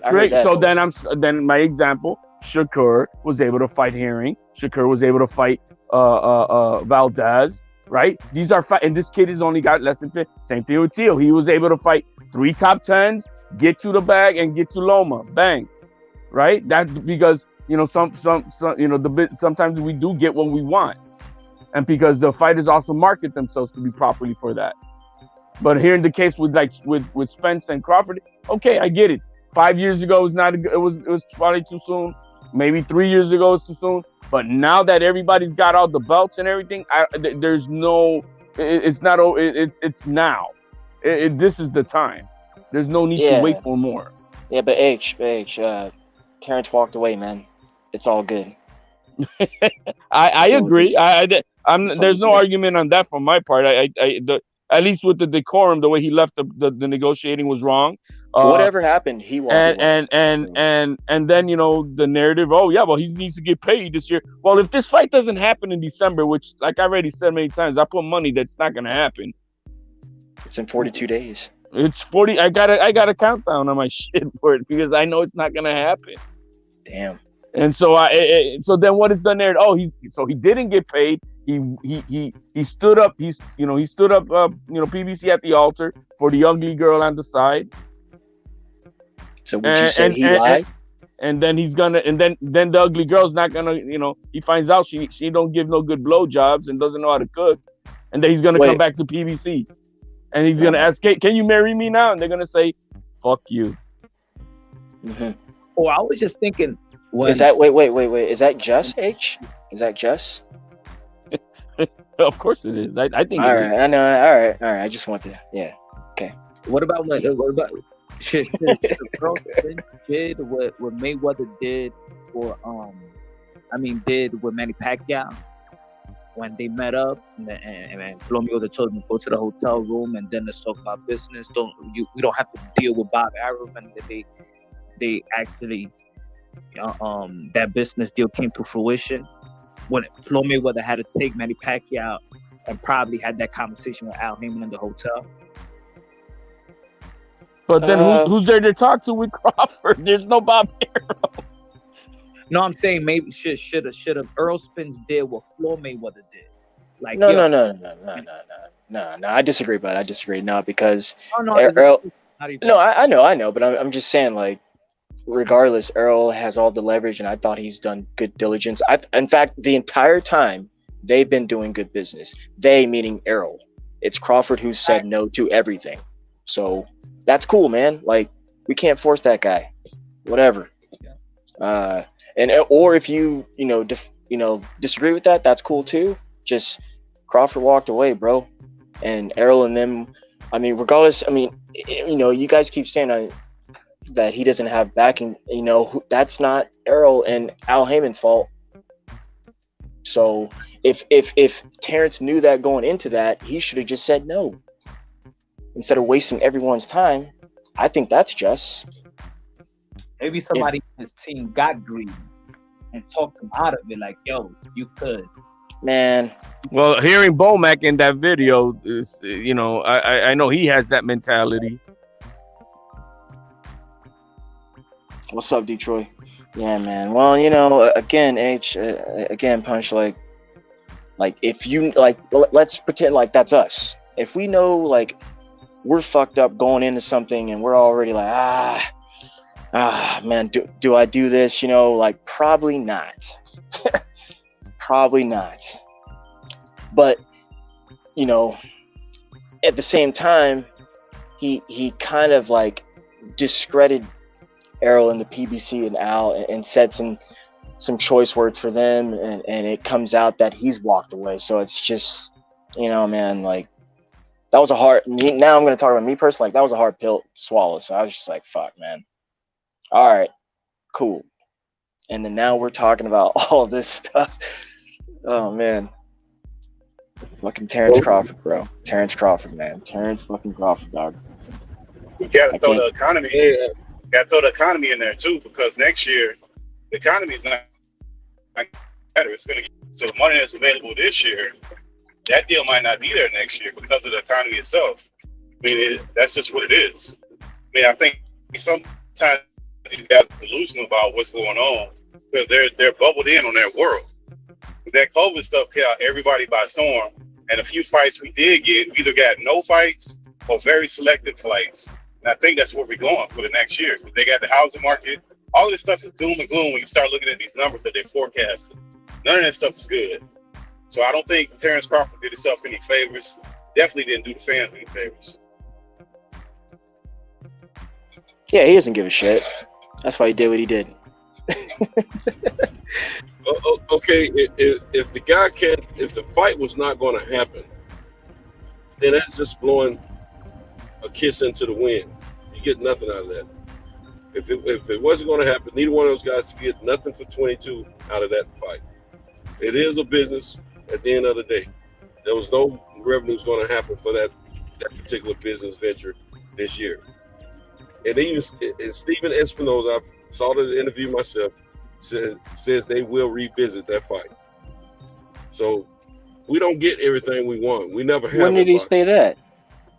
I saw the video yesterday myself, personally, with Fight Hype. Yeah, but the fight ain't happening because one person asking for all these things. Like all you gotta do is no, it's okay, Pittsburgh. It's no, okay. what he's saying is that he will revisit it. I think is that what you're saying? Yeah. He said he would revisit. Yeah, I heard. Yeah, revisit that fight. Oh, okay. No, that's a different. Yeah, it wasn't going to happen this year regardless. I heard that when I was in New York. So I've been on every channel that I go on telling people this fight was definitely happening this year, and it's not. The thing is that now this guy is locked in with this other company supposedly, and if it doesn't happen this year, which I don't think it is, it's gonna get pushed for when? January, February, March, and so it's a trickle effect. No, I'm talking about but hey, Spence so whose and fault is Crawford that? fight. No, I know that, but I'm saying as far as wanting to revisit this fight, things have to line up for it to happen. And so if this fight gets delayed, that's true. And what I'm saying is Crawford's fight now gets delayed in December, and they push it for January, February. Spence is gonna need to get a fight in now, and so then that's gonna take when. And God forbid, in between one of these fights, one of these guys gets cut, and then that's another delay before you can get back in the ring and because you're gonna be suspended or some shit like. So it's a trickle effect. That's why that things were lined up. Right now was the perfect time because things were lined up. And whoever fucked it up. That's true. But at the end of the day, we didn't have a fight for this year. We didn't have a actual venue lined up for this year or next year so far. None of us. There's not a person on this panel that can tell us exactly where that fight was going to happen at, because we never heard that. Yeah, but you don't know that. If no venue, no fight. No venue, no fight. Everybody's time. We didn't have a venue. There was no fight happening. We don't have a venue for next year just yet. We don't have a particular date for next year just yet. And now that things have changed the way they have, we just gotta wait and see. We don't know. We making all these speculations, talking about whose fault it is and all that. Neither one of us is on the intricate parts or details and sit down in the boardrooms or closed rooms when these negotiations will happen. All we know is what they're telling us. We don't need to know the details. We know one guy got up from the table. Because we know who got up from the table. That's a fact. If you're going to make speculation, you need to know details. No, we know somebody got up from the table. Listen, Santos, if we don't agree on something. That's the one detail we know. No, we know the guy got up from the table. We don't know why of everything. You don't know why of everything. You don't know why that was started. Everything was crossed. You don't know that. If we're negotiating and I get up and I leave and I don't tell you anything, I can't meet you where you're at. We can't negotiate anymore. I decided to walk away from that negotiation. Wait, let me finish. Let me finish. We weren't getting a fight this year. I know we ain't getting a fight because the one party got up from the table. It's a cause and effect. We were not getting a fight before. I know for a fact we weren't getting a fight, bro. If we're negotiating and somebody gets up from the table, that negotiation is over. As long as he's sitting at the table, there's a chance of negotiation. Man, I mean, you got the secret. Hold on. Every business that I know that exists want to put money on the books before the end of the year. Every business I know of. I've never known a business not to want to do that. And if you that ain't got nothing to do with its negotiations, so they could have. We don't know the date they could have came up with. You're assuming they would have had the fight by the end of the year. Because guess what? They weren't going to finalize a deal for this year. They could have. They could have did in January. They could have finalized in February or March. We don't know. Crawford find out 2-3 months from now. Look, but we're only talking the time frame that everybody. He wasn't getting a fight this year, so he made another decision. It was initially slated for August. This fight was slated for August. He dragged that negotiation been going on way longer than this expected, Santos. You're only talking about the back end of that. That negotiation went too long. They told us November 19th. I was looking to buy me a ticket, so I've been keeping up with it. But that was the latest projection. I found out October the 15th there was not going to be a fight this year for those two guys. Right, but why wasn't it? It should have been negotiated earlier. You only proving the point. You had never heard that the negotiation was over at that point. Neither had I. But it doesn't. But you're missing my point. The negotiations only went that long because there's an A side and there's a B side. Terrence Crawford didn't send a contract over. Spence sent that contract over because he has the leverage. Now they made some adjustments, but the leverage was not on Terrence Crawford's side. So clearly he dictates the terms to a degree. Now he's going to acquiesce to some of that, but they have to give up something on both ends. Once he gets up from that table, there's no more negotiations. Now to say that he had to have a fight at the end of the year and everybody's saying that the fight was anywhere from January to March, to say that he has to have a fight by the end of the year and everybody's saying that's been predicting that fight was going to be from January all the way to the end of February. That just doesn't make any sense because just like Terrence Crawford isn't fighting, Bud's not fighting. Neither one of those fighters are fighting. Bud doesn't have a fight schedule. He lost out just like Terrence lost out. If he's sitting at the table in earnest and you jump up and walk off, you're the one that caused that. So the fault lays at your feet. There's no Bob Arum to blame. That's him. He took on that role. So if he took on that role, he had his team do it. Bringing up Bob Arum? He has nothing to do with it. I just told you why. Because he's fired. He didn't want to deal with Bob Arum because he said Bob Arum was a problem. Because he said he is suing Bob Arum, right? Get him. So I'm talking about that because that's what he's for. Yes, he does. He does not have. He doesn't have anybody negotiating for him. That's my point. So he takes on the responsibility of that. Not nobody else. It's him. Say something, Pittsburgh. You just ran down a whole synopsis of something that really ain't got nothing to do with what the information that's been coming to us is. What you mean? He don't have no promoter. He's taking the responsibility for that. Hold on. Regardless of that, the fight was not going to happen. He was informed. Earl was informed, and guess what? I heard about it. Wait, hang on, Pittsburgh. Wait, hang on, Pittsburgh. That this fight is going to happen. I heard on the 15th of October this fight was not happening, so I wasn't looking to buy a ticket on November 19th anymore. I've been telling everybody, I've been going pound to pound. This fight is happening. This fight is happening. And clever, you know I've been saying that. This fight ain't happening. For sure. Yes, sir. But at the same time, the negotiations, we didn't hear about the negotiations were stopped until they announced the stuff about this fight. And if any of you say you heard he stopped negotiations before, then you're lying. There was a hard deadline back in September. Wait, hang on, H. Cinto. Okay, cool. We're gonna grant that all what you just said. Why isn't the fight happening though? Today.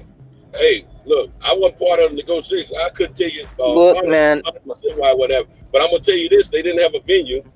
I know that. Oh, that was what part of what I heard. They didn't have a venue, and whatever else intricate parts and nuances that went on with that negotiations.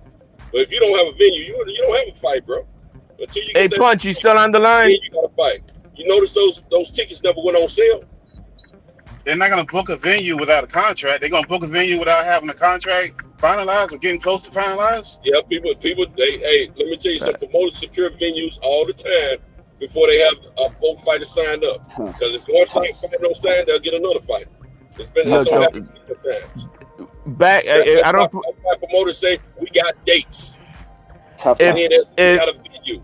If Punch is not on the line, I know he could have backed up the statement, but they had a hard deadline back in September that it had to be done by, because exactly that, the venues and all that shit was really closing in, and whatever difficulties that Crawford was causing on this contract side is what made it more impossible to then now use the excuse of, oh, it's not going to happen this year. Well, yeah, it kept on getting dragged along. Now, as far as everybody out there, there's two things that everybody keeps on saying: the inflated value of certain fighters, and that's other promoters that are saying this, not just any old. They know the business because that's what they do. You got Eddie Hearn saying it. You got Bob Arum saying it. You got Lou DiBella saying it. As far as difficulties working with Crawford, you have Sean Porter saying it. He's the most stubborn guy on the planet. You have Bob Arum saying it, and obviously we see during the lawsuit. I mean, so you know, I'm not gonna count the penny and dollars of what this man deserves, but there's got to be a give and take. And the way Sean Porter was explaining it, this man, if he says I want A, B, C, and D, and if I don't get it, then fuck it. And that's not the way negotiations work. It just doesn't work that way. There has to be a compromise between both parties. And this man didn't do that, and he actually walked away.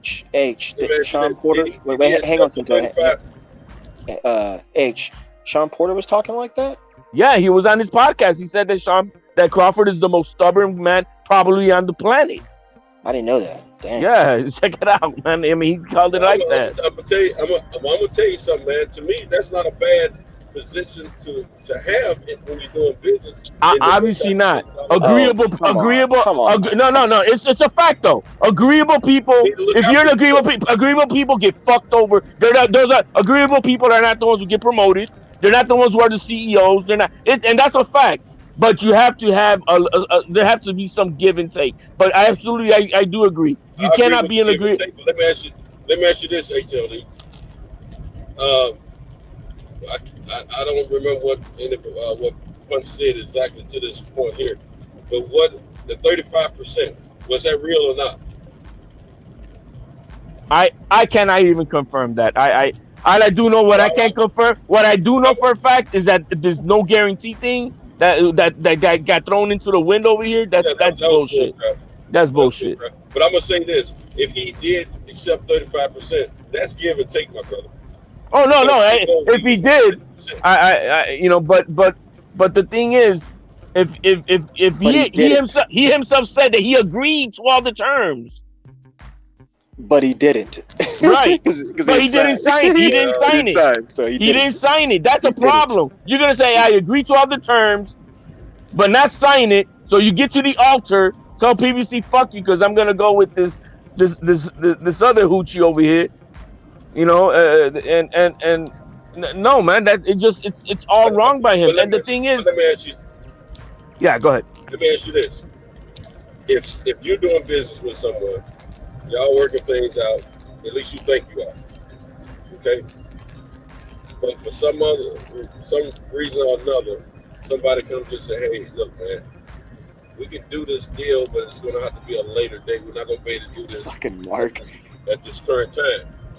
Do you hold the right to make you some money before that future time comes? I do not hold. Look, I say it again. I do not hold Crawford in the wrong if that happens to be the exact case, right? Hey, look, but I heard it from my own ears, and I guess I was on the same talk space with Steven here when Espinosa said I was blindsided by this. We didn't know. We didn't know that. He said in the interview that I saw. No, not in an interview. I'm talking about this was before that interview. He did this before this.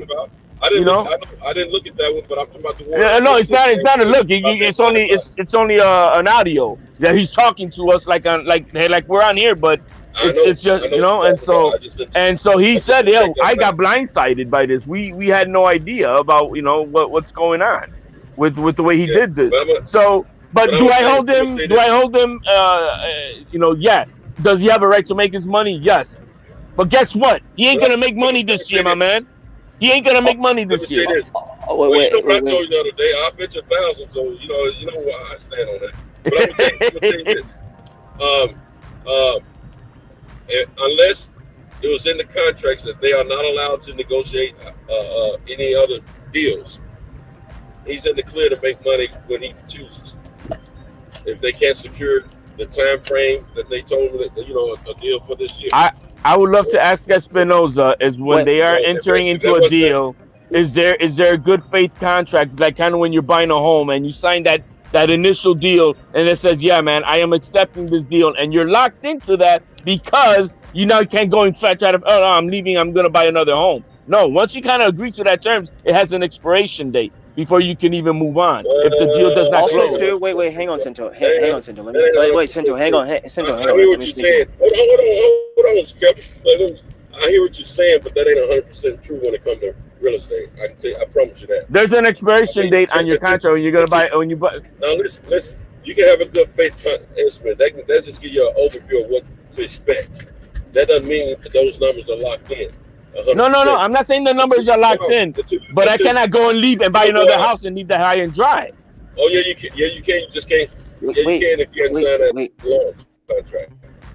You can. Yes. Trust me, you can't do it. It has expired. Yes. I've done mortgage loans myself, bro. But I'm just saying. I know for a fact that if I have an offer, it's not locked in. That deal ain't locked in until 3 days after the persons have signed off. I understand, but the problem is that it's only four networks, 5 networks that he can go to. He pissed off one of the majors, so it's not like it's a lot of options for him. Your scenario with real estate. There's a whole bunch of houses. There's a whole bunch of realtors. There ain't that many doggone promoters to work with. There ain't that many networks to work with. It just ain't. Yes. That's bad business on his behalf. I like him as a Wait, Sento. The network executive that was gonna broadcast his fight said that they're looking to still this fight. Espinosa said it himself on a Fight Hype interview. Right, and he also said this. Like the fight is dead and stinky forever. Right, and he also said this. I think this is really important. I want to flag this. He said, with all of what they've done with Terence Crawford, he doesn't have to sign it. He doesn't have to sign this deal. If he doesn't want to sign that deal, he doesn't have to sign the deal. He's not being forced or corralled or manipulated in any sort of way. Steven stated that very clearly, numerous times throughout the space. He did. So I just want to make that clear too. I want to flag that. So all of I'm not criticizing anyone on the panel. What I'm saying is like all of our opinions on that, like all false. And just like my man was saying, he's suing the number one promoter in the game, Bob Arum. He left at the altar, PBC and Showtime. Eddie Hearn has said it flat out. He don't want Crawford. He's got nothing for him over there. It's flat out said that. He has no use for Crawford on his platform because he just doesn't have anything for him. And so what's left? That's true because he doesn't have any welterweights over there. Right, and so what's left? Golden Boy? No. Hang on, H. You know what's They'll into still make a deal with him. It's just gonna be the same numbers. They'll make a deal with him. It's just not gonna be the same. Let me jump back in. Go for it, man. When April comes, somebody is gonna be the mandatory and want to fight for that WBO. Somebody's gonna fight him. Virgil Ortiz is number, and if not, what are the fans gonna say? Like, Virgil, why you ain't fighting him? Okay, number 2, Boots, why you not fighting him? Thurman, 3, why you not fighting him? It will be forced upon them, right? And they would have to make a deal either through the 30-day negotiation of a mandated or ordered mandatory, or it goes a purse bid, right? Yeah, somebody gonna fight. Somebody gonna have to fight the guy as long as he's a champion. And that's where we have a problem with these freaking sanctioning bodies not doing their fucking jobs. Because if they were to enforce their things, we would get more fights than what we're getting. You know what I mean? And we won't be having these problems. The problem is that 18 months. HLD, you said something earlier that you have to take heed to as well, and everybody else needs to take heed to. This is a business. They're gonna do what the dollars and cents tell them to do. These guys are capitalists. They're gonna go with capitalism every time. And if the business says they make this kind of money here versus these two guys, versus making less money fighting these other two guys each other, what do you think they're gonna do? Oh no, that explains why. I mean, what you're saying explains why. But I'm just saying, as the fans of what we want, it's not working the way they have it. You see, what you're saying explains it, but it doesn't justify it to me. As a consumer, it doesn't. Wait. We want to see the fights, but at the end of the day, it's business. Yeah, I mean, they're investors putting money up for these fights. They want a return on their investment, and they want a great return. They don't want a mediocre return because they don't mean anything to them. Yeah, and guess what, Cinto? Terrence walked away from all of that. He's the freaking reason why we're here. No, man, stop. No, stop. So it ain't a whole loss, bro. No, you wouldn't please. get the fight this year. Hey, wait, hang on. No, stop, please, no. Like, all of that. Terrence said no. He said no. And Terrence ain't said no to the fight. Yes, he did. Man, no, he didn't. All He said he's gonna take some money. He's gonna get him some money right now. The conversation took a turn for the worse later. That's what he said. I'm gonna get my money right now because I can't make no money on that fight this year. But he's not gonna make any money either. He's not gonna make money. So then what's gonna happen? Okay, no, H, hang on. No, H, hang on. He won't make any money. But if he fights, he makes money. No, Cinto, he walked away from the biggest fight in boxing is what he did. And you're telling me he wasn't going to make any money? Well, let me Great. tell you something, bro. Great. Let me tell you Nah, something. no, you're cool. No, I really In don't. your opinion, It'll be the third time I've if it's heard the a biggest different fight in boxing, excuse. I we would have don't. heard something about 150 million Oh signing my goodness.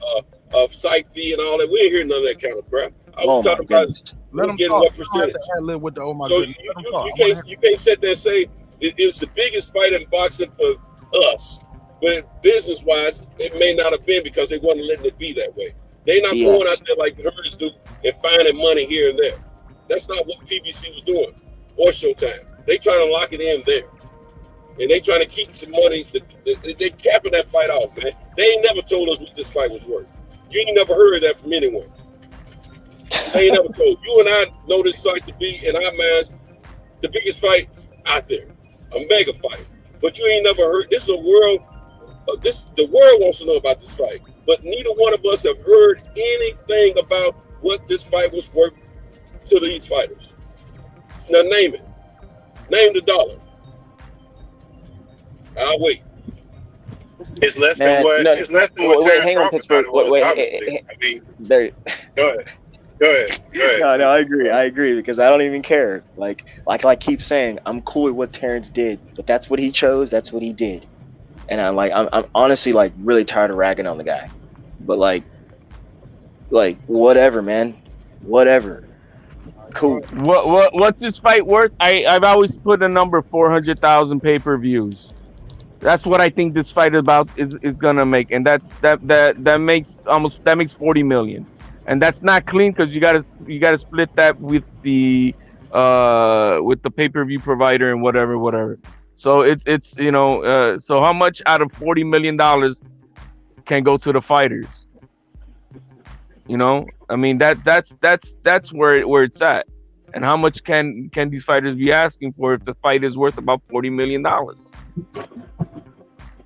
Well, Spence has never been out there talking about he wants this or wants that. So I wish we would stop trying to add him. We're always talking about what Bud wants, what Bud needs. So like I keep saying, he walked away from it. I heard Spence say what he talked about negotiations. He was like, I can go fight Canelo. He said 60-40, 70-30, 80-20. Yeah, Like, but he's established though, Marco, right?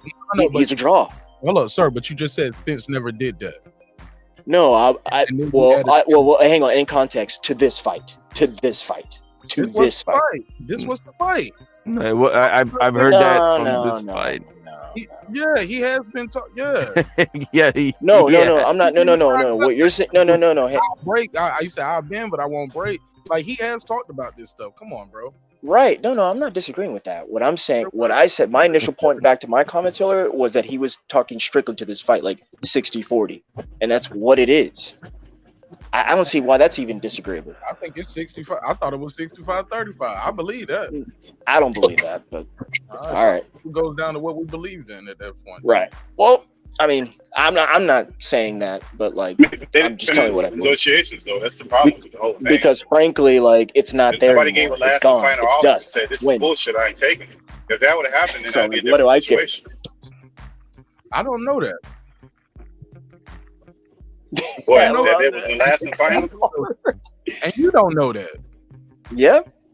Nobody knows if that was the final offer of Pittsburgh, but you just said nobody never did that. We don't know. Said that. They remember Buzz Camp said that they had made some changes and they sent it to Bud and they were waiting for him to send it back. They didn't say it was the last and final. That's what they stated out of their camp, and then Bud never disputed that. I never heard that.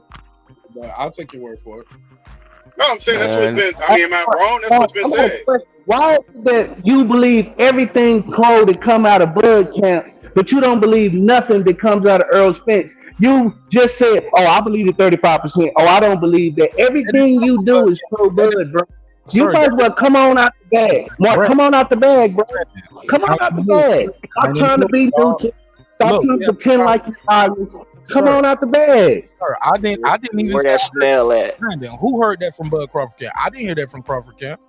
I heard that from Mike. No, you don't hear nothing. You don't hear nothing. Poppinger's in his camp. You don't hear nothing. You don't hear nothing. Brandon. So what is Bud Camp? Brandon, you're So yelling. what is Bud's camp? Brandon, you're yelling at Oh, me. my bad. My bad. My bad. Coppinger is Terrence's camp, though. Relax, bitch. So is Bernie. I can't say Mike Coppinger is in their camp, dog. Yeah, but come on, Mark. He's an ESPN writer. Bud's a former ESPN employee. Come on. So because you formerly worked there, you still Yes. No, get out of here. Yeah. He's the Brandon, hang on, Brandon, he's the From only Bud. one who reported it. He's the only one who reported that Him and stuff. Blue Blood. So by that makes no sense. He's suing Top Him Rank. and Blue Blood. No, he's not. So it's either Blue Blood, it's either Blue Blood or Mike Coppinger. Bro, So would Blue Blood be considered in terms of Copper's cap now? Brandon, With Blue Blood? Brandon, put a cap on the emotions, dog. Let me finish answering him. Okay, all right. Yeah, bro. Like I said, bro, all that emotions, dog. You don't know these niggas. Never forget that. This is good content though, bro. Check the numbers afterward. It's not. You don't do that. Like you built the show, dog. Don't do that. Hey, this is a good show. We're getting stuff. Fuck that. No, this is good stuff though, right here. Like and sub. Yelling at me. The content is people having a conversation and passing the mic. It's not you yelling and screaming, dog. No, my mic is high. I be having to take it out Bluetooth. That's why it sounds so high. Because it don't sound like that now because I'm on speaker. It don't sound like that because we're talking calm. Okay, that too. Yeah. I don't think ESPN writers owe Bud Crawford anything, dog, to write a story favorable to him because he used to be on that network. I just don't believe that. No, I'm not saying that's what happened. I'm saying they're just reporting. They're more familiar with Bud, so they have more connections with Bud. So they're more familiar with his camp. So they know the ins and outs of his camp, how he does his thing. So they probably have an in to Bo-Mac. They probably have Bo-Mac might be one of Mike Coppinger's main sources. Bernie the Boxer, all of these people because he wait, Mark. Wait, hang on, Mark. Errol Spence never been on ESPN. No, he doesn't. Errol Spence, he told you from day one. Errol Spence, I'm a Fox Showtime fighter. Errol Spence told you that. And he told Terrence Crawford back in the day, that's where you're going to have to fight him at too. He's on Fox and Showtime. So that's what it is, bro. What it is we can't keep making excuses for Bud being a duck. This is a duck move. I don't give a fuck how much money they pay the duck. You know what I mean? They can pay him whatever, and it shows that he's for sale. He's a whore. So let's keep watching Bud whore himself out, run away from legacy fights, and then his biggest fight, how he got the WBO, he fought a fucking former school teacher. Look what Bud did to this man. Let's not act as though. Go ahead. No, I'm just saying. Look what Bud did to this man, Brandon Washington. That on December 10th, he's gonna be the #1 Teofimo fan. So he's gonna be watching that fight. Yeah, that's my boy. Wait. Money. Yeah. He's too emotionally invested, though. Just too emotionally invested. It's all right. But Mark, I don't make no excuses. I don't make no excuses, brother. Brandon, hang on. To defend a dude you ain't never talked to once. And you defend Bud, a dude you ain't never talked to once. So what are you talking about? But I'm not your enemy, though, dog. Like when it comes to this Bud and Earl, me and you on different sides of the fence. That's just all it is to it. It's respect, though. It can't be if I let you on the show every night. What you mean? What you mean? So that means you would be biased if you didn't. No. Only thing, the difference is you don't admit that we on two different sides of the fence. That's the difference. No, we can't be, dog. If I let you on the show every night. What you mean? Nigga, that's blatant. Like, I let you get your words off. I'm not the only. Not only that, Mark. I'm a member. Wait a minute. I'm a member of your channel. Not only that. So not only that, I pay for this shit. I pay for this shit too. Only access. This a live stream, dog. But what I'm saying, I pay for this shit too. So let's not get it twisted. Remember. But bro, that's what I'm saying. I'm not your enemy. That's even more points. Like what? No, you not. But when it comes to Bud Crawford and Errol Spence, we on two different sides of the fence, and I'm okay with that. I've been on the show wearing Errol Spence hats and Bud Crawford hats. You always up here. Man, please. You went on a Errol Spence hit campaign for damn near a year. Wait. Yo, Brandon, to Mark's defense. Brandon, Spence is probably crazy. Brandon, to Mark's defense, I'll Bud Crawford is trash. Like if Bud Crawford was trash, why would y'all want to see the fight? That's what the first no one does right anymore. now. Hey, but Brandon, to Mark's defense, he all he's been showing is Errol Spence pictures with his friends. You know what I'm saying? And that's how he's been doing, bro. That's how he's been doing. You know what I mean? So it's Mark started the kissy fish shit. Mark started the kissy fish. Mark started the channel. But you know what though? Why did I start that? It don't matter. The damage is done. It matters. You show what side of the bench you on. That's the only thing it is. Okay, you don't want to hear why. I said it because people were calling dude top ranked Toby, putting pictures of him as a slave. So when I never heard that in my life. Every time you say that, and you never tried to see it neither for 2 years now, you never tried to find it. So that's up to you. You don't want to see. You close the. Why would I be looking for that type of shit about Bud, bro? What it is though, dog. It ain't hard to find, dog. It ain't hard to find. Why would I look for that? I don't want to see no man call him top ranked Toby. Fair enough, but that's how we got here to all the big fish, the kissy fish, and all that other jokes and shit. So you felt like you had to rebuttal because somebody else on YouTube, not on your channel, but somebody else on YouTube was calling him top ranked Toby. So you felt like you had to go on a whole campaign to call Errol Spence gay and kissy fish and all that other shit. No. That happened way afterwards. That was about a year later when the picture came out. But what did Errol Spence have to do with them calling him fighter? And I was just trying to make them mad. I want them to explain. Thank you. All right, Mark. See, you my boy. That's why I fuck with you. See, we got you. I fuck with you on their channel. This is why I fuck with you. You was solid on that. I give your point. See how you kept it solid? Solid. What the fuck are you That's talking solid, about? bro. You solid. You solid on that. You came out and said it. That's the only point I'm making. I troll his fans, but I wasn't no member of their channel. I didn't have no moderators run your channel. I wasn't allowed to speak on their panels every night. But if you could have, you would have. I was silent. So you made your own channel. I built my own. I respect it. But I didn't build my channel because of that neither. We was already talking about hip hop. Nah, come on, bro. I know you built your channel on breaking beats. Come on, Mark. We ain't gotta do that. Hey Brandon, you did see my. Hey Brandon. Me, brick by brick, and I'll be damned if I let you tear it down just because you don't like the way another nigga talk. Hey Brandon, you saw the breaking news that I brought to the show today, right? Yes, sir. All right, good. I'm just letting you know, man. The HLDZs are coming out soon. There's no pictures, but you can pre-order them. All right. You know, I'm just letting you know that the blue method works, man. I met Kanye at 7-Eleven and we got this deal done, man. We got it done. It's locked in, you know. But if you want to pre-order them, go ahead, man. $39.95. Just I promise you, they're gonna be nice, man. But I can't show you no pictures. Just at the moment. Copping the pair.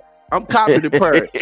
How in the fuck did Adrian Broner do a press conference with Black Prime, and we don't know when he the fuck fighting on it, but the dude who's fighting on it in a few days ain't did a press conference. That's the weirdest shit on the planet to me. So ain't nobody gonna say nothing about that either.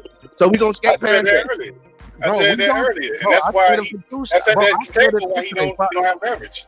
I think I said that on Monday and Wednesday, dog. Yeah, I said that tonight, though. Also, that's why he don't have leverage. You hear that, Cento?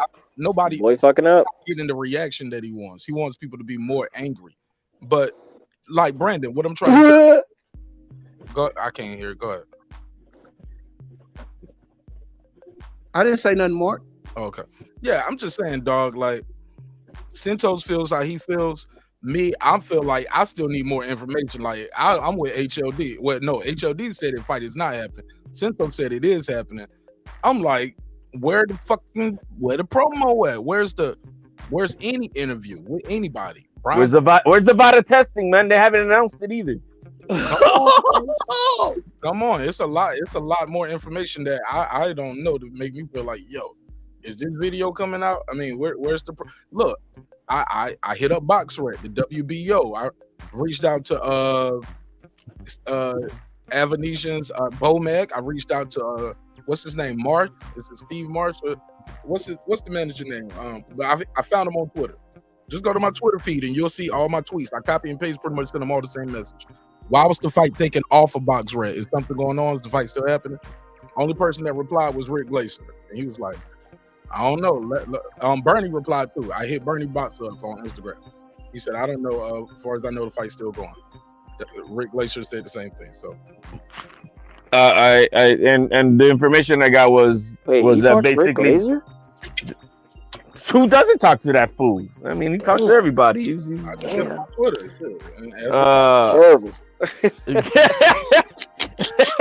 But from what I heard is, they can send out the to BoxRec, hey, yeah, we're gonna have the fight, blah. They'll put it up, but in good faith, whatever. But then they still have to confirm it, and when they try to confirm it, they couldn't. That's why they pulled it down. Yeah, I hope this man get paid. I hope this man get paid. This don't turn out to be janky. This is gonna look bad for everybody. It's not gonna be good for boxing. So I hope it works out that he actually get paid. I don't want him to get paid. That's not I want this to be an example. I'm just being honest. I want this to be an example to other boxers that it ain't no fucking pot of gold at the rainbow, and that this shit goes in a certain way. You know what I mean? So, and honestly, I want this shit to flop. I do. I want this shit to flop, and I'm gonna tell you why. Like I said, I had all my shit invested in this. November 19th, we were celebrating as a group, but we already was picking our drawing our lines in the sand. You know what I mean? We've been talking what they call popping this popcorn for this fight for years. I mean, years. I was so happy when Bud got out of that goddamn, when he looked at Bob Arum, and we replayed that 1,000,000 times on this channel. We was happy and joyous. We was like, fuck yeah, the fight gonna happen. Ain't nothing in the way. Fuck Bob Arum. Hell yeah, Bud. Sue his ass. Get your money from the 24 karat small hat. And here we go. This motherfucker runs out the back door, and we ain't supposed to feel no certain way, and everybody ain't supposed to. And we talk about this shit every night for the last a year and a half, and I'm not supposed to be emotionally invested. And we watching all of these fights, waiting for the build up to the one we want. And now all of a sudden, Brandon's emotional. Brandon, nah, dude, this shit is really. I can't take that away from Brandon, man. I respect that. But I respect that, man. Kanye West, that nigga was up there screaming. Oh well. We'll talk about astrology, white power. Where the drop at, man? Shit. I missed that one, man. I fell asleep that night, man.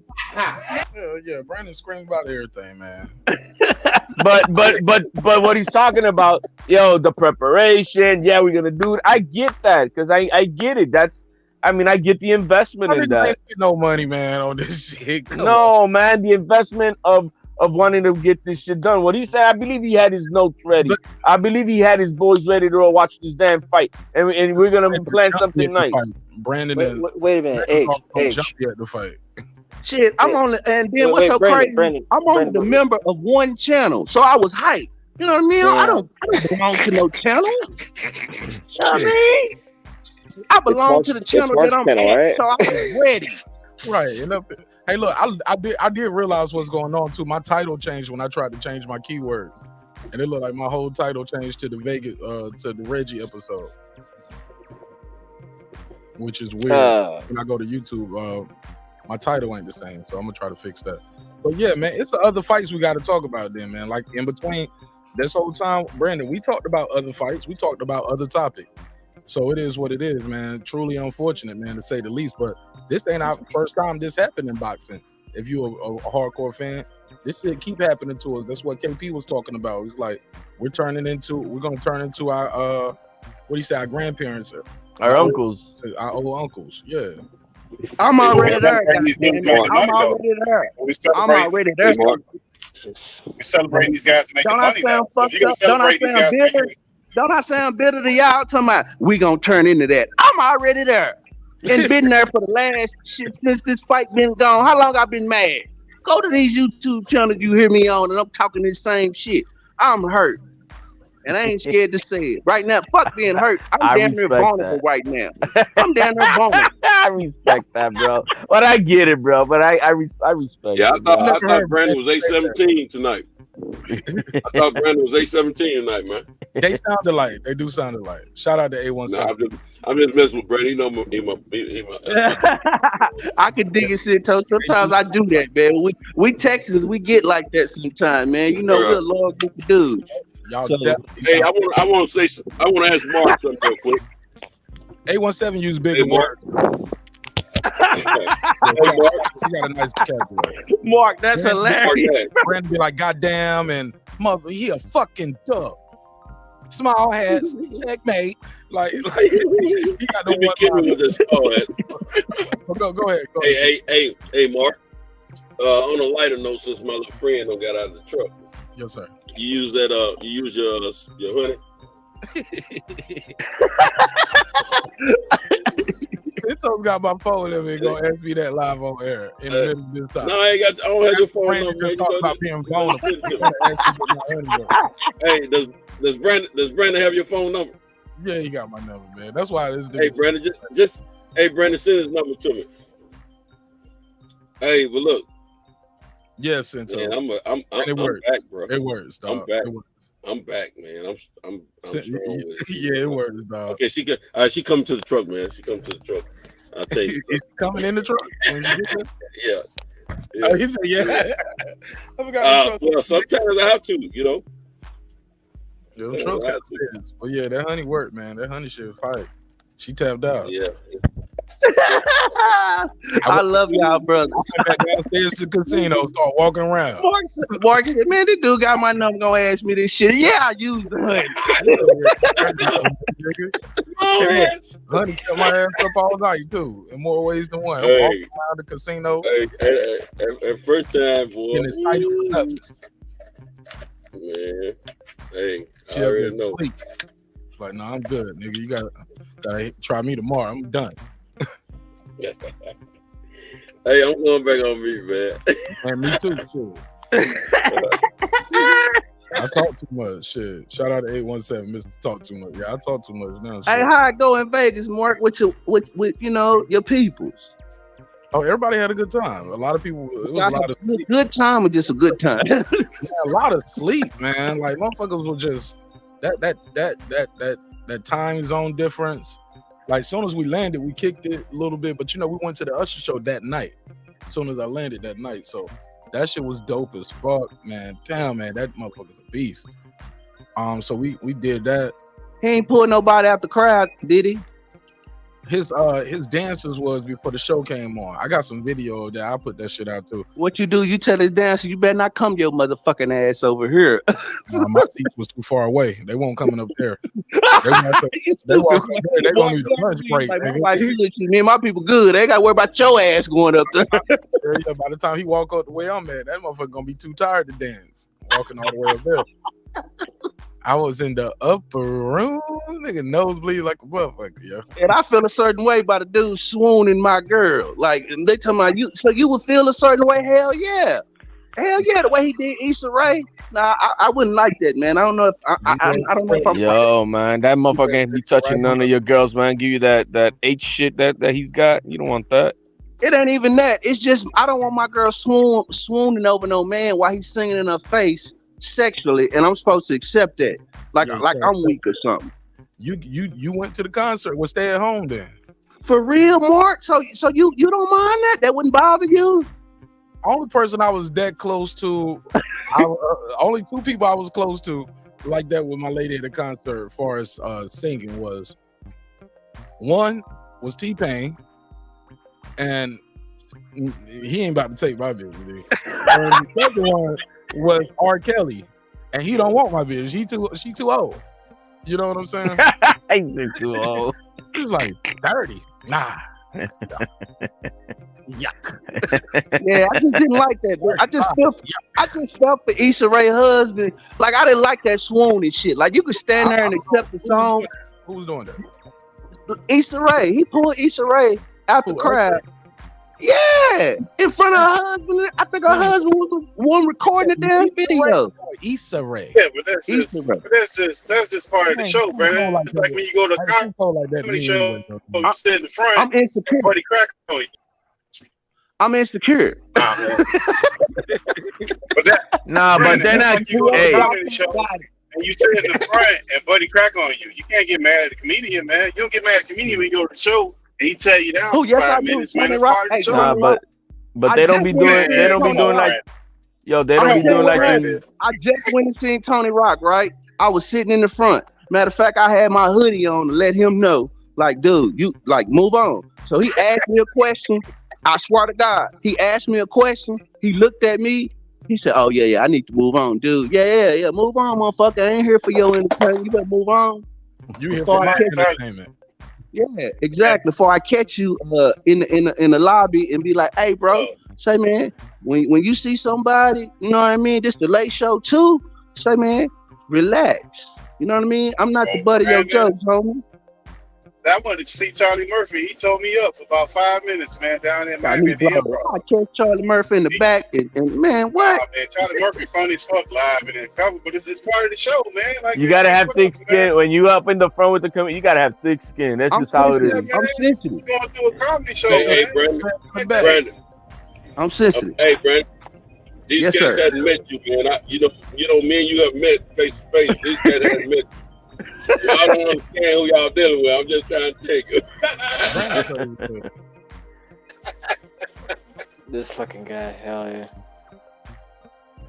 Hey guys, I'm gonna turn the lead for the night, guys, man. But Mark Nash, bro, another great show, like always, guys. Everybody in the panel, man. Wait, H, before you go, Yeah. because you said a couple of times that like you weren't super invested into this fight. So like, who are some of your favorite boxers? Like, what kind of fights were you invested in this year? I'm invested right now with my prospect. My number one prospect is Xander Zayas, Baby Anderson. That would be Keyshawn Davis. I'm invested with all these top prospects with top rank. My number one fighter is Tio. That's my dude. Bunch of niggas with no titles right here, but go ahead. And you know, what? But yeah, Tio's the guy who brought me back into the game watching boxing. I wasn't watching boxing for many years. I was sick of the same bullshit that we're kind of talking about now. And he caught my attention and bring me back into the game. And here we are. But those are just a few of the fighters that I'm. Oh, Shakur Stevenson, he turned me around. I wasn't on his bandwagon. And when he did what he did to back to back with Herring and Valdez, that's my new dude there too. You thought he was gonna lose either one of those fights? What's that? You thought he was gonna lose either one of those fights? I thought he was gonna. I was favoring Herring. I have a connection with Herring, but yeah, I didn't. I was favoring Herring for that. For other reasons than just skills. But what he did to him. He had a shiny belt. Well, I mean, to what he did to him, and he showed, not that boring style that he did with Nakatili. He turned it all the way around, and he's a different fighter. He kept his word of what he did in that fight, that he's gonna change it, and he absolutely did. And hey, I only have praise for the young man. I think he right now at 135 is the guy. That was weird. No, I was laughing at Michael. Oh, okay. Yeah. That was rude. Yeah. But yeah, word up, H. I was wondering, man. I was just wondering. Yeah. We'll talk more on that. That's what I be calling IHLD. My guy. Hey, before I let you go, HLD, what you think about what happened with Nancy Pelosi? I heard somebody ran up in the crib, beat her husband in the head with a hammer, cracked his skull. He's expected to survive. He had surgery. You heard of that shit? I heard it. Oh well. Dude, there's shit that happens every day. You know what I mean? And I mean, it's sad. But I didn't get into it. I don't know what the fuck is wrong. What happened? Opinion on that. All right, cool. All right, enjoy your brother. But besides that, man, we'll tune in tomorrow. I guess you'll do a recap on tomorrow night's fight with Loma. I guess we'll be talking about what's gonna happen afterwards and shit. Loma, Ortiz, and Jake Paul, Anderson, Silva. Did you give me your picks for both of those? I got Loma, and the Jake Paul fight is it's fixed either way, so it's hard to predict it. I mean, I can't You say. got Loma by decision? No, I got Loma, I think, by knockout. All right, Or he gonna stop stoppage. Ortiz. Yeah, he will You got stop Jake soon, Paul. man. You said you got Jake Paul. And I don't know. I would. I bet money once on that fight. Remember, I was on it, and never again. That was the Woodley fight. I put money on Woodley. Oh yeah. Okay, cool. All right. Well, I'll see you later, my brother. Thanks again for your time and energy. Absolutely, guys. Everybody in the panel, God bless. Everybody subscribe and hit the like button. Peace. Peace. All right. All right. Did anybody want to give me their picks for the other two fights before I let everybody go? Oh, that's crazy. That's loud, Pittsburgh T. Try it again. Okay, we lost it. Anybody want to give me their picks for this Loma fight or this Anderson Silva fight? Damn. Yeah, I'll just take Loma. Maybe by stoppage. Maybe. I'm not sure about that, Mark, but maybe. And the reason why I'm hesitant is I just honestly haven't thought about it. I know a little bit about Jermaine. I know he likes to mix it up, but at the same time, he likes to stay at the end of his jab. But I'm just kind of interested in just kind of seeing what Loma is and what he's doing. He's a pretty well-rounded fighter himself. He's done he's been marketed very well, obviously through his career too, having the machine. So like, I expect him to win. Jake Paul is, JP is, he's a celebrity boxer, Mark, and I'm happy for him. Keep collecting, keep doing your thing, man. All right. Yeah. All right, so you got Jake Paul by knockout, and you said you can't pick Loma, all right? Yeah, Jake Paul will knock him out. Yeah. I hope not, man. I don't want to see Jake Paul knock out Anderson Silva. I like Anderson Silva, dog. Oh, he's taking a dive though, Mark. Don't worry. I don't think he's taking no dive. I think he got too much pride for that.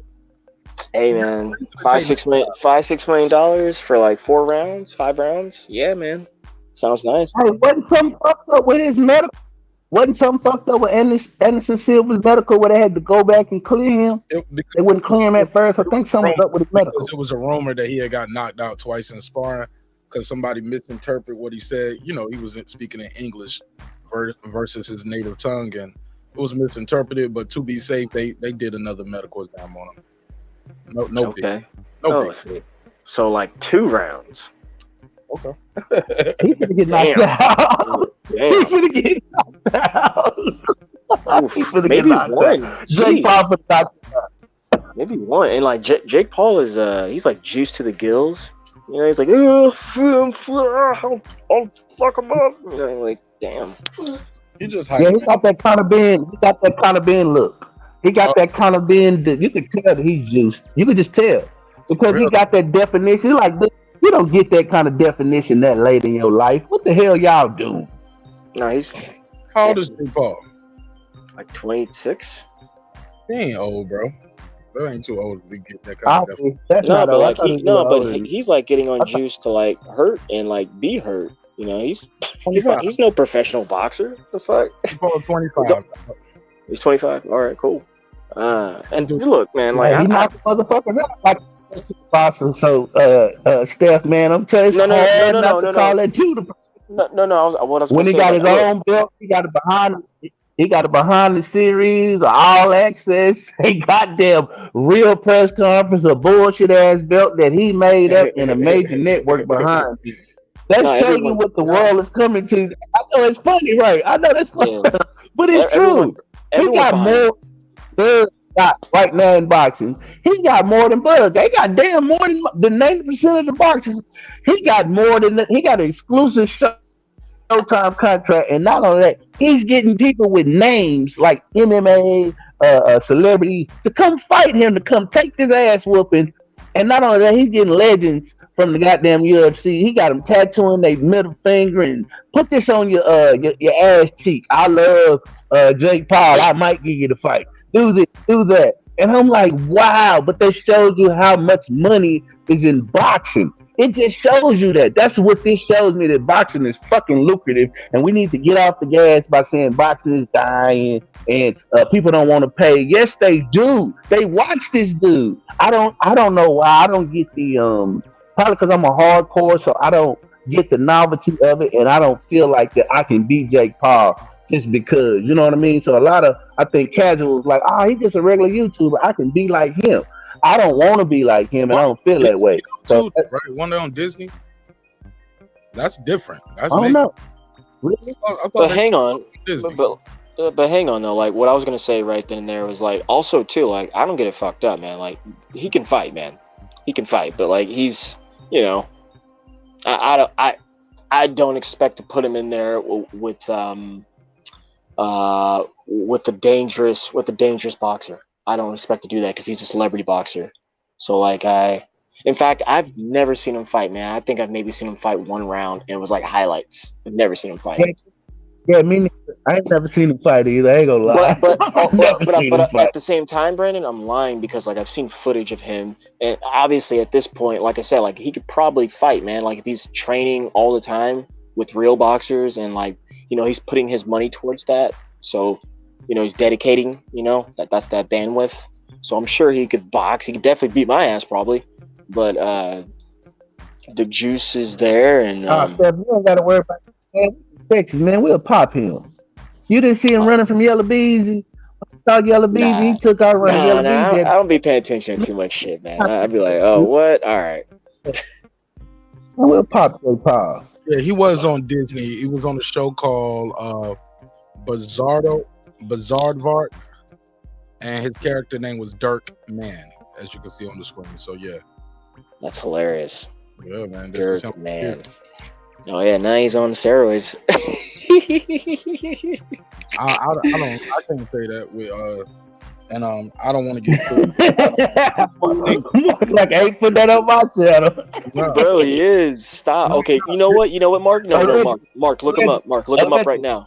Go. My G, all I'm telling you is, if you don't have proof he failed no drug test, that's alleged. That's your opinion, but we can't say for certain, and we don't want to get sued. Look at let's look at some images. I said what I said. Allegedly. I heard you, and I respect that. That is not going to show that the images. No. That's not what I'm asking, though. Yeah, I respect what you said, sir. I respect, but what I was asking was, hey, man, you should pull up an image, and I was going to ask you what you think after you see it. Look like he in shape. All right. Mark ain't finna answer that. Steph, Mark, because we don't know. So he can only just go by what he thinks. But if I had to guess, look at that picture. Name any prime athlete. I'm gonna say that shit. You gonna say they look like they was on steroids? Everybody except Tyson Fury. I agree. So he's on performing enhancers. Everybody except Tyson Fury and Ruiz look like they on steroids. No. Who said that? Damn. I just said that. Me. Put that on me. No, but who told you that? Damn. No, you talking about looking at somebody. He said everybody look like the most professional athletes look like they on steroids. Can't look like that except Tyson Fury, Andy Ruiz. Don't nobody think that. I know, right? The Rock. Of course, The Rock is on. Wilder. Yeah, Deontay Wilder is not. Deontay Wilder is not enough steroids. Mayweather, Canelo, Triple G40, and still like that. Oh yeah. How long Triple G is like 45, and he's on I'm PED. just saying, if you want to just say how somebody look, all these motherfuckers look like they're on steroids to me because they super ripped up. I'm like, damn. And yeah, but this dude is kind of extraordinary ripped though, Mark. I mean, goddamn. I mean, how many? Bro, Caleb Plant don't even look like that, dude. This nigga don't got muscles on muscles on muscles like that, dog. I don't see that. That's right. Caleb Plant doesn't even look like that, dog. No, I don't see that. Caleb Plant doesn't even look like that. This dude ripped. No, bro. We've seen guys more ripped than this. We've seen. I agree. Look at that picture. Look at this picture right here. Look at that picture to the right. Tim Bradley was more chiseled than this. Bud Crawford was in this. Errol Spence. We've seen some. Yeah, Tim Bradley look good. Tim Bradley. Yeah, well, they do. They do look good ripped like that. Steroids, bro. I ain't gonna say they look good. I'm just saying they was just more chipped up. Do something about it, but we can't put that out there without evidence. That's definitely. Yeah. Oh my gosh, my ass. Like that's totally irresponsible. Can't say that without no evidence. I'm trying to that's word. You know, I respect it. I respect it. Yeah, I ain't gonna get me Tasha Cade out this bitch. You know what I'm saying? I respect you, brother. I can't run to Africa neither. No, that's what I said. And when they ask you, you be like, "Hey, Bass Rush, Steph said that shit." You said that dumb they gonna shit. do like Nori. I think you go to Africa, bro. You look like you could be a Eritrean, Ethiopian. You look like you could fit in over there. They got your skin tone over there in Ethiopia, straight up. You'll make it. Egypt. We know my skin tone. I'm going straight to the Congo or straight to the Sudan, baby. Yeah, I'm going to Somalia. Somalia. I think your complexion. Yeah, I'm going to Kenya, Congo. That's my skin tone. And they gonna send your ass back when they hear that Texas accent. They gonna like Go back to your country. It's fucking fun. Hey, boy, don't be over there talking like this. Boy, don't be over there talking like, hey, go off and over there and go get that thing from over there. Go on back over there and go get that thing. They gonna be like, what? Right out of Africa. Like, go back to your country. Go back to your country. Yeah, they're gonna kick you out of there. All right. So I guess that's it for me. Y'all got anything else, man, before we close this one down? I'm about to watch this last episode of Law and Order. Hey, I don't know if y'all watched that show Atlanta, man. That last episode was pretty damn good, man. It was about this black executive at Disney named Thomas. What's his name? Thomas Anderson, but it's like a mockumentary, and it's kind of deep if you think about it. How the character Goofy from the Disney movie is kind of supposed to be based off black people and stuff like that. But y'all will like that episode. It was pretty good. For sure. Nah, brother, I appreciate you letting me come on the panel, man. I'm gonna hit that like and subscribe, and I'm gonna hit that like and subscribe as well, brother. Appreciate you. Get some rest. Enjoy the weekend. All right, I'll check you two later, Brandon. Cinto. Yes, sir. Yes, sir. I want to say thank you to Mark for letting me on the panel, for letting me speak, even though I love Errol Spence. Thank you for letting me talk, for having a safe space to get my bars off. I'm sorry you getting a little hint of a civil war, but I don't have nobody else to shoot at. So I'm sorry. Man, you got people in the audience. I'm your friend.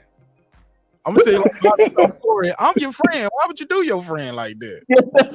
I'm your friend. Set him up with a training. Bobby was like, so you gonna set me up with a training? A training? I thought we were friends. Why would you do your friend like that? Yeah, I remember this. Corey. Yeah, I'm trying not to be the Corey Hogan of the YouTube game. I don't want to run off of everybody who pull up on the show. Trying to keep some friends out here. Yes, sir. Yes, sir. No, it's all good, man. I apologize if I went too hard, but you know, I don't have nowhere to. It's why your title, like nigga, it's my title. But then I looked up and my title had changed, and it was like Errol Spence versus Terrence Crawford debate, Martin Nash versus Reggie live in Vegas. I'm like, no, I'm not in Vegas. But see, I use some pre-settings though. But yeah. People in the I don't have nobody, but this should be the last night that I do this. Hopefully I don't do this no more. Hopefully I got it all out. And we can resume our regular scheduled program. So, but I just can't be on no channels talking about Bud. So as it get closer to the fight, I'm probably just gonna be quiet because It's gonna be a fight December 10th. Do we know? I think it is. I mean, because when Bob Arum said, because I heard Bob say every nickel of that money is in escrow. When he said that, I know that he knows that Bud ain't gonna sign a contract unless Bud sees some goddamn money. So I just believe that money's in escrow. I really believe in my heart that money in a bank account, bro. I just don't think Bud that damn dumb or his lawyers will let him do that without seeing proof of funds. Like, I just don't believe Bud that dumb where we won't see proof of funds. So I believe it's gonna be a fight. Me personally, I just do. I don't think they would jump out the window and do all of this shit and fuck up one of the biggest legacy fights in history, and then we end up bummed out with no fight. Nah, your ass better fight. Even though I hope it don't do well, his ass better walk to that ring. I want him to walk to that ring though. I want him to walk to that ring, and if he gets his money, he gets his money. I don't want the event to do well, but I damn sure, and I don't want Bud to go in there and get knocked out or hurt or no fluke shit. I don't want that for him. I want him to go in there and do what he's supposed to do, but I'm still mad at him. So it is what it is. Because he cheated me out of my legacy fight. I could have been fucking in Atlanta with you, kicking it like a motherfucker. When Punch told me that Damn, he was gonna be in Atlanta, bro, cry face on the it screen. broke my heart. I was like, oh my God, not Atlanta. It was gonna be right here in my backyard. Bro, you could have threw the meat. Think about how much bread you could have pulled out of Boxing's pocket. Man, you could have had a meet and greet, sold tickets to a little old, you know what I mean, Mark Nash, little old thing come through. Everybody would came through. You got, Do an after party or something. oh, For pre-fight. man, come on, bro. You would have drugged so much money out of these boxing public pockets. It's ridiculous. You sure would have had mine. I could have been Blue Blood Sports TV. I could have been Blue Blood, man. I'm telling you, bro. Let me cry real quick. Hold on. Let me put it. Damn, man. Shout out to Blue Blood Sports. Never. He did this to us. He took this fight so much, man. Bro, can you imagine us in Atlanta, bro? That's damn near, I don't want to call it the black capital, but bro, we would have been in that thing and it wouldn't have been like nothing for us to be there. You know what I mean? Like everybody from the side, you got the Texas people would have came. You got Texas coming. You got Florida coming. You got Alabama coming. You got people from New York coming. Man, come on, then the celebrities that's in Atlanta. Atlanta got his own celebrities. You got T.I., you got all the little rappers. You got you ain't talking about T.I. after what you told me about T.I. oh yeah, I just threw that in there. I mean, Mark, look, I try to be like you. I try not to take a position. I'm trying not to take a position about in the context of this. Fair enough. He is still a celebrity. We ain't gotta like how he. But that shit that Punch was talking about, I had never heard that. And the more he kept talking, the more I would just hurt. And that's what fired me up more and more. I was like, God damn it, I'm getting mad and mad. I can't stand no more. Yeah, I'm glad Punch pulled up call. I'm glad he answered my call when I took it. Because I didn't know that neither about a deposit being paid at the State Farm Arena. And he was like, yo, they knew about this before y'all knew about it, bro. He was like, they took their deposit back. They knew something wasn't right. And when Mark, look at what we missed though. We missed missed everything. We could have got a documentary out this fucking fight. Like a real live documentary like we got with the Rumble in the Jungle, or like, man, I'm just heartbroken, man. I'm really just like, we could have really got wraparound program, and it was just merchandise. Dude, you know how bad I wanted one of them goddamn Errol Spence fucking strap season shirts, and you could have had, and then Bud made his own strap season shirts, and we can, man, come on, man, we needed this in boxing, especially amongst us, the people, the brothers.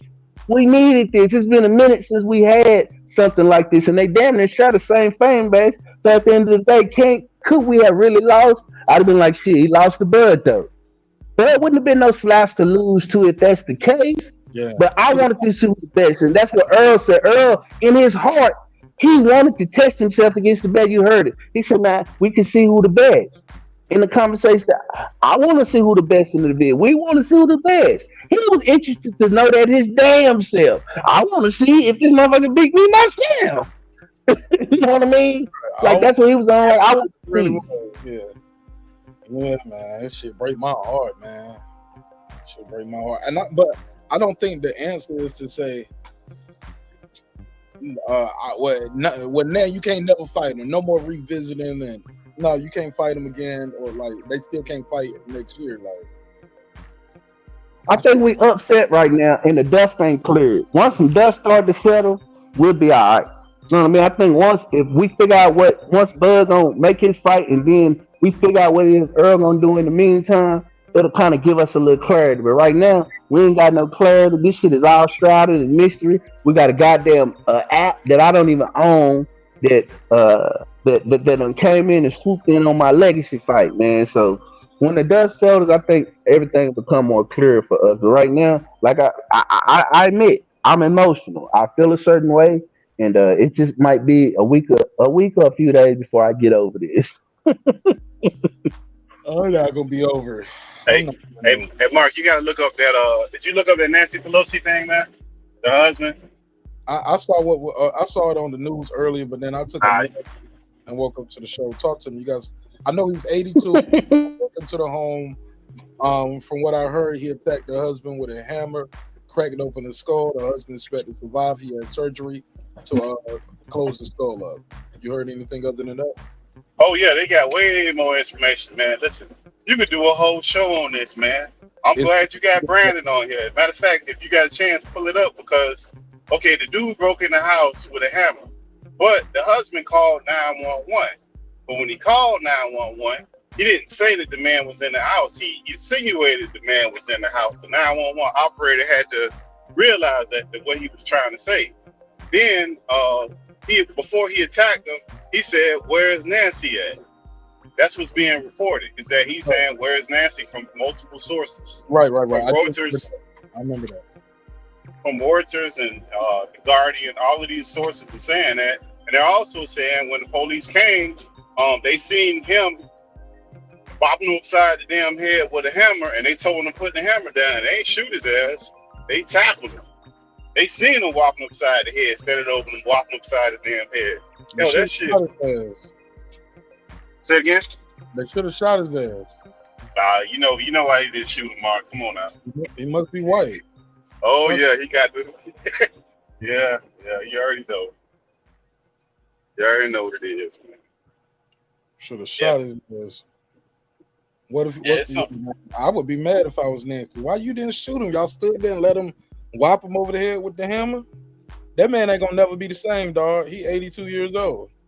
Nah, that's tough to get that age. Nah, it ain't no in the Matrix. You know what I mean? That's what I'm saying. It's some other shit going on. Oh shit! You think Brandon got off? the case? Okay. Yeah, he got off. There's some conspiracy shit. You think it was a setup? How the police get there that quick? I mean, in certain neighborhoods they do though. I'm pretty sure they don't live in a regular neighborhood. But at the same time, from the time he break the window saying where's Nancy, and the cops come in and hit him while he hit him over the head. Like, how quick did that happen? I don't know, bro. But why is he? Look, if he in the house, right? He done broke in the house with this hammer. I ain't never seen anybody break a damn house with a hammer. But let's just go with that. He broke in the house with a hammer. My uncle Why robbed the the hell store. you calling 911?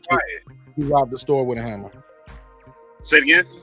My uncle held up a store with a hammer when I was a kid. Okay. He robbed the store with a hammer. Yeah, went to prison. He robbed the corner store. Like, nigga, you go to the store all the time. They know you even with the mask.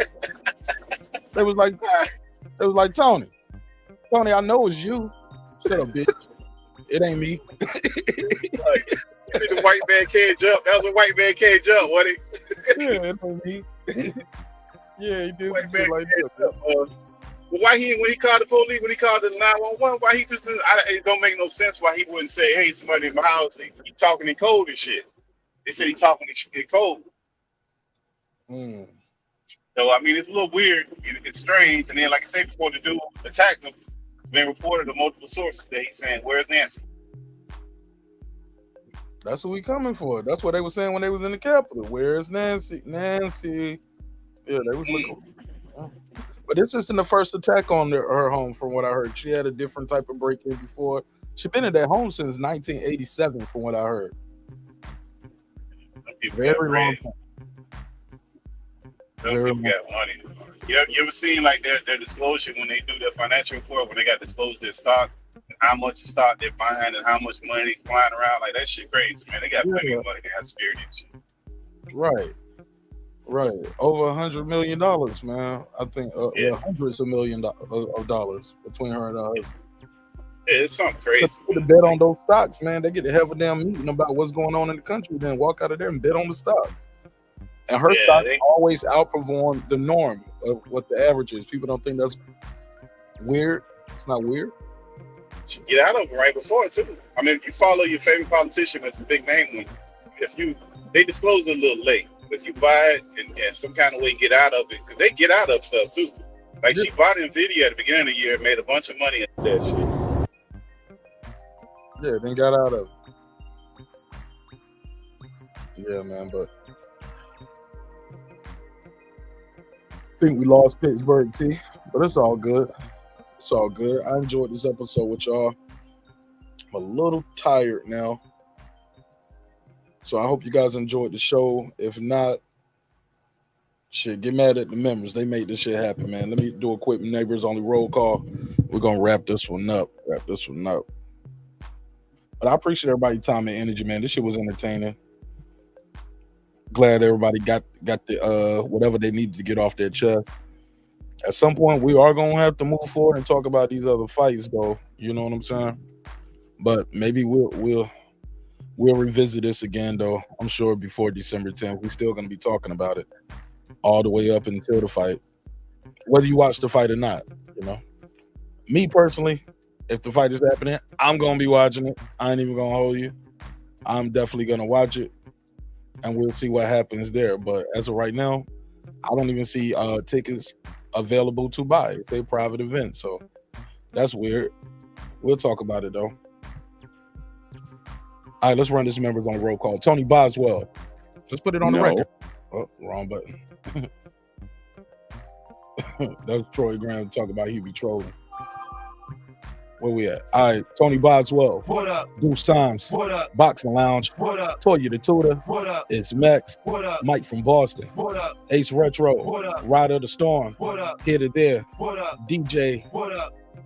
Queen, aka Miss Sunkiss. What up? Godbody News. What up? Pittsburgh T. What up? Thanks for pulling up. What up? Taylor Bell. What up? Matty Well. What up? C Jones 0224. What up? Cliff Bailey. What up? Con Shonery. What up? Lisa Bell. What up? That guy Eclipse. What up? Cooking with the Champ. What up? On the mic with Terrence Bailey Sr. What up? New Media Today, USA Boxing. What up? HLD, thanks again. What up? Sir Senior. What up? Brandon Washington. What up? Brandon, you gonna stop yelling at me on this motherfucker show too, nigga. What up? Born Supreme. What up? Carmen Serene. What up? Lady Shan. Done them season. My London gal. What up? Dub Right Side. What up? Kyoto. What up? D Bevel the Champ. What up? Rob G Film. What up? And of course the big fish himself, my good brother Derek Lincoln. What up, gangsta? All right, man. This was a good one, man. I appreciate everybody's time. Appreciate your energy. Hope you enjoyed the show, man. Leave me a comment once the video posts. Even if you were here for the whole video, just leave a comment. It really helps out with the visibility of the show if you guys leave a comment after the video post. So yeah, thank you so much. Shout out to Tab Tech. Let me get them a drop and we'll close the show after that. Attention Apple users, do you have a locked iOS device that was activated with a specific carrier and you want to go to a different company? TabTechUnlockSim.com can help bring your iOS device over to the carrier you want. With simple, fast, and easy instructions, you can unlock your iOS device without going to an overpriced phone repair store. Go to TabTechUnlockSim.com, unlock your next device in the safety of your home for the fraction of the price. And it's easy as 1, 2, 3. TabTechUnlockSim.com. That's TabTechUnlockSim.com. TabTech, your next device. Hey, look, man, sometimes when we had these conversations, it get a little crazy. Brandon Washington starts screaming at me. I might scream at him. He fuss at Jerry. Get this smoke cutting people off. I cut him off. I call punch. He rocking with HOD and Brandon. Like, sometimes it get crazy. We're gonna argue. We're gonna disagree. But at the end of the day, it's all love. It's family. Dreams require your sleep. Goals require your effort. Go out there and get your goals. And always remember, respect is free. Disrespect is gonna cost you everything, homie. I built this shit. Me. Brick by brick. And I'll be damned if I let you tear it down just because you don't like the way another nigga talk. Drive. This that squad side. This is me now.